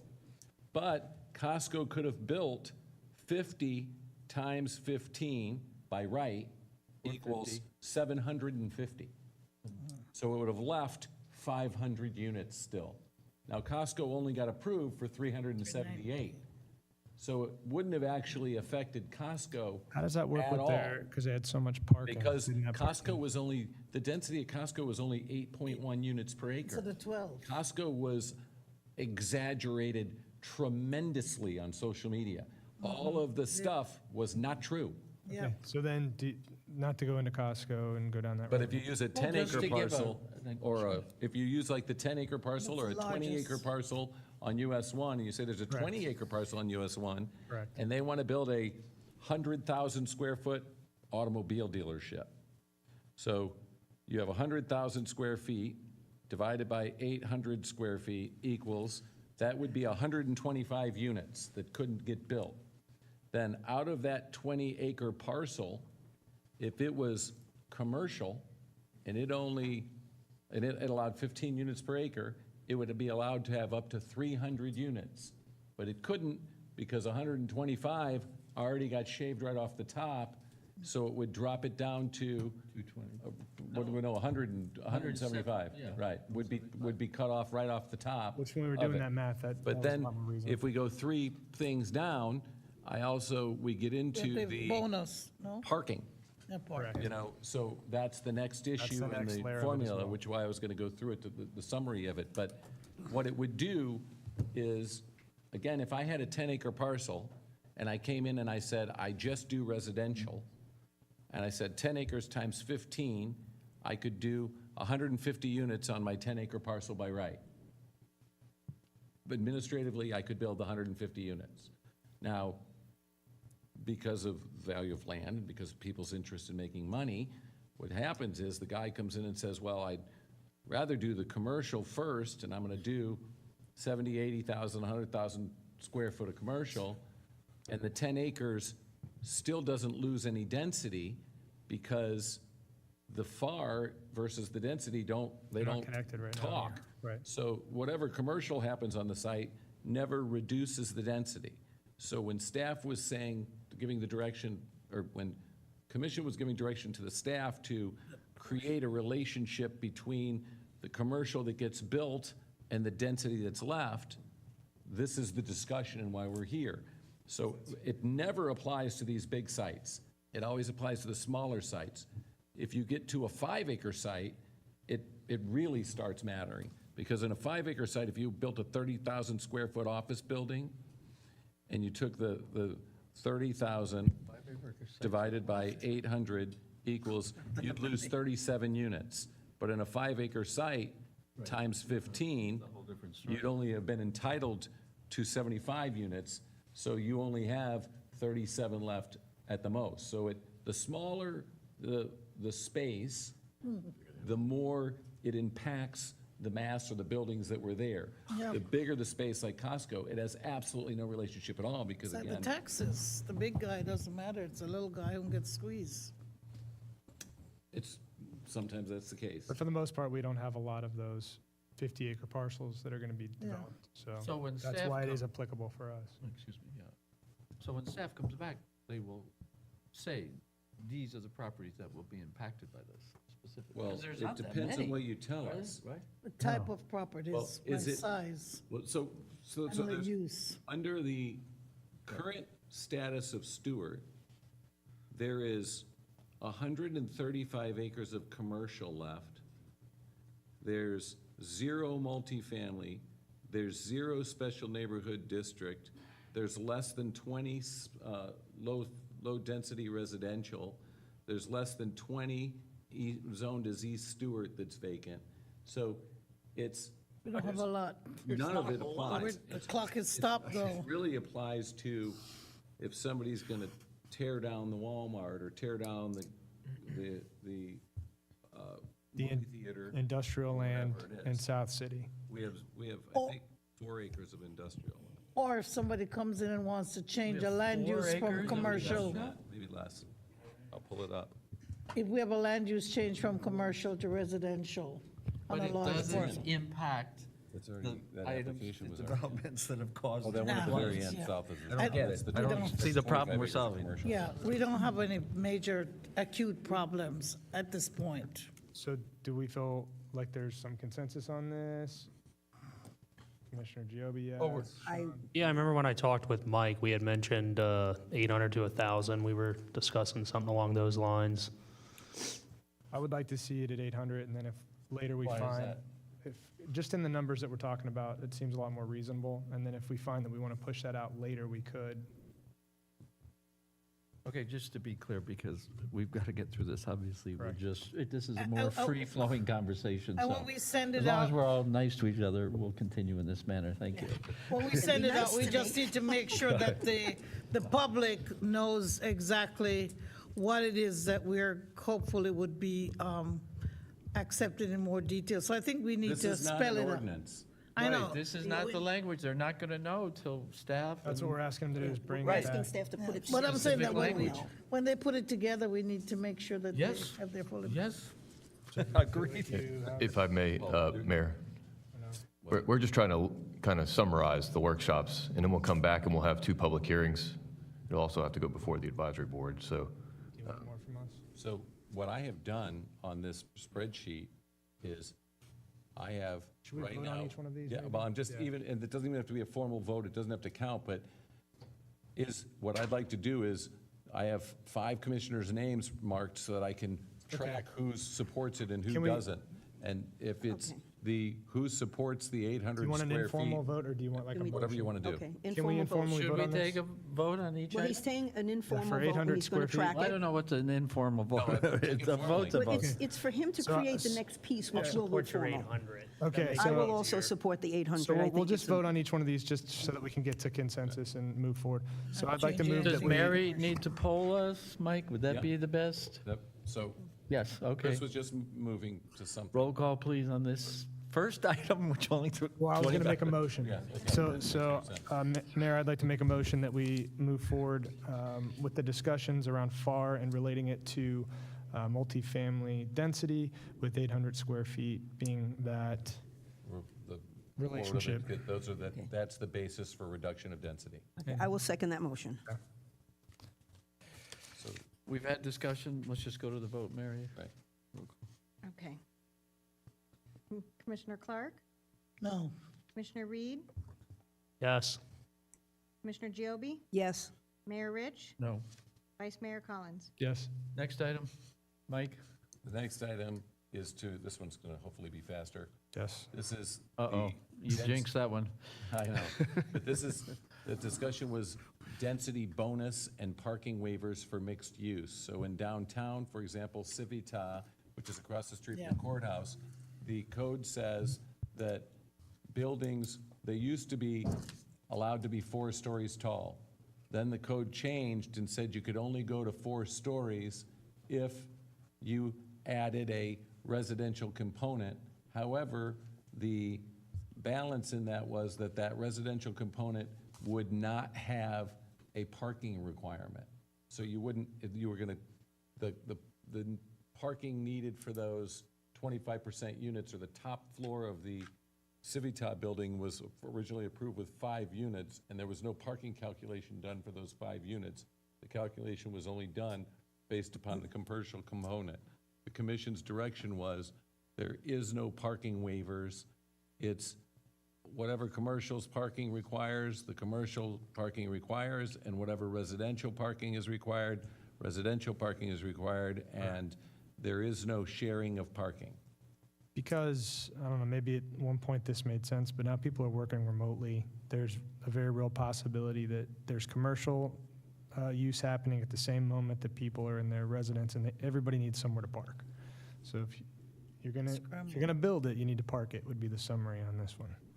So, Mayor, I'd like to move that we move forward with the subsection for 2.0309, and the density bonus mixed use. And we can't, don't reference the subsections because they could be wrong. It would be Okay. more moving Yeah, forward. that they are wrong. We don't, that this is what we were talking about during Okay, the workshop. so Mayor, when I'd it like to came up. move that we, No density bonuses for mixed use. well, no parking Waivers. waiver for anything, full parking calculations on both commercial and residential. Yes.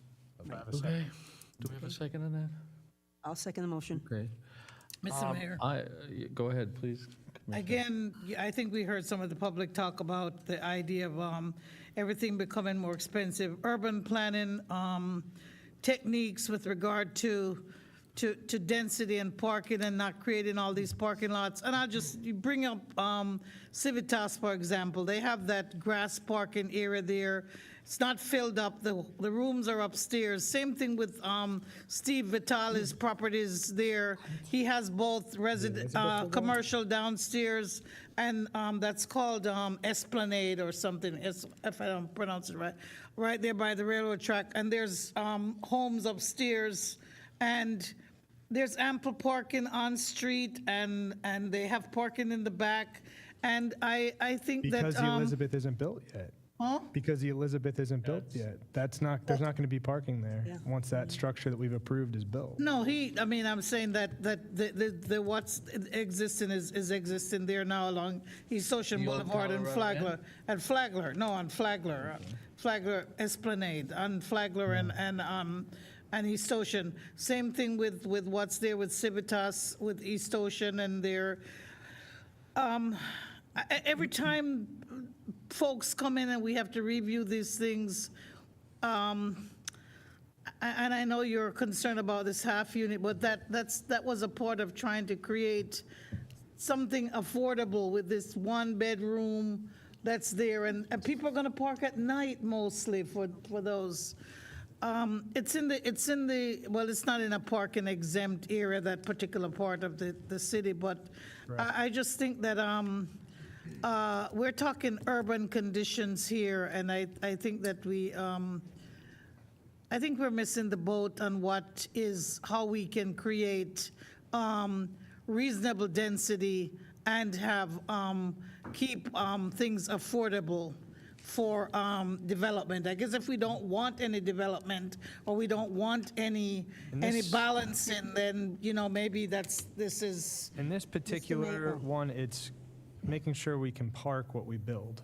And going forward, as more and more redevelopment happens, if this kind of a thing sits in there that can be leveraged, it may not seem like an issue now, but every one of these projects that gets redeveloped and there's these bonuses where you don't have to park it will increasingly become an issue. And most of these are going to be tied to what, Mike Meyer was doing via Kev Freeman and merit these changes that happened to our comp plan. As I see it, we are restoring back how things were before we made those changes. And, you know, I won't beat this to death, but voters have told you they don't like the direction we were going. They don't like this, the level of urbanism that we were deploying. They want a more reasonable urbanism in our downtown.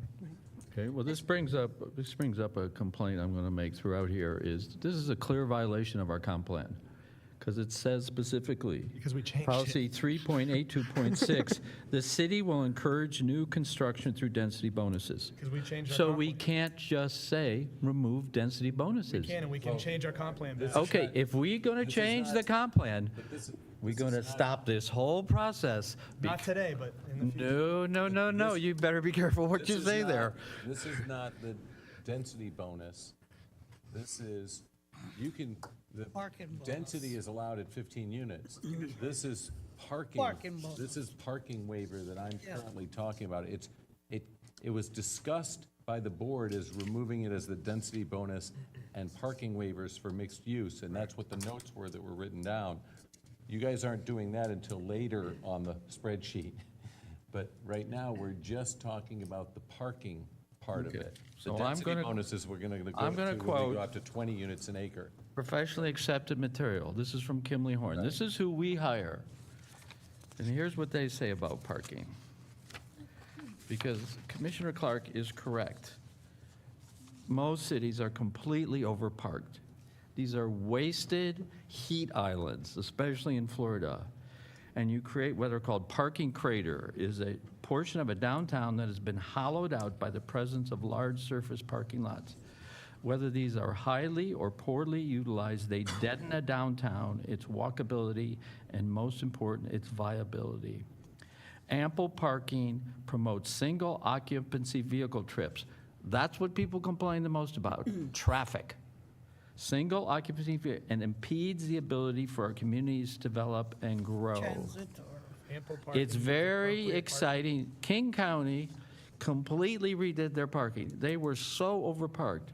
They spent a tremendous amount of time and effort to collect viable data and determine how their community works.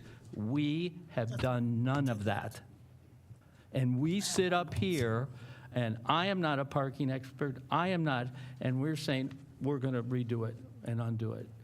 On what basis we are making this decision, I have no idea. The voters. Okay, the voters The are not. voters. There's a program called Park Plus. Jody, are we familiar with this? That Kimley Horn, it's a program that any municipality can subscribe to, and it analyzes all your parking needs in reality. Replacing flawed standards with the custom realities.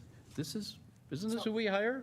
Yes, Kimley Horn? regularly. From study. As somebody who spends probably more time than anybody in this room looking at white papers professionally, I can tell you that it doesn't mean anything. You can get a white paper to say whatever you want it to say. I promise you.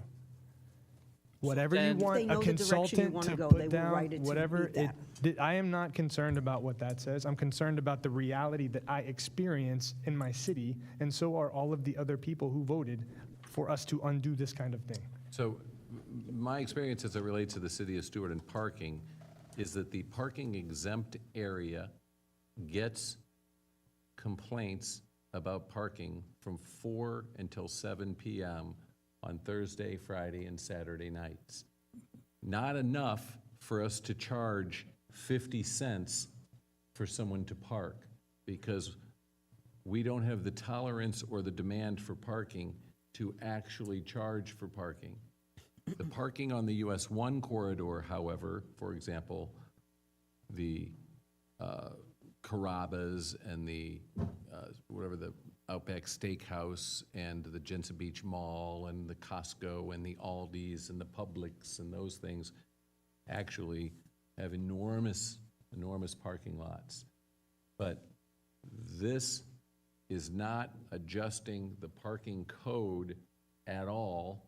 It is just the commission gave direction to staff to say that when people come through with both a residential project and a commercial project on the same site, we don't want staff to do a parking analysis that merges the two. We want staff to make them park the full thing for the residential and the full thing for the commercial, but not changing the parking No, code it's at all ridiculous. at that point. Shared use, no, shared use. If you have a commercial where everybody comes and parks during the day, and then you have residential where those people tend to be gone. Do you think that that's true post-COVID? Do you think that everybody's leaving to go to work, or do you think people are potentially staying home and working from home? Now, Since now we're not residential- allowed to quote any studies, apparently. But just common sense. Everybody's Common sense, realizing, right? well, first of all, requiring all that parking is going to make it much more expensive. Absolutely, you cannot deny that. You don't need a white paper to realize that. But every community is realizing they've overparked these cities. And yeah, post-COVID, okay. If you don't, no one can paint to me that there's not enough parking, there's not enough parking on East Ocean in front of the Fresh Market, or at the old downtown Publix, or these are gigantic asphalt deserts. Those aren't properties we're talking about, Mayor Rich. They're not the properties we're talking about. They That's what are. John said. Yeah, Those are. they are. Publix is mixed not use? mixed use. No, if someone were to If they were to in, come, because correct. there's no vacant land left at all. But So I we're heard- not actually talking about, we're talking about the property that's in the city of Stuart, since there's no multifamily vacant land. So there's 0 acres of multifamily, so it can't be that. There's 0 acres of special neighborhood district, so it can't be that. What it has to be is the theory Correct. that someone's going to come in Could. and build multifamily But at the it- Publix or at the Walmart. But it would have or at the- also prevented Civitas with having 15,000 square foot of commercial space and 69 out of the 138 required on their parcel, but the city gave them 19 on-street parking spaces, so they have 88 out of the 138. That's what we're trying to That could have prevent. been voted no, though. Correct. That could have That's been voted another no. part of the problem. But that doesn't, the distinction on that doesn't make the distinction on this, because that was a board that just waived those parking requirements. Correct, and that's what we're anyway. trying to prevent. So, but this isn't going to, this doesn't waive the parking requirements. It just tells staff how to do the calculation. So if it's commercial, you calculate it for commercial. If it's residential, you calculate it for residential, which would make sense because we can't make all these assumptions that you're going to have all these spaces available. We can't assume. Exactly. Right. All right, Mr. so Mayor, can I make a statement? You Mr. certainly Mayor? may, And Commissioner it's Giobe. Yes, it's kind of, a lot of talk in this room tonight about the fact that there are people being moved out of their homes, they can't afford to stay here. A lot of talk about affordable housing, a lot of talk about why do we need even to have ZIP in progress when we can do all of this without ZIP. I just want you to know that didn't happen. In the last 10 years, there were a lot of give-backs, I don't know what word to use, to the developers. And I'm not talking about the local developers, because we want them here, we want them working, we want them to keep local people working. We're talking about the out-of-town developers who came in and got carte blanche. So we now have, and I know people will say it, we have a parking issue, we have overcrowdedness, we have people moving out. There is no affordable housing. The one affordable housing that's on Southeast Ocean Avenue, their 30-year contract is up, and they are now going to regular fare. So it's not just East Stewart. People are being pushed out of their homes because they're being offered so much money, because people want to they want to make housing, not for us here in Stewart. I don't know who their clientele is, but it's not for us. And so we need to do something to change that, and that is what we're here doing today. And we get a lot of support from a lot of people. Everyone has the right for their comment, but we're trying to tell you is that we're not looking to gentrify East Stewart. We're not looking to but if you want to build here, we have a code that you need to build by, and there are going to be no exceptions. It would be a rare, rare occasion. These are the codes, this is how it will work, and we need to correct what has been done over the last 10 years. And that is what we're here doing today. So I hope that we can just move forward. Thank you. Is there a parking problem around Civitas? It's not built yet. Yeah, it's not built. No. You're not factoring in. Because that part of town, okay, let's move on. otherwise. So there's I don't know if there was a motion or not. No, well, yeah, there was actually. Yes, there was a motion. I second the motion. It should be for the, You have some idea what we're looking at there, Mike? This is Yeah, could we have a this is to create or remove any Remove. language that combines the calculation for parking and instead makes the code read that parking has to be calculated for the commercial and for the residential. Correct. And we have no supportive material of that claim. The only material regarding that claim is in opposition to it, so. Whatever.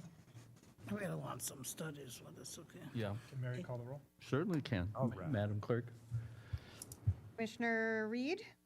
Yes. Commissioner Giobi? yes. Commissioner Collins? Yes. Commissioner Clark? No. Mayor Rich? No. Okay, the next one is just a note that I wrote because in the code it uses the word lots. And lots refer to a plat, and we have lots of lots. Are you on Versa, Mike? Yeah, Well, by the way, 3.10.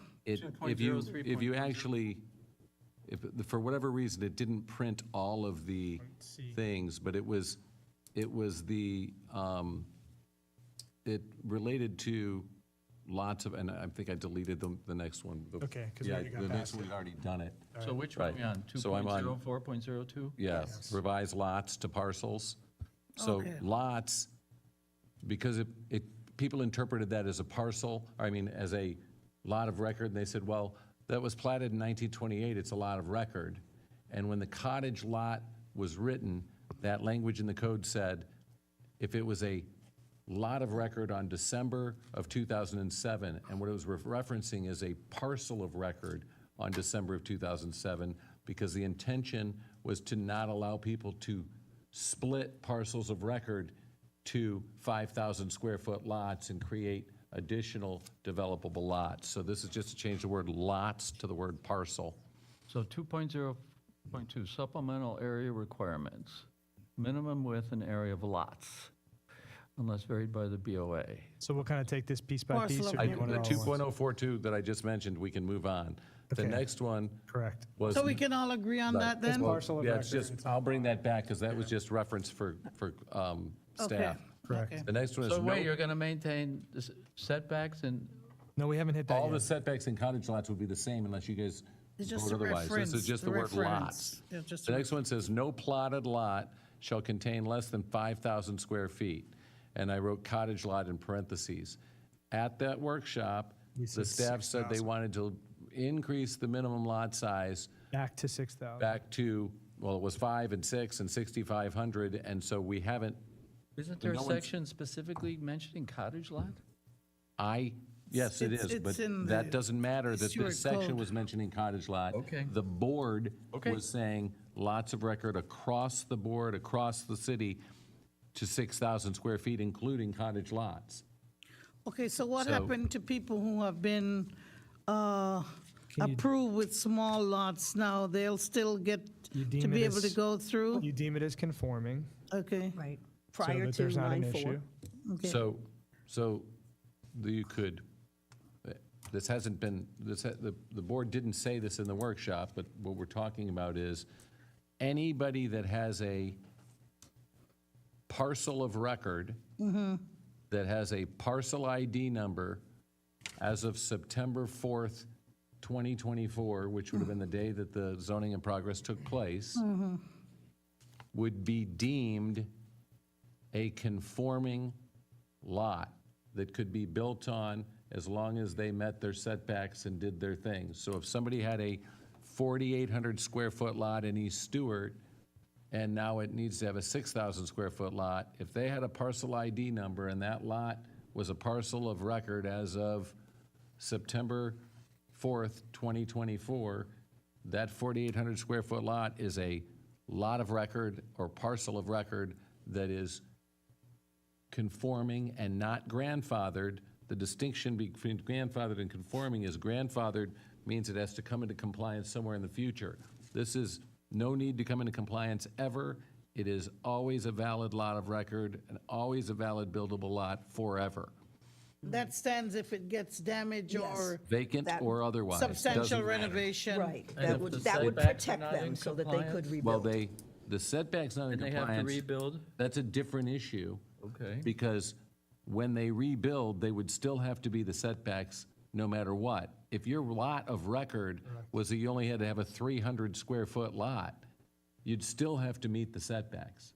So that wouldn't matter. If you had no minimum lot size, there's still setback requirements that have to be met regardless of the minimum lot size. So setbacks is a different thing. Yes, And if you ran into a situation, would you go before the BOA or city board?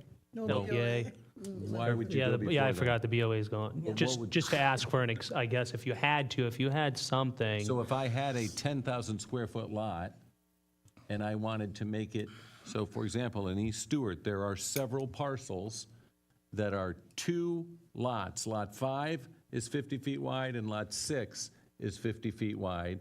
And it's in one ownership and it has one parcel ID number on September 4th of 2024. That parcel is 11,000 square feet. If that person wanted to come in and build one house on one side and one house on the other, that would make 2 5,500 square foot lots. And your proposal is that it would need 2 6,000 square foot lots.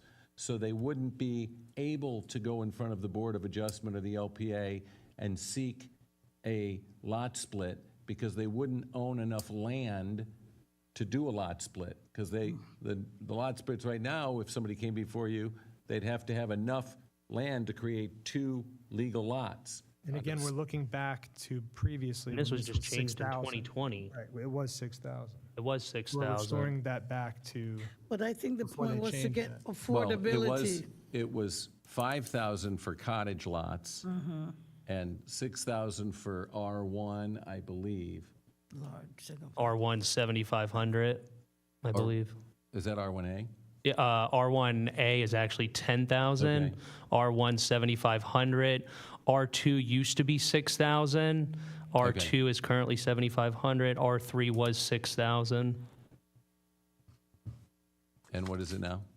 R2 was changed in 2020 to 5,000, and R3 was changed to 4,356 so- to meet the 1 acre. So that would make it, turning it back to the 6,000. correct. And I think we have another comp plan problem here. Policy 3.8, 2.9, guide for the Affordable. location.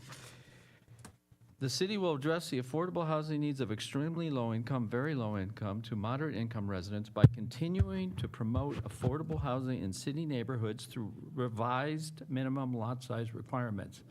I'm pretty sure increasing the minimum lot size would not conform to that requirement. So this is another comp plan change we're going to have to make. And that's why it was changed. And that's why it was changed, to come into conformity with the comp plan. And it's going to go on like this all night. If we keep giving lip service to affordable housing and not and so- provide the means to do it, then it doesn't My make purpose- sense. No, everything We we're still don't doing, have affordable everything we're housing. doing Doesn't is create making affordable- housing more expensive. doesn't create My affordable purpose for this housing. is to give staff something to write, and then when we come back, we will provide you references to those comp plans when they're applicable and what the different stuff is. Right now, if you guys said, we're not going to address this at all, it wouldn't have mattered. It would have been a big waste of time for people to write it and do the double research and figure out all this stuff and figure out how many lots applied and all the other stuff.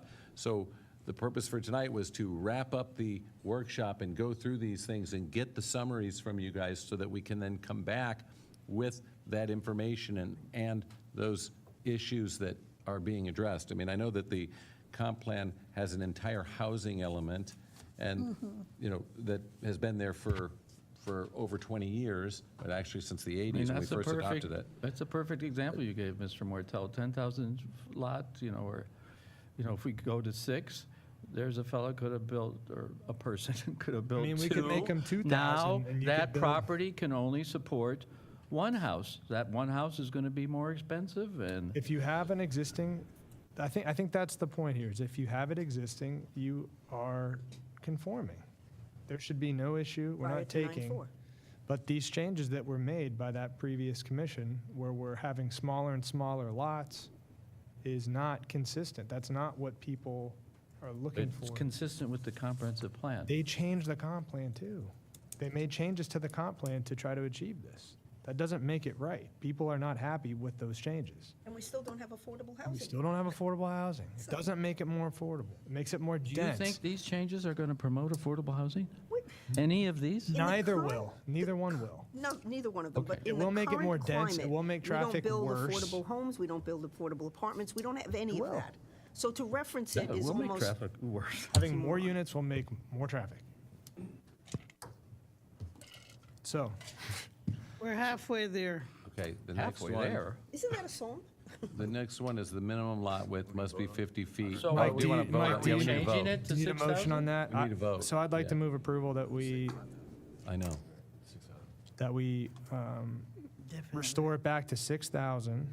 And would you need it being conforming as of a date? I've added if it's Included in there? existing, it will be conforming. Exactly. Right. Okay, All right. and that was important. Yes. Okay, so you made the motion. Made a motion. I'll second the motion. We have a motion and a second by Vice Mayor, and roll call, please. Mr. Mayor, no, I had Okay, you sir. sent to staff and asked them to give me some numbers. And I have, in terms of these lots and what the breakdown, especially for a couple of particular areas, I'd asked them. I haven't seen that information yet, so I still am not comfortable, but For the as record, Mr. Mortel says, email- I know you sent that me email an was sent email, today but I was at didn't get to look. 1:56, Yeah, I didn't get so to we look haven't at had a it, yeah, chance. yeah, I know. All right.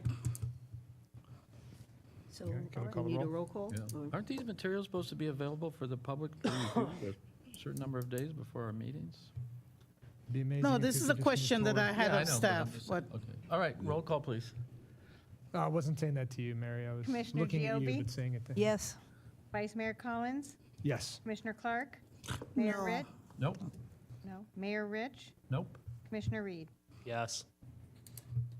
Next one, minimum lot width must Sensing a be 50 pattern. feet as defined by code. When I say it's defined by code, the reason that language there is it's a term of art, because the city code, we have lots of people that live on cul-de-sacs, and so their driveway might only be 25 feet wide, but at the end of their lot, at the very back end, it's 150 feet wide.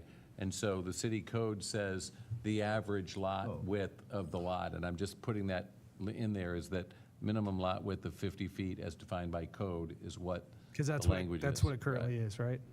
Well, if there's no minimum lot width, it currently isn't anything.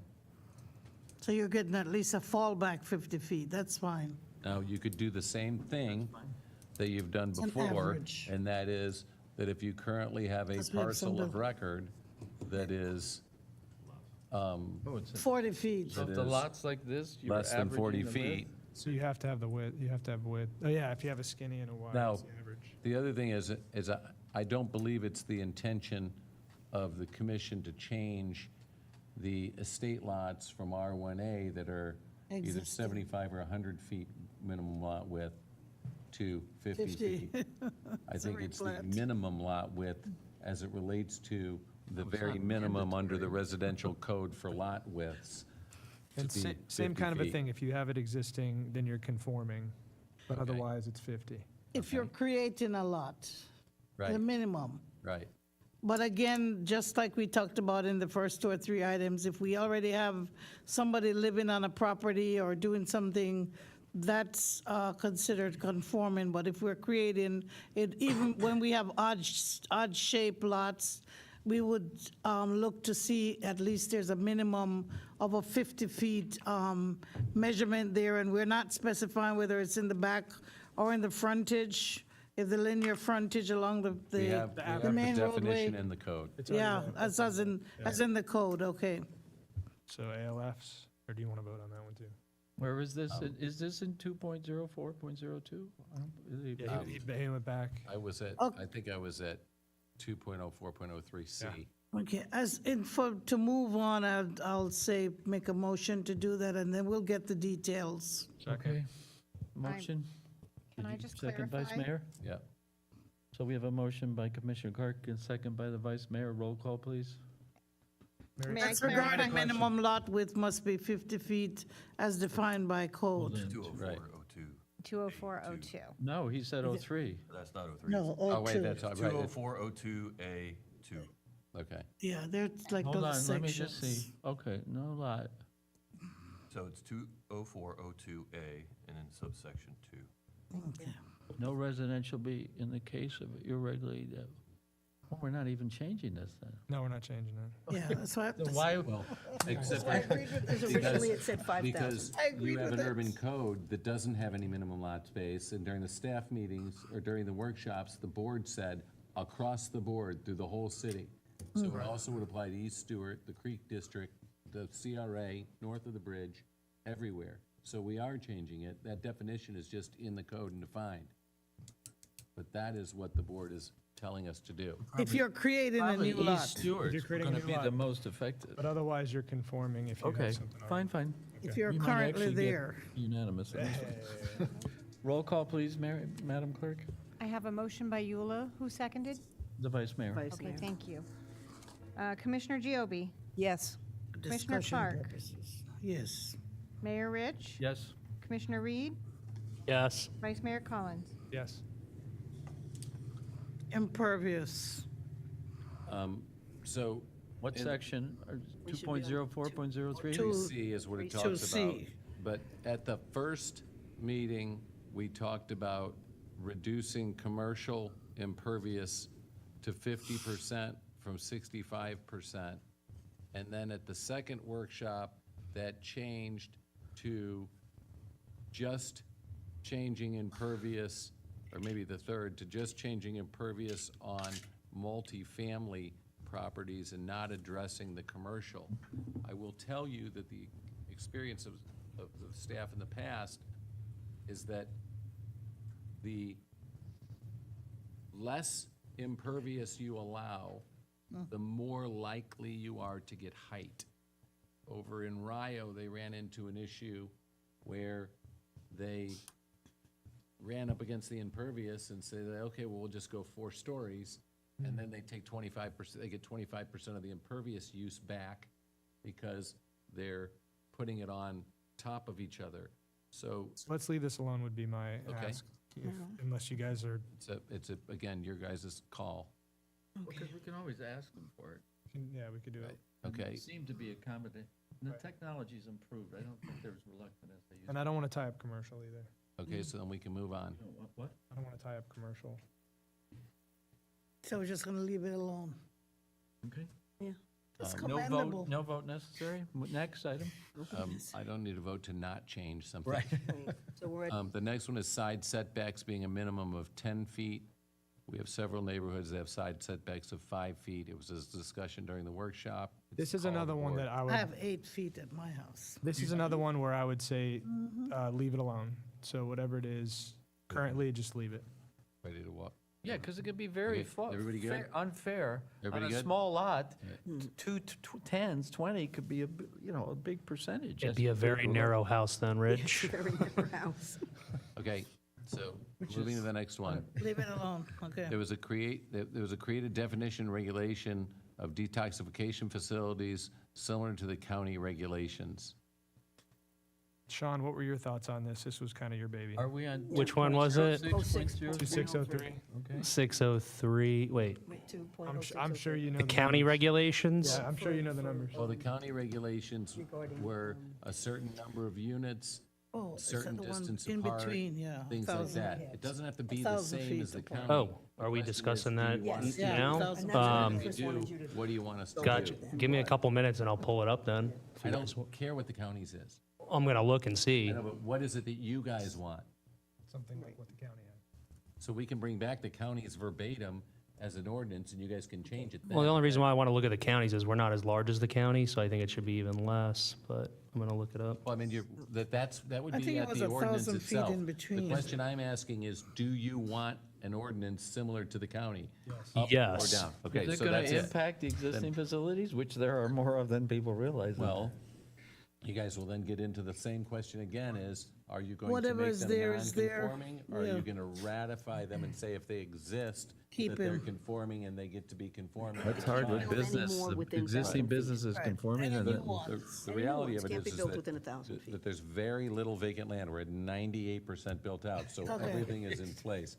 So we're not talking about a lot of vacant spaces. So Okay. where are we with this? that would be a- Commissioner Almost Reed? Right. He says he needs I a gotta few pull it. minutes. I don't know if you guys want to come back after I pull it up. We I can. don't know what are you drafting the ordinance? No, I was just going to look up and see. Well, It's what he's saying is that in a general sense, you could say you want to The comparable. only thing correct, comparable, Yeah, but to the less than the county. county because we're not as large. The only thing is So- that's so- Comparable to that's the a county. commercial Yeah. venture. So you would basically be relieving all of commercial that doesn't include multifamily, save detox. Correct. Would that be an issue? Yeah, I mean, that would make, that would make. So we could always commercial no address it longer be after the We should do it fact after. then. Okay. You got to be careful about Yeah. that. EV chargers, that wasn't me, I don't know who That wanted was the that. state of Florida. Okay, that's The right. state of Florida passed legislation last year, and this is just a note that while we're going through the code, that we have to make sure it's in compliance with the state of Florida, because we cannot regulate a developer and require them to put EV charging stations in. And I just want to make Is sure. that new? Yeah, it just got passed last year. Yeah. The next 'Cause one. I know Mr. Patel has to put them in. Right. So They does can that, negotiate with- does that requirement still in place? It was His is 'cause approved with- it was passed. approved with Okay. his. But anything going forward, a commission cannot require it as a condition of development. And I think they relieved him from quite a bit, I think, And from what I again, recall. We've got. For the EV chargers, I think the board relieved him from quite a bit for the requirements. Yes, we did. He had some joint things too, yeah. Okay. So that would be So to stay the nothing. same. Nothing, it'll. We have to comply come in with the state. compliance with the state law, Right. so that's fine. So the next one was ADUs, and the intention was to be on the same water and electric meter as the primary residence. Since that is the purpose of the ADU, is That's, As discussed at the workshop, it was that if somebody from out of town is buying these properties and looking at them as an investment property and wanting to have multiple units, they're more likely rent it out. to put a tenant in the back and a tenant in the front and do it as an investment property Or and two rent out both. Airbnbs or something, yes. Whereas if they're living in it and they want their mother-in-law or somebody in their family to live out in the back and they want to care for somebody like that, it wouldn't matter if they're on the same utility because they're part of their family or whatever it is. And even if it's a stranger living out I'm back, surprised if you they live got- in the primary and residence, if you'd we're going probably to say that the regulate it. purpose of this is for local people to have that's affordable reasonable. This is housing. for local. That's already the code in the Yeah. East Stewart district. But Yeah. local, especially No, the older. I'm sorry, the code in East Stewart is just that they have to be a resident as the owner. get- they're of the tied to one. each other. I got But the meters is pushback on not. this. The key is the primary resident. I got pushback on this. Okay, Well, I what can was tell it- you- What was the pushback? What were they people saying? want- We're all talking, hold on. I'm Yeah. sorry. They're older, they need help, their finances are stretched, we've heard a lot about this, and they want to get a renter in, and they don't want to pay for the long hot baths, and Well, they it charge was them not an more. unreasonable, if we want to help people out, again, affordable housing, helping, if there's, we can provide affordable housing, or we can help them pay their bills to stay where they are. But you can't distinguish would the have- local and East Stewart from. It's a problem. Mayor Rich. It's a problem, I agree. Unless one of them lives in there. But I appreciate the concerns of people who want Mayor to be Rich. able. Yes, Commissioner Reed. Maybe Mike can clarify too. What's it cost to put another water meter in if you had to for an ADU? Just for the meter specific, it's very expensive, isn't it? I think it's $4,700. Yeah, that doesn't sound cheap to me. No, it's not cheap. So Right. if you had one, it would make sense for an ADU, that's my opinion. That's the Tied purpose. together and let them deal with the Correct. issue. If you had a family member, a friend, I don't think someone like that would be as concerned for their water or electric bill to where they could wrap it up into the rent instead of someone just dividing it, and like Mike said, an investor I'm coming in. just sharing with you what I've heard. And we I appreciate understand. it. Thank you. It's expensive to add a water meter, Mayor, even if it's for How about a- irrigation how about only. a- How about a power meter, a P&L meter? This was water and power, so What's that cost? I don't have any idea. Because The power is water- expensive. So it's fairly common to have one water meter and then subdivide the water in apartment complexes and everywhere. But it's also very common to have separate electric meters. And I think I'm aware of places in Yeah, Stuart that they even do. have 3 electric meters. But it's not, there's a couple issues. Number one, it can be how the power is run and getting to the meter. Right. And the other is really about the convenience of getting someone else to have the electric bill so that you don't have to go and shake them down for the $109 or whatever it is. Mike, for Mr. clarification. Mayor, Forgive me. Mr. Mayor. So if, Commissioner Clerk. thank you. So if there's a difficulty, can they come back? But can I ask Mr. Hatton, is it Lou? When people are coming in for a building permit and they're doing these ADUs, would it be the best thing to require, are you looking for them to say, show me how you're going to connect this to the main house? Or you have to provide a separate connection? Please come to the microphone. Mr. Liu, sorry, Mr. Haddon. I'm thinking if they're going to get a CO, do they have to show that they're having a separate thing? If or- it's zoned for single family, 1 meter. I make them upgrade the existing meter to either 300 or 400 amp, where they can take the main house at 200 amps, and the accessory can be either 100 or 125. Okay. Unless it's zoned duplex, that's 2. But if Right. it's, What if it's zoned East but- Stewart or but the if- creek? If it's duplex, like you East say. Stewart or the creek? And the like farm-based mixed crowd. use or downtown? yeah, That would be multiple, you could that have. would be multiple meters or something like that. But you would have a multiple main coming in from FPL, and it would be metered. Okay. With the multimeters. But as far as the residentials and all that, if it's a single-family zone, you're gonna only get, I'm only gonna give you the 1 meter. Okay. Go ahead and upgrade to a 400 amp, 3 or 400 amp, where you can have two main breakers. Go for 200 for the main house, and go for 100 or 125 on the accessory. I mean, you So it can't, defaults to the code then? It defaults to the But right now- use? Right now, when you have BMU, which is business mixed use in East Stewart, if somebody was gonna do a home with an ADU out back and call it a single-family residence, it would still, it could have 2 meters. Or if you're in be a multi-meter, downtown, right. so you're on, right over here on Osceola or Seminole or whatever it is, and you build a house and you build a guest house behind it, you can put the, like where Mark Breckville was here, but where Mark Breckville is living on Osceola, the lady lives in the house, and they converted the garage into an apartment up above it, but because that's in the downtown zoning, it has no restriction on it at all. You could have 2 meters. In fact, I don't know if they do or not there. Well, according to Mark, if I only had 1 parcel number, he only gives them 1 water meter on a parcel number and 1 are we talking about grinder. power or water? I'm following the same thing for power. Okay. If on that parcel, Mark's only gonna give them a 1 meter for the water, a grinder or gravity tie-in, and I'm gonna give them only the main 1 meter that the FPL is gonna give for that address, and they can upgrade the service. Okay. And that's Split it. exactly what the commission No, was. just so, having just built an ADU, I was 2 inches away from having not enough slope to just tie in to my existing city sewer. Right. So say I didn't have those 2 inches, then I would have been required to do a whole new system? Now, I happen to have a guy who's over on, I think he's on 16th. He doesn't have the fall from the original Right, house. the fall. Right near the house. Right.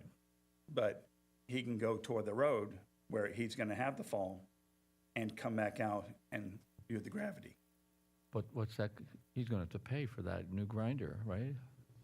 Lift station. We're not gonna allow the grinder Oh, due to the fact that there's a potential that any blockage that they don't know about, where the tap is before that blockage, could make the grinder pump, For the main and house? any orifice, meaning toilet, tub, shower, everything, it would come through on the house.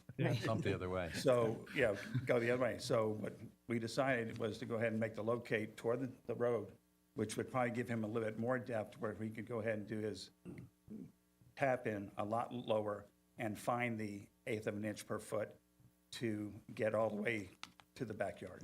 so, and one more question. The city, we're not allowed, by state law, we're not allowed to restrict Airbnbs, is that correct? It's a state law, I think. Right. It's Yep. preempted. Are we going to run afoul of that? We are not regulating Airbnbs by any way, Okay, because you can still do your Airbnb. Just not in an ADU. Holiday Inn only doesn't have a different meter for every one of their rooms. okay, well, that's a Okay, little Mr. Mayor? Like I'm not sure if like this a hotel, yeah. Mr. Mayor, I'm not sure if this question is for Lou or for the city manager. Because income for older people who want to put in these ADUs. My question is, does the primary resident have to live in the main house? Because let's say One of that the there's two. someone who's a widow. Stewart.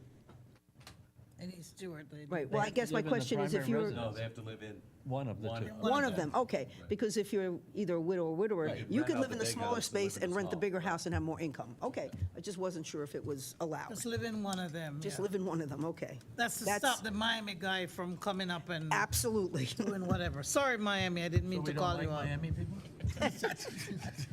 Mayor, I'd- That- Hope I'm not gonna be that sued. Miami frame of mind. It's not the Miami person, it's the Miami frame of mind. Mayor- Where are we Mayor- at on this one? We are Mayor, I would on, like to move that we amend. Thank you, Lou. Amend the ADU citywide to include being on the same meter. And I'm going to say that I wanted whatever is in the current form-based code for East Stewart to stay that way. And I know that you're saying citywide. Will you accept that amendment to your motion? No. I wanted to apply citywide. That was my major concern with the form-based code is if you wanted it to stay a venture that was for residents and stayed for locals, you would want there to be 1 meter. If you wanted to open the door to outside investors coming in and not having to potentially live there, or we can't monitor it anyway, so they could say they are, but now they have 2 meters, it makes it more of a commercial venture. Let me ask, Because nobody's going door, Lou's not going door to door to check if somebody lives there anyway, but at least if you have the 1 meter, you can make East that Stewart more could then restricted. maintain that family or friend. But if you make it 2 meters, now it's truly a commercial venture, and somebody could come in and have those all be stacked up. let me ask something. Mr. Hatton, can I ask you a question again? So I know that this is like a building type thing. So if people who have an older home and they have like issues, like electrical issues, they don't have enough amp and enough whatever it is, if they're going to do this ADU anyhow and tie into it, they're going to literally have to upgrade their electrical systems. Which is why, if you look at this, a lot of people in East Stewart can't even afford a roof or their AC unit to do anything on their house. Who's going to come in and take advantage of this is not going to be the people living in East Stewart so they can make some extra money with an ADU. They can't afford to build an ADU, a lot of people. But it will open the door for outside investors, again, to come in and leverage that we've done this. That was my major But that's also going to contention. stop them from trying to do, okay, I hope, we'll have public comment on this in later times. And in lieu of with looking at Brightline, that's my particular worry, is that puts a lot of pressure on that neighborhood for development. I don't think you're going to have that issue, Really? no. Okay, so, Mayor, I'd like to move that we, with regard to the ADUs, update the, I guess it would be primarily the East Stewart, but form-based Well, code it's to just- include on well- the same meter.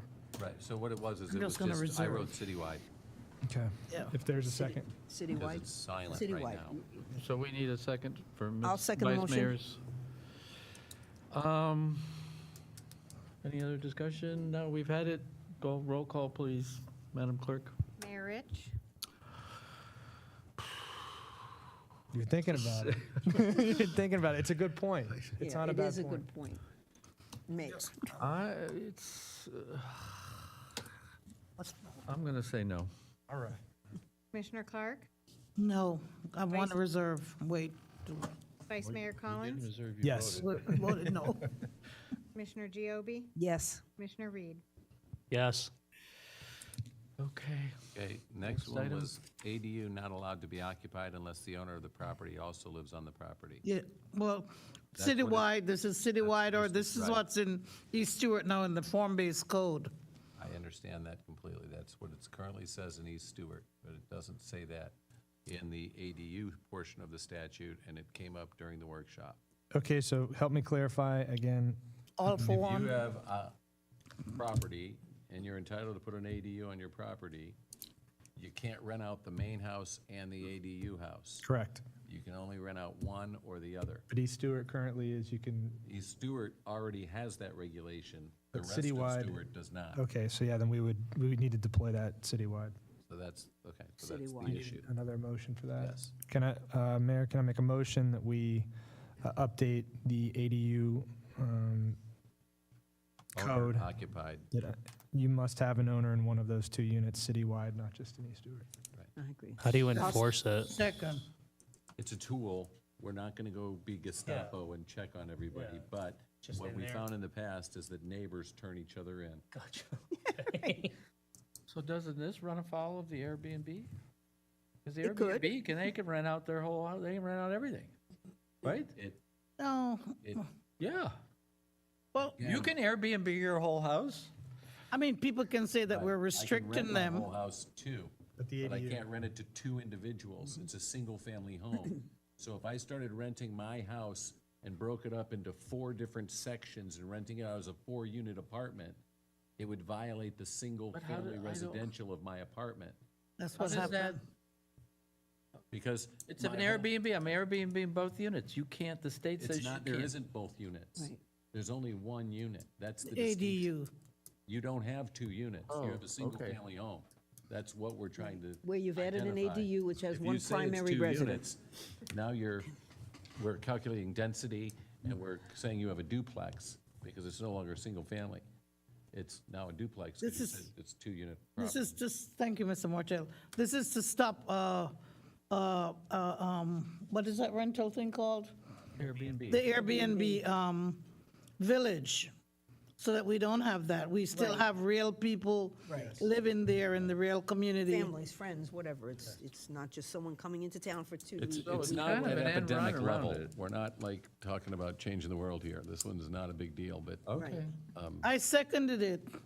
Yes, you did. I'm proud of you. Okay. we have a motion by the vice mayor, a second by Commissioner Clark. Roll call, please. Commissioner Reed? Yes. Commissioner Giobi? Yes. Vice Mayor Collins? Yes. Commissioner Clark? Yes. Mayor Rich? Yes. Hey, how about that? The next one is duplexes. And for clarity, I've gotten some mail and some email and some other things, and some calls from some residents at Fisherman's Village. This concept is not related to Fisherman's Village in any way. Fisherman's Village is currently zoned for duplexes, and it's platted as duplexes, and the vast majority of them are owned separately from different sides.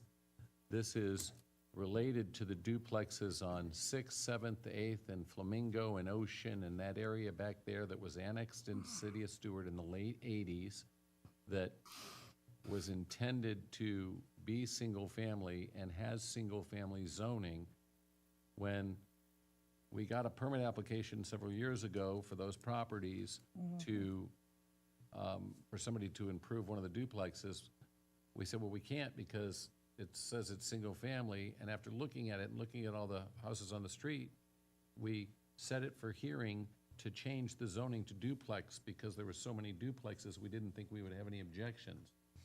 We were wrong. There were lots of objections. The entire neighborhood came out in droves, and Helen McBride actually had a copy of the letter that she had saved since 1986 in her hand, and it Get 'em, Helen. clearly stated that these properties were going to be conformed at some point to single-family residential. So what's happened, and I talked about this during the workshop, is our current grandfathering or non-conforming clause says that you can make improvements up to 50% of the value of your property before you have to come into compliance with the new code. So if one of these duplexes burns to the ground, they'll only be able to build a single-family home back. As the code sits Right, now, right, correct? right. We've not. That doesn't change anything. That is as of Right. the 80s. But as the code sits now, in the 80s, you could have bought both sides of the duplex for 70 grand. You would have gotten the whole house, both sides. So 35,000 a side. But now, you can spend up to 50% of the value of the duplex on improvements. So if the duplex is worth $250,000 and you spend $100,000 on improvements to it, and then you come back next year and you say, look, it's worth $350, I want to do $150,000 worth of improvements, and then you come back next year and it's worth $525, and you say, I want to do $250 in improvements.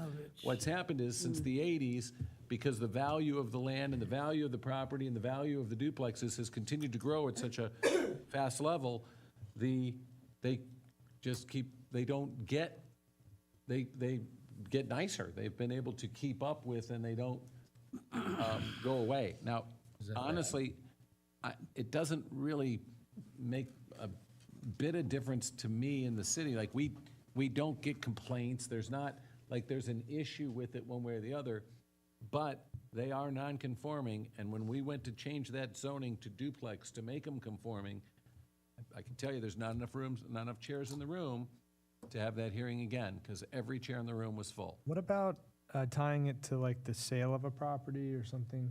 A deed restriction. But Yeah. what would you do with the sale? I mean, I'm not sure. Yeah, I mean, the structure is there. Because I don't want, my concern is if you potentially, I've thought about this one a lot, right? If you do this,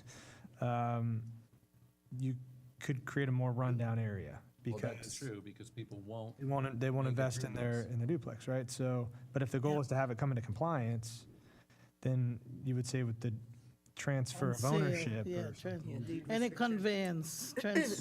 That way you can live there. If you want to fix it up progressively, it's fine. Last week, I started to look at it a little bit. I don't know, process. I don't know how many of them are, I don't know how many have ended up in dual ownership. That is both sides. Most of them were single ownership, and if they got dual ownership, it would be interesting to see how that happened, because the title should have been a single-family parcel. The city of Stuart would have had to grant a lot split somewhere, and it probably didn't. It probably just is, somebody went down to the property appraiser and recorded a new parcel and got a new parcel ID without commission authorization, just doing it. But that's something we'll be back. in the For event me, that- I would like to, I know we talked about having experts or going into more depth. This one in particular, I would like to either maybe wait on, and I don't know how you guys feel, but I mean, Robalo Court, right? Robalo Court is Right. all duplexes. I would really like Okay. to make sure So it that, won't change No, no, their it's mind. not them, it's a. Yeah. so- But I'm so- saying those people love living in those. well, that It's area not- is not. I mean, this is not duplexes relevant. are desirable. Yeah, but this is not relevant not to them. that. No, It's but not I'm them. saying, this idea we're trying to restrict duplex, duplex, No. it's some of the little, okay. Okay, Some so affordable Mr. housing. For all others not to become duplexes. I think that But was. why not? That's Because- affordable housing. Because the intent when they annexed in was that those would all come into compliance with being a single-family home so how neighborhood about per this? the county and Mr. annexation. Morchell, How about this? These buildings all exist. There's no Right. fear that there's going to be new construction between now and the zoning in progress. And my notes will be that we will bring back information to the board that shows ownership, to see if any of them got split into dual ownership. I do think we should study this And one. we can study it, and we don't have to have this new language adopted by March 4th and make it by the zoning in progress, because there are no new applications, because they're all already zoned single-family, so they're A all. lot of them own one side and rent out the other side. I don't know, but. I think so. But then that would be the case. There's a lot of Right. rentals over there. and it could be an owner that doesn't even live there, he just owns the property. Can I say something, Mr. But it's not Morchell? emergent. Yeah, so, yeah, I hear what you're doing, but could there be potential language that we say that if those who are similar situated, so that we're not arbitrary on this, if we describe certain things and they're similar situated properties, that the city of Stuart is going to give X, 2 years, 18 months, whatever, for people to decide if they want to make it a duplex or remain single-family, and they're probably going to have to coexist side by side, which they're already So doing now. It already says that they have to make it single-family. That's already in place. But I'm saying, can we add that duplex part in it for those who want to do it? I hear you say that some of the neighbors said that they didn't want to have duplex, but maybe that has changed now. what you're saying, You don't want to have it, you don't want to have it, neighborhood you don't have a mix, you don't want to have a They will mix. barbecue you. Okay, One all of right, the that's fine, neighbors- One of the that's fine. neighbors is raising his hand in the back of the room. Neighbor, Mr. McChrystal. I thought Mr. McChrystal lived on the other side of his. I thought that you live by the other side of Dolphin. No, I don't live on the Yes, wealthy Mr. side. That's right. All right, so that whole episode was started by me. Okay. And the system works because all of a sudden you had these zoning change signs on one corner So what got the uproar going, at least for me, was the city's answer to those 2 duplexes on Flamingo, okay, which is where the whole issue started. The city's answer was to rezone like 3 city blocks, a total of 13 or 14 single-family homes, into duplex. So I photocopied the map, and I went door to door and handed that stuff out. And overwhelmingly, people that live in that single-family neighborhood we all viewed that as the beginning of the end, with all the talk about affordable housing, and we want our neighborhood to stay exactly how it was. So the uproar was about the scope of the city's answer to make these 2 renegades, call it whatever you want, structures or duplexes, it just looked like, man, this is going to be game on. People buying up these little houses and making them all duplexes, okay? And Helen had the paperwork. And That's Ocean Avenue. I know that. so I think It's the whole side of the street. the simple answer is, hey, they're there. Grandfather those 2 in and just call it a day. That's They're it. grandfathered in now. Oh, they are? Okay, yeah, okay. Yeah. So, but All right. that is the But that was the 50%. reaction. The reaction was to how the city's answer was going to be to rezone 3 or 4 city blocks, 14 single-family homes, all into duplexes. That's what raised the uproar. Yeah, no. So Okay. in response to this, I will bring back the information on it, but we don't have to worry about it for the zoning in progress, because nothing changes in the zoning Yeah, in yeah, progress, so we yeah. can move on to that one. Okay? The next one was Table 4, and this is the exact same question we had about the 1,000 feet of commercial and the FAR and the density, because we brought it up at a second workshop, so we've already talked about it, and we can go on. 800. Right, but that's just what it says here. Right, like- We're all agreed? We Right. dealt with that? Yep. Yes. Okay. Then, Self-storage. the, And which that was- included self-storage? or Sorry. No, this is different. Okay. I have 202 coming up here. I'm concerned Yeah, where about are you, that. Mr. Martelli? It is the self-storage is the next one. The question is, what do you want to do with it? There was some discussion about, the consensus that seemed to keep showing up was that everybody thought self-storage was fine as long as it wasn't in their neighborhood. And so, You don't even like it on US or 1? US 1, or downtown, or East Ocean. And so the real issue is that it's currently allowed in commercial. And in reality, self-storage is a very low-intensity use. It doesn't make noise. It doesn't have traffic. So you don't have any, Doesn't have jobs. well, that's the other thing, and it doesn't have taxes. It's warehouse. Right. So to me, because it's warehouse, it kind of falls as an industrial warehouse. That's what it is. Correct. And so you could, and again, you could do the same thing you've done before. The ones that are in and built are allowed and conform, and they get to stay. But we have situations in the past, we're coming up, where we had self-storage units applying to build next door to self-storage units. I mean, that means we are a bunch of hoarders. Yes. We are. But the point of it being is that Yeah, I mean, they don't care where those there's are. not, there's very little land left in Stewart. And Industrial it's- land. Well, Yeah. any land, for any purpose How much did whatsoever. he say, industrial? It doesn't Zero. benefit the city at all when prime real estate is converted into self-storage. So Mayor, I'd like to move that we limit self-storage to industrial warehouse. Is this going to be, Future, any future. And then the Future. stuff The in rest place. would be, is this going to be a Bird Harris issue?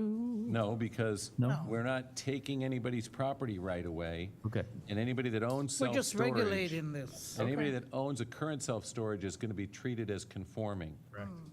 Okay, Existing okay. will remain Consensus. conforming. I Like the have a second? self-storage I'll over second that on- motion. Oh, The self-storage on commercial, is that industrial over there? That's commercial, That's commercial, right? right? And the self-storage Indian right here on streets. US 1 at the cutoff road is on commercial. Every Commercial, yeah. self-storage is commercial now. yeah, most of them are commercial. Yeah. So when we change it, what we'll have the same language that says We can identify them. These guys with business taxes for self-storage are going to be conforming, so if they burn down, they can build them back. There's not going to be any detriment. There's not going to be any taking. Theirs exist. Okay. Nothing's going to take away from them. It's just, we're not going to build any new ones next door to them or whatever it is, if it's On zoned commercial. residential or commercial. So there is a motion, there is a second. Roll call, please. Commissioner Clark? Yes. Commissioner Giobi? Yes. Commissioner Reed? Yes.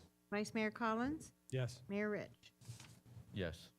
And this was another one, came up in another one of the workshops, that no one wanted shared parking. We've talked about that already, so we can keep going. The next one was the urban code PUD related to half units. Mayor, I'd like to move that we take half units out entirely. I had voted for that.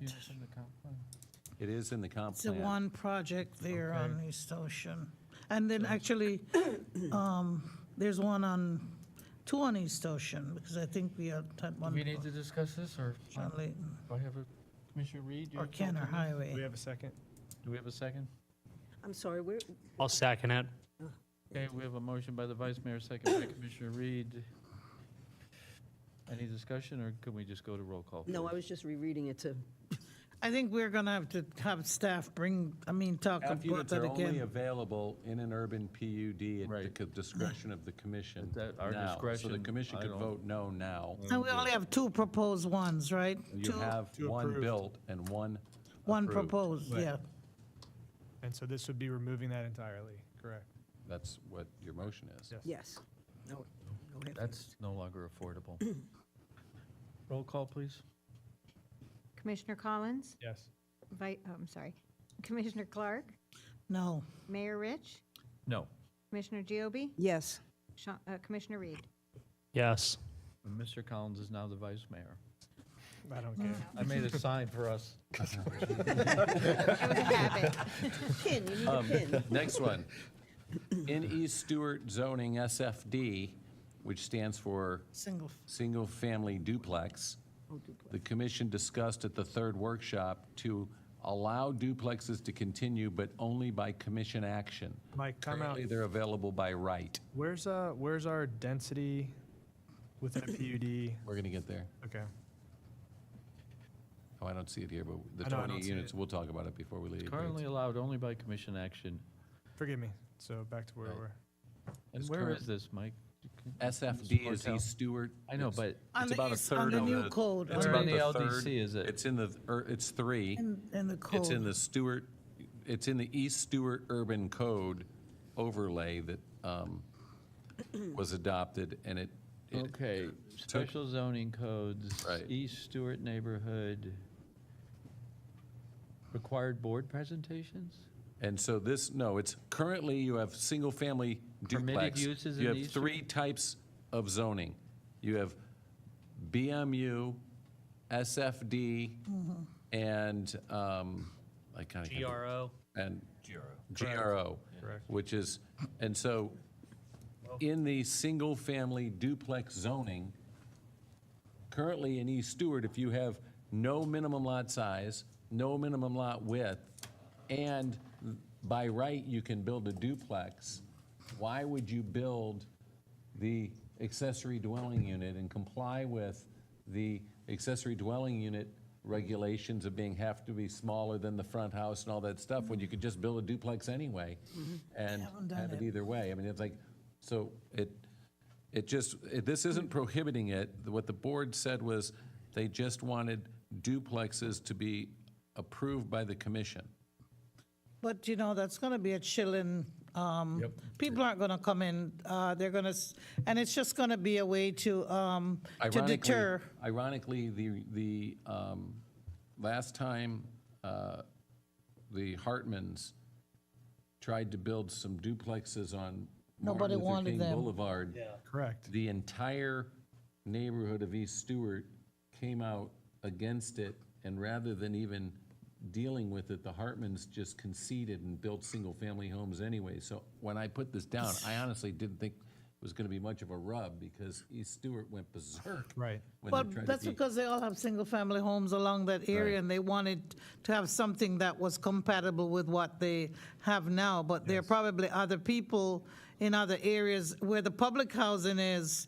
There's lots of duplexes there, and there might be somebody who has an infill who wants to do a duplex close to that, because I know that there's a McCarty property where the house was taken down on Bahama and Nassau. There's places where people could do infill. Even though Habitat, when they came in and I built those homes, they built single family, but And they still nobody could. has said anything to me about whether or not, it would affect them coming in with a particular thing, and it is commission action is required, but I just want to make sure that people know that just because it's like that doesn't mean that it would never be approved or something. But that commission action does create the opportunity for a For the public hearing. neighbors to come Yeah. out. And then you can see, okay, that's not a problem in this particular street, and everybody's okay, or no, this is not okay. That mechanism that's there by having it be. Because neighborhood and neighborhood values are important when we're doing this kind of stuff. But I don't want to, well, we'll have a chance for people to This come is- and yeah, see we're not what's. voting for or against anything tonight, it's just. Yeah, I giving know, direction to move staff. forward with it. So Mayor, I'd like to move that we make that update to the, I don't think SFD is it in Creek as well? No, it's just in the East Stewart, right? East Stewart zone, and it's And the- figure ESN 23, or I'm Right. sorry, ESN 24. And the creek has a lot of duplexes over there. I But mean, I- that's all that's there. Yeah, For but the I wanna be, residential in the creek, in the part of the creek from Colorado to We're taking A1A. away by right of some. But I want to be clear that it's not just SFD. You're taking that GRO and BMU that's in that neighborhood, and it's reverting back to SF, single-family home, and then not just duplex, but BMU and GRO. You can do it, but it would have to come through commission action. So I didn't we have see duplex. that. We have duplex here, but that was the Yeah, that- conversation That's we were more having. expansive. No. So it's anywhere in East Stewart Mm-hmm. where a duplex would require commission action. So what I had brought up and we discussed at that meeting was within that interior where there exists BMU and GRO, that would be single-family home, but that you could, hang tight, but that you could with commission action leverage that BMU or GRO, but it would have to, you would have to go through commission action. And then on your main thoroughfares, like MLK and East, or not East, 10th, where it's up against a street, that it would remain GRO or BMU like it is. We already have an overlay area in there, and that's why we have this. I mean, that they can come in and decide, to whether or not to use the mixed use, develop with mixed use, which is the BMU. I think that, I don't know why we'd You want can to still change do it. it, but you would have to go through commission action. If But it's when not you're on the main saying that thoroughfare. it's single family, but then you can do this. Correct. I think that, Because that neighborhood is because single people want to family. have the option to still openly, without having to come through so many hoops Well, we to want do public, we something. want public input, correct? I know, but On if we're then, gonna take a single-family neighborhood and turn it into city place, right? So we wanna make sure that if you're gonna change this single-family home neighborhood, that you go through commission action and we can have a hearing, unless it's on the main thoroughfare. We had public input for 2 years You before heard, we put the you code heard in. how frustrated Albert was that on MLK. well, There's a commercial property. That was there. Imagine in the interior, and that was there, that's, on the lot across the street, if that was a commercial. it's not going to happen. If you zone it, it It's already can. said that the only change that was made was on East Avenue, where they had to combine single-family and commercial. So- Otherwise, they couldn't develop. They had to combine it. These were not, that was not the input that I had given at that meeting. It wasn't just restricted to SFP. It was across all of that interior of East Stewart. If it's in that interior, not on that main thoroughfare, I named each one of those streets individually as we were going through it. Whether it's BMU or GRO, you can only leverage that through the mechanism of coming in front of the commission and having a hearing, so that the community can come in and say, you know what? We don't want that to be a business mixed-use 3-story thing. Or, yeah, it's okay. They should have that input, and if we just make it by right that you can do GRO or BMU, we're removing the neighborhood's ability to have a say. So let the overall overlay still be mixed use. Yes. And they have to come in with each individual thing if they need to. It will be single family, but what will be behind single that's family changing with it. commission action will be the ability to do BMU there. Isn't it? But you can't do it by right. You would have to do it with commission action. So it should be single family / BMU / whatever. And The current map as it exists is fine, but wherever it says GRO, it's still single family unless you have commission action, and then you can leverage GRO or BMU, except for the main thoroughfares. well, we'll see the language. And You get what I'm hopefully saying? we'll have people come out who live in the neighborhood, because again, this is all about neighborhood and all about making sure that things fit for people who currently live there, and hopefully it will maintain a certain character in the future. So a But map, this gives them that opportunity. correct. Yeah. Gives them the opportunity to say what happens. And then those property owners on East, right, they can still do something or sell that property or develop it, but we would have to have the community come in and be able to speak to it. All right, well, okay. Should we vote on that, We Mike? just spent 2 years listening to the community, and we came up with the form-based code. And so I don't know why that doesn't count. Okay, so Mayor, I would like to move that we, I guess it would be a map amendment going through there, but that would include, Right That's a now- land use, you're Right saying. now, that's what future- you is that want future land is use? just the duplex for all 3 zoning to be by commission action. Conditional use. Okay, if duplexes are gonna come in, that's fine. Right. but not just duplexes. And then- GRO and BMU. No, In single-family SFD, GRO, and BMU, Yes, sir. a duplex has to be approved by the commission. But also a BMU or GRO has to be approved. So So BMU land and use. GRO, so any use at all in BMU being approved? Other than a single-family home in that single-family home neighborhood, Okay, that would come That's a in front of the whole commission. different thing. so, well, it's, but it's, I mean, it still can be included to the extent that we can bring it forward and address the requirements of approval, but it's, now I'm understanding what the Vice Mayor's saying, is he's saying, unless it's single-family home in East Stuart, if it's any other use, it requires essentially a conditional use or a hearing in front of the commission for approval. Except for the main thoroughfares, like on MLK. That's very heavy-handed. But in the core of that neighborhood that's a single-family home neighborhood, That would require a map amendment to rezone, because really what we're talking about doing, like you would say it's Is- GRO with commission Is action. that a comp plan issue? it's not a comp plan issue, it's a, so the comp plan of downtown already exists as a land use, but a future land use map of making it here, there, or anywhere would change. East Stuart has a future land use of East Stuart. But Right. within it, it has zoning Right. of SFD, GRO, and BMU. Yeah. So if you're changing the zoning from R1 to R2, it's not a comp plan amendment, it's a zoning change. In this case, you'd be changing the zoning from from BMU to SFD, Right. or Or just instead, BMU, you're changing BMU the with conditional, BMU with use. text Yes. to say that anything other than single-family needs commission approval. That's really what the text amendment is offering, and it's a text amendment. If the goal But is to then you were preserve accepting it to a different single-family roads. home neighborhood, if that's the goal. Yeah, Mr. Mayor?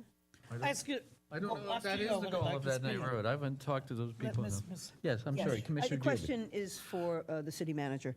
Mr. Brinkley, I believe, was here earlier, and if we had this in place, the community would have had input before a business moved in, which is cutting and slicing. But No, that's that by business right. isn't cutting and slicing, and It's that by right. business It's has not been doing commercial anything. there since the 50s. Yeah, it's. So- But there by still would have right. been community action. They would have come in and said, well, we don't want that type. Well, so are you saying that all of the businesses in East Stewart are non-conforming? No. Now we no. got problems. No, I'm not saying they're not So they would all conforming. be allowed to stay? Again, you would be in compliance. So there wouldn't not have been a hearing?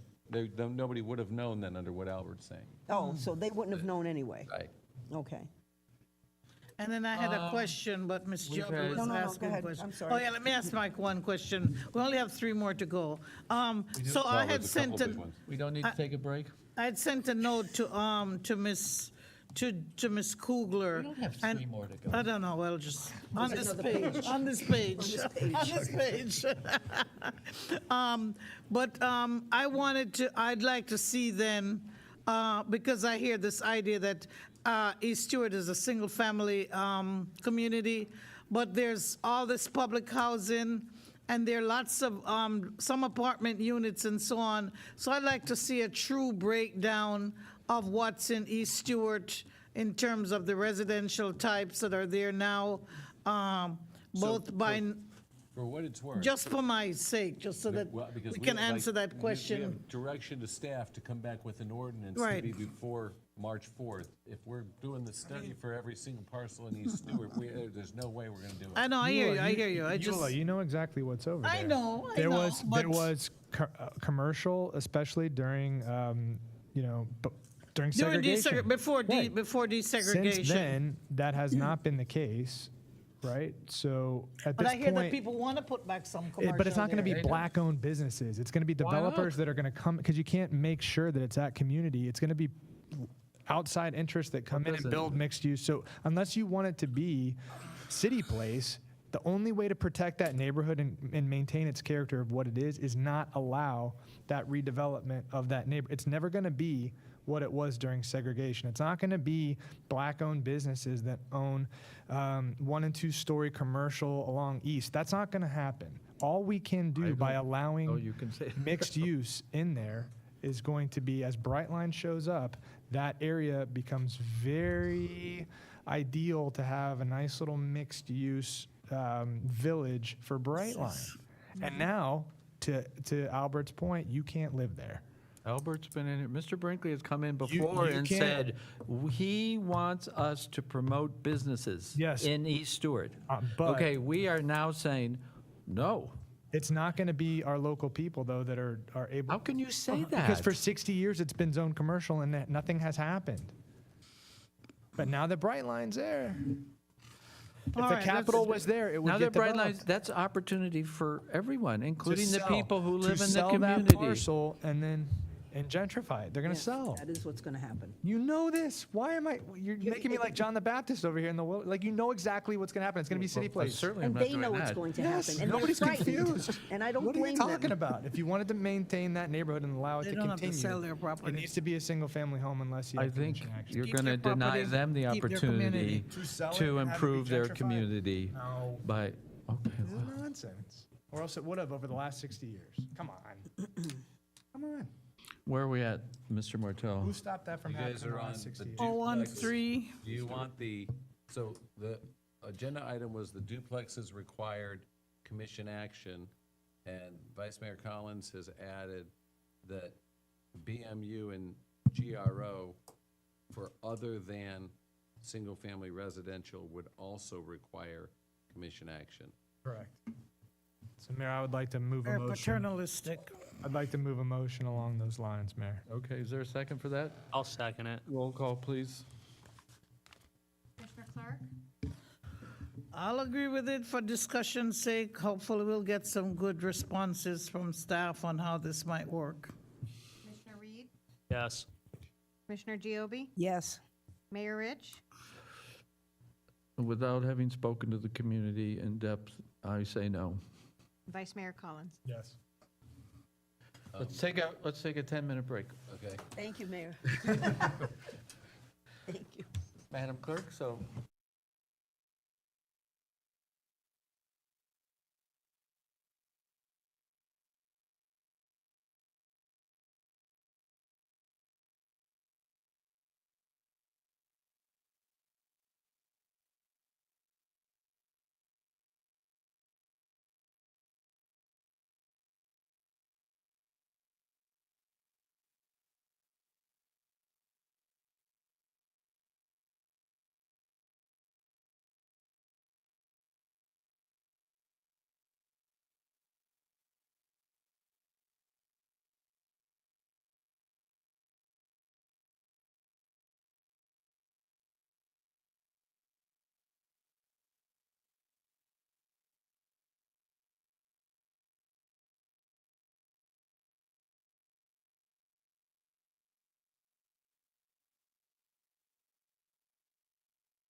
Who's going to put a tab on it?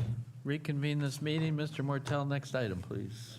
Okay, so during the break, I was looking at the notes of the agenda item, and up above in the third one where it said remove density bonus and parking waivers for mixed use, the density bonuses notes also reflected the commission's comment on density bonus. And I also found it in table 4 where I've got a comment here related to the FAR to address the density bonus as well, and we didn't. The commission in the first workshop and the third, I believe, talked about it very vaguely, but didn't specifically say a number. And they said, what is the amount allowed by right? And so it's different in different zoning categories, but in multifamily, you're allowed 15 by right. And then in commercial, you're allowed 10 by right. Depending But- on what part of the city but- as well, right? But depending on what the zoning is, or what the future land use is. And so the real issue is, what is the density bonus? And the density bonus is the up to 30 units an acre part. And so the discussion by the board was to reduce it from up to 30 to an up to number of less than 30. Do you guys want to take a crack at that? I mean, I'll start at 29, going once. No halves. All right, so I'll give input. I would say 5 units beyond what you have by right should be the wiggle room that we're talking about, adding additional density. So if you can have 10, you would go to 15. If you can have 15, you would go to 20.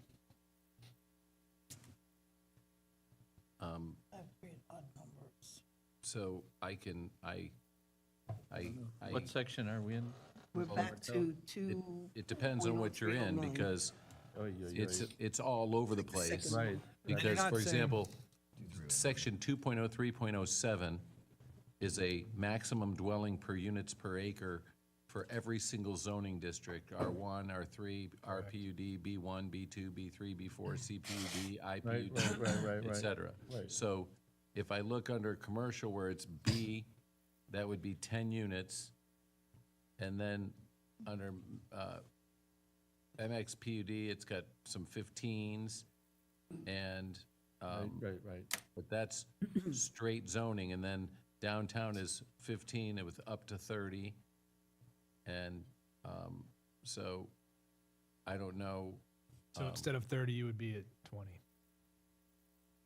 Okay. I mean, if that's the consensus of the board of the I'm instructions. pretty sure that's not the consensus, but. And then the other one is East Stuart. It Right. wasn't 15, it was 17. So if it's 5 more, then it's not 20, it's 22. I mean, to the point is, in order to grant that, they'd have to come in, we'd have to approve it, so I don't see the need to. Yeah, And again, you're not saying that there is no additional density. Then I don't see the point of it. Hang tight. We're not saying we're capping it at what you can have by right. We're giving some room there for a density bonus. So you're going from, not specifically East Stewart, but if you can get 10, you can go up to 15. But it does create a harder negotiation for that density. You're giving up more in that PUD to be able to achieve that density. So instead of being able to get 30 units per acre, you would be looking at 20. Which I would say most of the projects, even Right. The apartments are going to be around the 20s anyway. We have 0 multifamily. Right. We have 0 neighborhood district. We have less than 20 acres of office residential.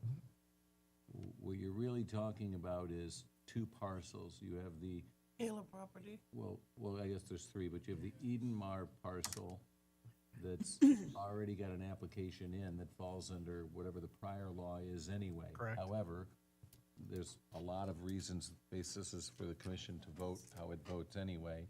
Then you have the 24-acre parcel at the south end of Stuart that used to be called the SPS property or the Gay Timon property, whatever, I don't know what they call it now. It was once called the Fountains of Stuart. And then, I'm I'm not really familiar with any others. Seacoast Phase 2. No, Seacoast That's not in is- yet, but That's come we might be looking at. A built environment already. Right. So the But Seacoast it's is. Phase 2. well, could be looking at all right, but multi- then, now we're talking about redevelopment. You're not Right, talking which about. isn't this important Which that for is what we're talking redevelopment? about. Sorry? Wouldn't all of this be important for redevelopment? Correct. If lands are annexed Well, into? I don't know, because the next question we're gonna get into is, are you going to reduce the density of Harborage and of Cedar Point and of Kingswood and of Circle Bay and of the Azul property? You are conforming. Competent You are conforming as of September. You So can any- rebuild what you have, but if you're going to build redevelop and bring in an application for a PUD that will include Or if- multifamily, then you would have to apply by the new rules and the new density. Okay. Or if a new property is annexed into the city, now it's a new property coming, it should come under the new rules. That's true. Now, the only thing is, we've reviewed those. There is, the likelihood of any annexations is really low because all the bordering properties are developed. Nature finds a way. Well, it doesn't generally. It can't find, not if there's no land. There isn't. Nature finds a way. But that, I mean, that part doesn't matter to me. It's more of the intention of the code. So you guys are saying, like right now. Across the board in all different zoning and land Right, use. if you look would at only table have an 2.0, additional 3.09, it talks about in and out of the 2.03, CRA. hold on, 09. It's the second one. 08, okay. So multifamily would drop from 30 to 15, office residential would drop from 30 to 15. Commercial, Multifamily, so starting out CRA, in CRA, 30, 30, 30, 30. that's the RP. maximum. All those Right now, goes down to 15? But we I'd know that reduce right the now it's maximum by 15 5 by and see right, that in. and then you have, so if you go to the chart above that, you Nothing's can been see what the built by for that. rights are. And then you go to the next one, and it's maximums. And so I'm just trying to, and that's why these numbers that are in the chart don't really, because it's all over the code. There's Right. hundreds of references that we have to go back and cure and fix and address. Correct. But what I'm trying to show you is that the chart above, which is 2.0, 3.08, is the maximum dwelling units per acre by right, and then you get like 1530 in downtown redevelopment and things like that, and those land uses. Then if you go down below to 230309, it's per PUD, and under PUD, you can go up to 30 units an acre because it's commission action. Right. And you guys are saying that you want us to change those to 5 above what they had by right under the prior thing. So if it was 10 by right, they can go to 15 as a bonus. If it was 15 by right, they can go to 20 as a bonus. And if it was 17 by right, they can go to 22 as a bonus, because that's at East Stuart. And that's really the 3 primary numbers. Yep. And then, in addition to that, there's the projects that were already approved at above 20 units per acre, that were 24 units and things like that. Those would be conforming as of September. Right.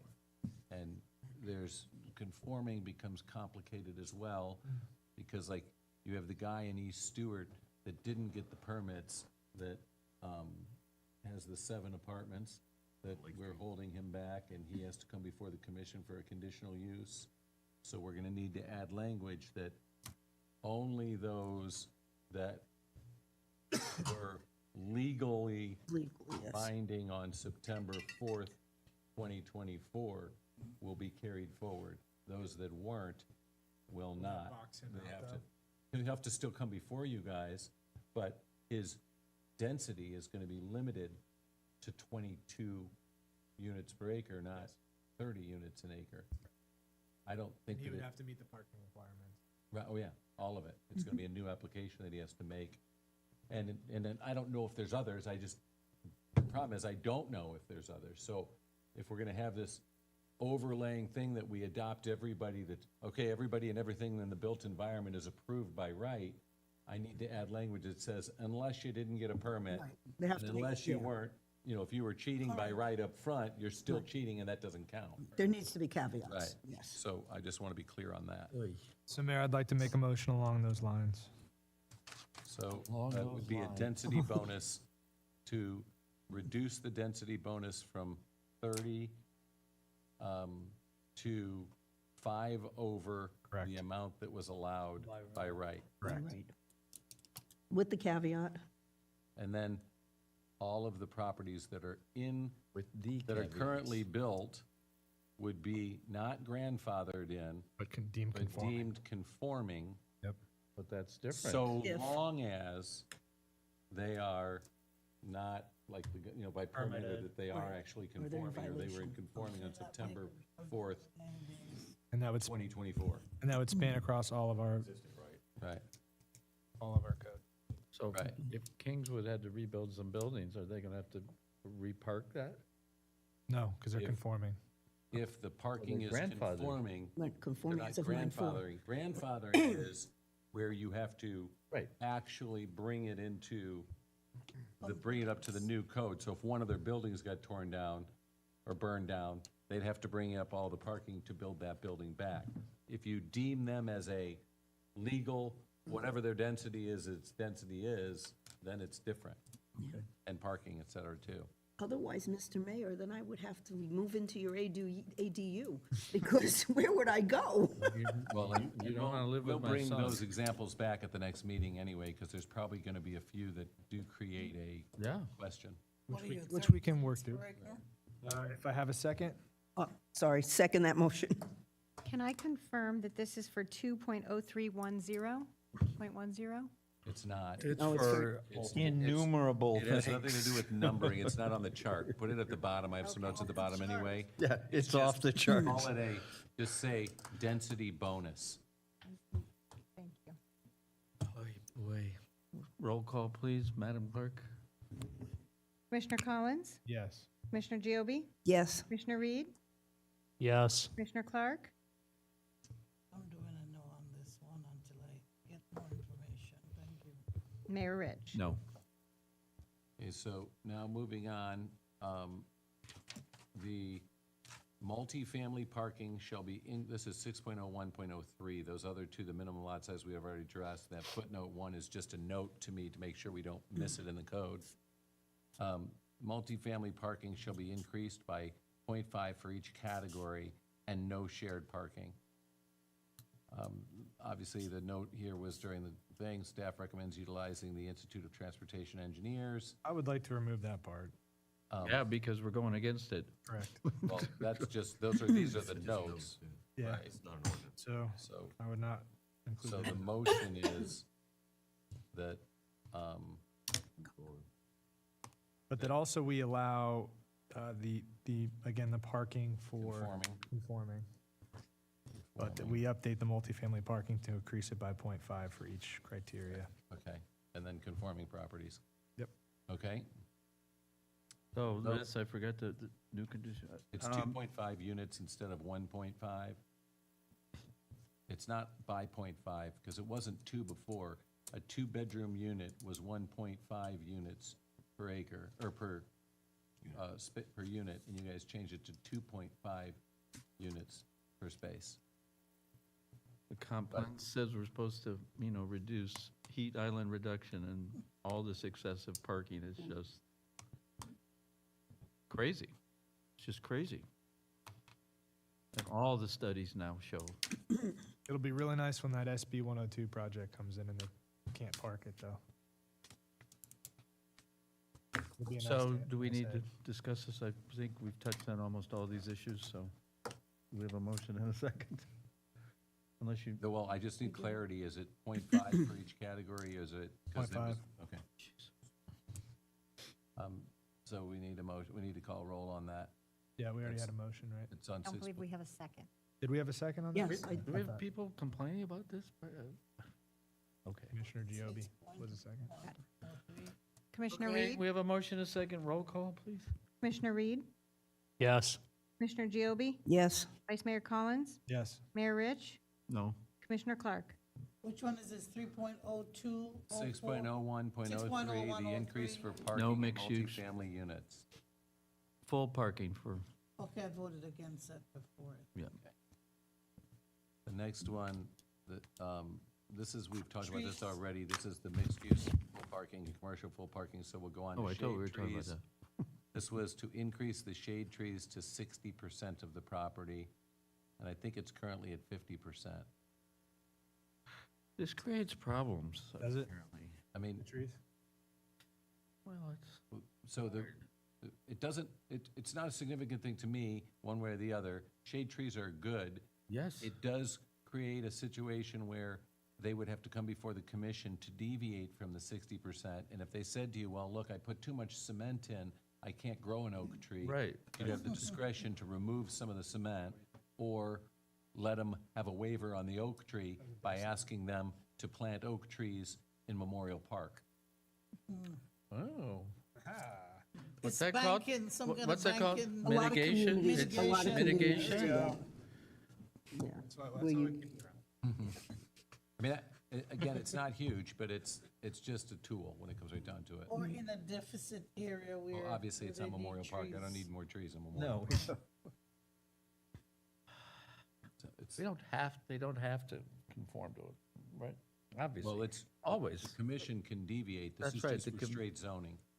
So Mayor, I'd like to move along those lines that we update the commercial shade tree calculation to, This is not commercial, it would be the, Right. again, it was the, what you said at the thing was Multifamily? just in the multifamily. Yeah. okay. And one of the things that I believe Commissioner Collins said is there'd be more green space for children or shade for kids or something like that.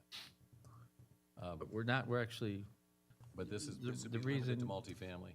we're actually going to reduce green space of the city with our excessive parking requirements. That's also a fact of life, so. but- Thankfully, we'll have some trees, though. Be shaded. It's hot. The comp plan also says we should strive to have more compact development to create more green space, both for public use and to treat our environment better, but we're ignoring that as well, so.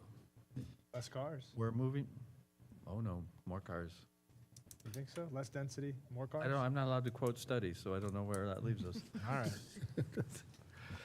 So, Do we have a motion here? Mayor, I'd like to increase the shade tree calculation for any project that includes. Now you're expanding it to any. That includes It's not multifamily. commercial, it's just multifamily. Only we're not doing mixed use. Well, you're not gonna have, mixed use gonna is gonna include- be multifamily. Right. You don't have a single-family home in Walmart. Right. I know, I just, So, yeah, it's always multifamily, but you can. if I have a second. But There are some people shade living tree in it. percentage I'll second that motion. is language anyway. so Okay. Mr. Martell, do you have sufficient clarity? yes. Roll call, please, Madam Clerk? Commissioner Clark? Yes. Vice Mayor Collins? Yes. Mayor Rich? Yes. Commissioner Reed? Yes. Commissioner Giobi? Yes. With the lead certified, you're just taking that out, So right? the lead certified, and I've been talking with staff about it, the truth of it is all of the appliances and all of the stuff that was required back in 2004 when that was adopted, technology has already outbeat it. So you can't buy stuff that doesn't meet these requirements. So even if you went out of your way, you couldn't not violate this. And I think it's in the comp plan, so.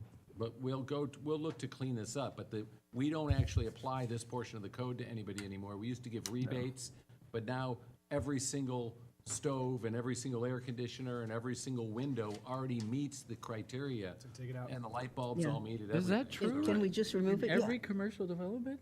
Every single window? Like meets our stuff that was written in 2003. Oh, okay. Not meet, so we. Oh, we- okay. It's from like, we may address 2005. it in a different level, but the And a stuff we lot have of them right meet the now current is code for not what is worth needed. the ink, yeah. We're Okay. good on that one, it doesn't matter. With regard to signs, we were talking about Well, that's having a not for the, consultant yeah, come in. that's not for the zoning in progress, so Correct. Yep. we'll move on. Well, except for this, I don't know what that means. And then, a new sunset date was required for I'm 6:01. sorry, where are we, Mr. Martell? 601.9C. Let me just see what it was. Are we agreeing that a consultant shall be hired to rewrite the sign code? Did we agree on that? And that's, What? what we're agreeing is that it doesn't matter, it's not gonna be in the, Okay. zoning in Fine. progress, so. And I don't even see that we have a 60109, but Has anybody applied for a sign and not been, Oh, I think it was just that it was so messy, it was hard, we really needed somebody to come in and look at it. so if you, yeah, okay, I'm confused. what? ZIP does apply to signs. It does not. Zoning in progress. Okay, fine. Doesn't have, there's no chimes Okay, being changed to fine. zoning in progress. But the next one is where I wrote a new sunset will needed to be added to account for these changes. If you look at 60109, which is entitled the Stuart Parking Code, it's got all sorts of language in it, like Stuart Parking Code applies to vacant building or structure which, as of July 1st, 1995, and things like that. But what I'm gonna interpret that, your direction from the board tonight, is this compliance issue of those, to update that language to say, in compliance as of September 2024 for these new parking codes that are the increase of 0.5 for everything, and those will be the new dates that we add for the compliance dates that need to be addressed, and that's what that note will address, so we don't need language there. Location of parking spaces, 60111B. Okay, just to be clear, 6.01.11, I'm sorry, 09, a new there's no need for a new sunset date. There's no need for a vote. You guys voted on the sunset date 2 Okay. minutes ago when you voted on the compliance with, like, those that are Okay. already built being in compliance as of the Thank date of you. the zoning in progress. Next. So the For next one rewrite is, the code, we've done that already? well, we will be doing No. that. Okay, that's fine, we're just but on six- 1-1. They're not going to be having a Merry Christmas. No. So then, the next one is the 6.01.11B, which is the location of Parking spaces. required parking. This is where you have to have parking in front of, or it's got the different locations and maps of the parking.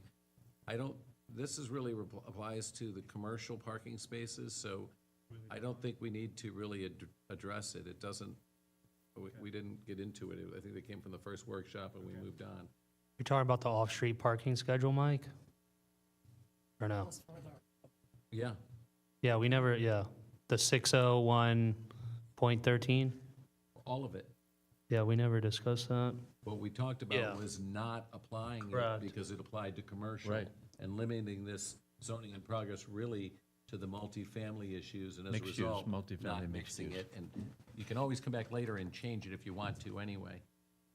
And again, when you get right down to it, on the US ones and stuff like that, parking is not the issue. The issue with parking is in the parking exempt, and the irony is that code doesn't apply to the parking exempt.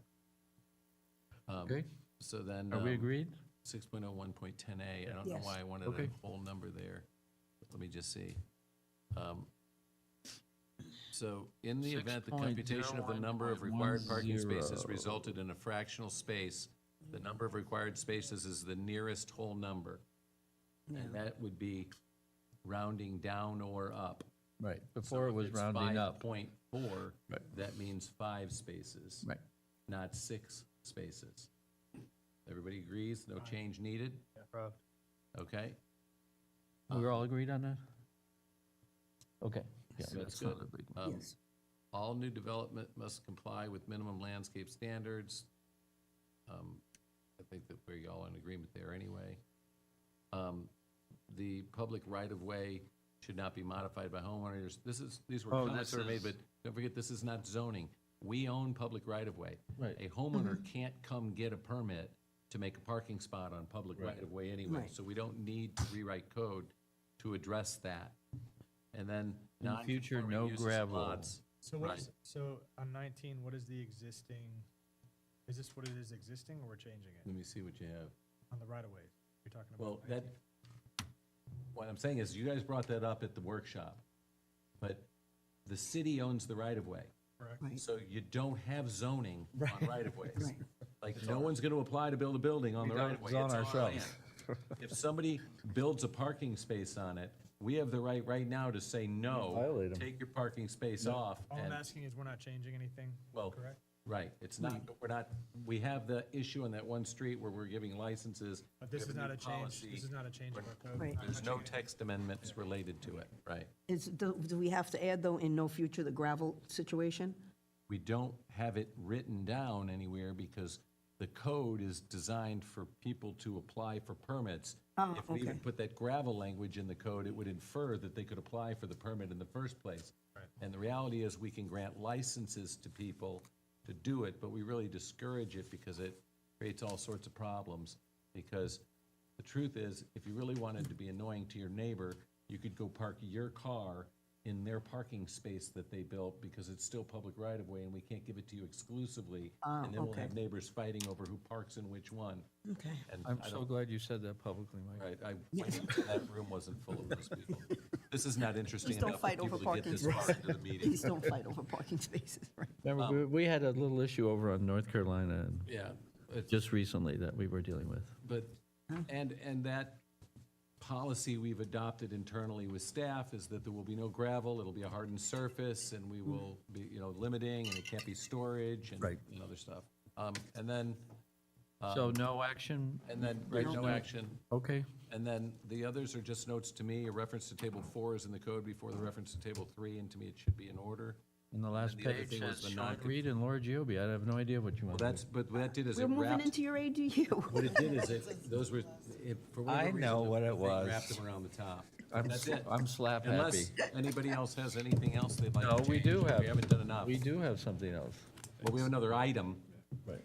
But He meant we on still have this. to adopt the resolution approving Exhibit A as described. We had a motion already done that, which just, this is the discussion of it. commercial? So we need approval of it. And Okay, let's go with Exhibit A first. A motion to adopt is, it's the resolution with Exhibit A as oh, okay, we've I'm gone sorry. through. So, you're right. And we've already have a motion and a second. We do? Yeah, that was how we got the discussion started and took public. No, comment. you're right. That's correct. So, any more discussion? No. Mr. Mayor? Yes, we just. Mr. Mayor, may I clarify? So do you understand what we're voting on? Mr. I'm Mayor, sorry, I got a Mr. question. May I clarify, am I removing any of the whereas clauses? Yes, was I would discussed. appreciate that I don't know since if I that was have to, clarified. since I have to fix my signature. And in fact, I mean, you can take them all out. in fact, Vice Mayor Collins removed the one professionally acceptable material item that was referenced. So you want me to take out that whereas Yes, clause? please. Yep. The whole clause? I all would right. appreciate that. Thank you for reminding me.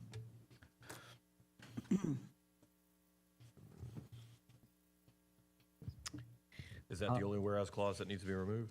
Yeah, yes. Yes. So we probably need to amend the motion. I think it was part of the, it doesn't matter because it's as amended by Exhibit A anyway. We've amended it 40 times. Okay. But we all know the whereas clause is out, right? Who made the motion? It I'm was, happy to amend my Madam motion Clerk, with okay. those Vice Mayor. I'll second the motion. Thank you, Vice Mayor. and So are we all clear on what we're voting on? Commissioner Reed? Yes. Okay, roll call, please. Commissioner Clark, Yes, to move this further along. Commissioner Giobbe, Yes. Commissioner Reed, Yes. Vice Mayor Collins, Yes. Mayor Rich. Yes. And Commissioner Reed, did you want to relieve the commercial? That was your proposition. Yeah, I could make a motion to remove the zoning in progress unless it's applicable to multifamily attachment. That, So relieving commercial from the zoning in progress, as long as it does not include. include multifamily. Multifamily. Correct. Lifting the It doesn't zoning in include progress multifamily. No. relative to commercial properties as long, I mean, we need to be careful about the language Yes. here, Mr. Martello. I mean, Well, we're how going to does have that to do language a work? resolution to be readopted by you at the next meeting. We'll make it effective tomorrow, but we'll come back to you with language on it. Oh, okay. Okay. Staff's intent, that we understand it to be, is that as long as the application does not include any multifamily, then, or anything that's essentially affected by the Residential zoning in component, progress yeah. adoptions, Yes. then it can move forward. That's Okay. how we should see Perfect. it. And if that's worded that way, and I'll second that motion. Okay, we have A motion by Commissioner Reed and a second by Commissioner Giobi. Is there any public comment on this issue? Is anybody left? Seeing none? Does the commission feel the need for further discussion regarding this item? Nope. No? Roll call, please, Madam Clerk. Mayor Rich, Yes. Commissioner Reed, Yes. Commissioner Clark, Going forward, yes. Commissioner Giobi, Yes. Vice Mayor Collins. Yes. Mr. Mayor, Thank you for that, Commissioner Reed. Welcome. Mr. Mayor, Mr. Mortel, we're just gonna follow the regular notice when we have this to send out to, in the newspaper, or we're gonna send information to neighborhoods or put it on the website or the utility bill so that people know that this zoning citywide is coming in.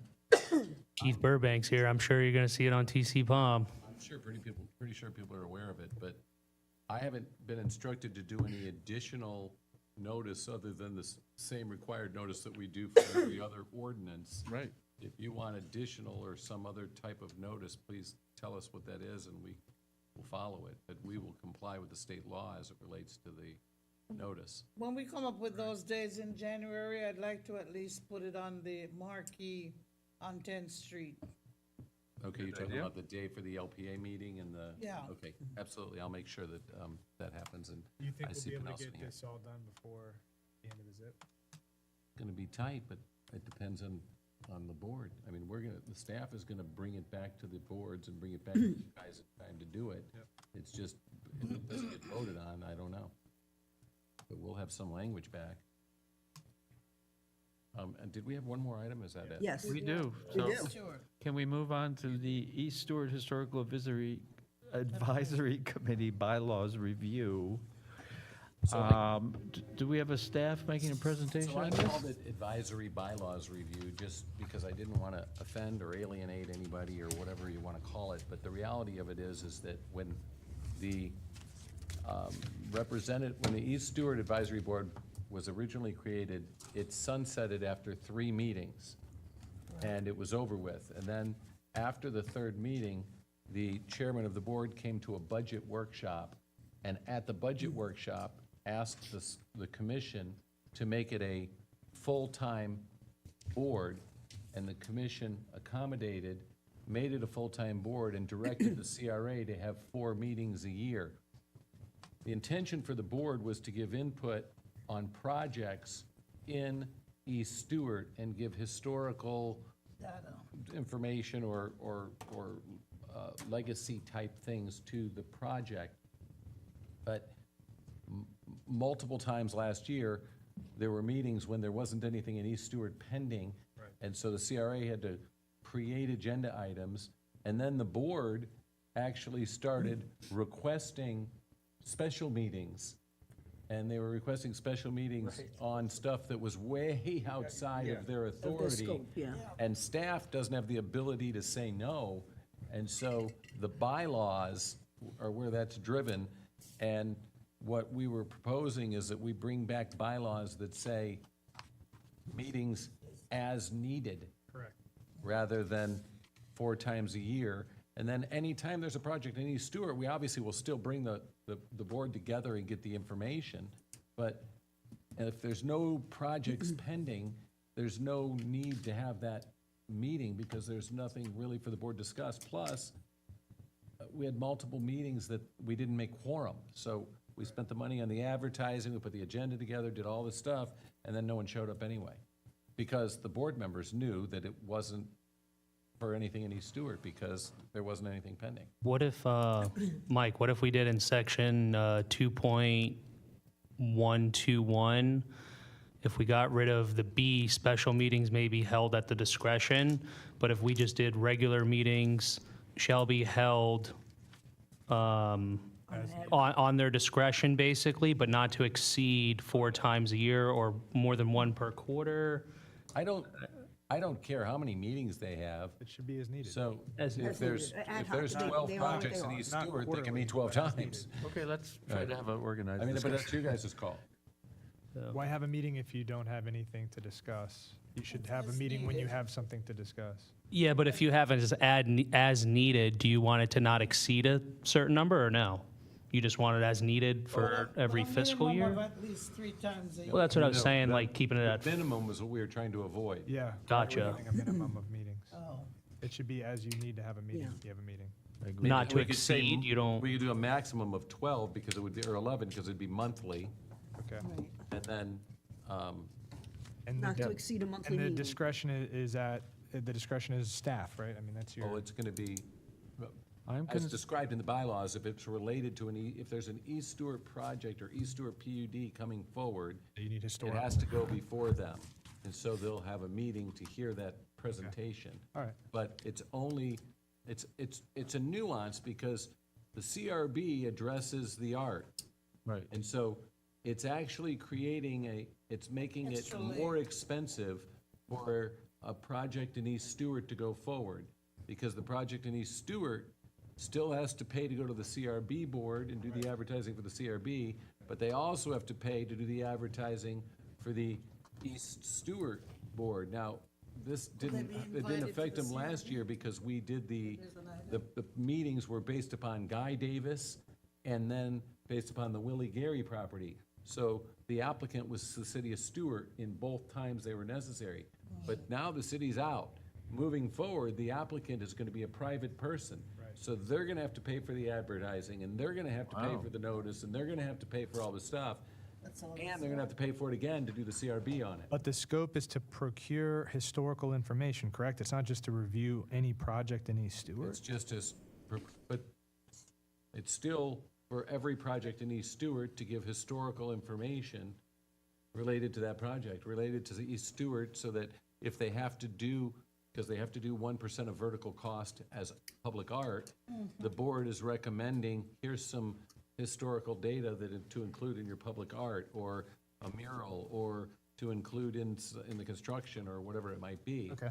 I'm just saying, it needs to be recognized that it is going to create an expense that's more than other projects. It could be rolled into the CRB, but I don't know how to do that. So would you like us to make a motion, or do you feel Well, like you can adapt? Mr. Mayor? Right now, the motion is just to amend the bylaws to be as needed. Correct. But it's still gonna be every time it's an East Stewart project. So I'm just making sure that's on the record, that everybody knows that's making East Stewart projects more expensive because they're So the what would only be- projects that require this thing. So then what would be the alternative, not having this? Not having it, but, that's not gonna go over We well went at all. down that road. No. Okay, so Mr. then- Martell, can I In- ask Mr. a question? Mr. Mayor? Hold on. I'm sorry. One of your concerns you stated, Mr. Martell, was that they tried to expand the scope of their responsibilities. Isn't 2.121B, They didn't expand doesn't it. that, to me, that means special meetings may be held at their discretion. Isn't that going to put the staff in the same We're difficult gonna situation? amend it, though, now that it's just as neat. That's coming out. They're not Okay, gonna good. have, yeah, that's gonna come out. Yeah, good. Because that was the trap, because then Right. it didn't matter what even though they, Yeah. they could discuss Right. anything. Anything. Okay, Right. good. Yeah, thank you I'm for sorry, pointing that out, Commissioner because I Giovi? would need that on the record. No, he's still talking. We have to bring it back, so it's really D&D, so we know what Yeah. you could, I was just Right. looking for some consensus from you guys. I was just going to add in certain instances where it's something that's just involved with Martin Arts and a project. Couldn't they just meet with Martin Arts rather than having a whole East Stewart committee and then going on to Martin Arts? And they could. Yeah. They could also, as residents, the CRB board approves the art anyway. As residents, they could come to the meeting and Yeah. tell the CRB board that. Yeah. So we don't need the board. Right, we don't need to But- have an extra meeting for that one particular, if that was the only thing on their That's the agenda. only purpose of their meeting. Are there So decisions? now you're getting back to what's the purpose of the board? Right, they're not binding decisions anyway. So they They were could, just collecting data for the website. Originally, they were collecting data for Guy Davis, and they did it. Right. And it was completed. And then they came back and said, will you make us a permanent board?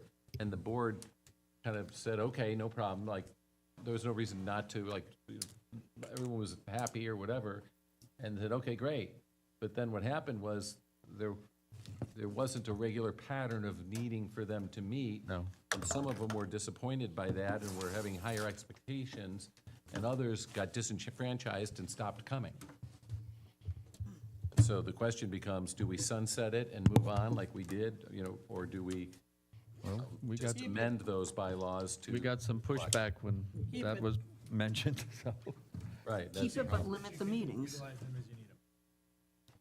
Certainly. And you guys, you reappointed members to the board today anyway, so we have members, and we'll call them when we have something come up. Well, in light of the changes we're suggesting for East Stewart, I think they certainly have items to consider at this point, so. Well, no, they only will address it if there's new project. Like if a new project comes in, and like I said before, the city paid for the notice and the mailing and all the stuff to have those meetings, because the new project was Guy Davis Park, and the other new project was the project left. But moving forward, if it's somebody's business on East Street, they're gonna be paying for the notice and paying for the advertising and whatever it is. And so I just mentioned that because it mattered. But that's it. Okay.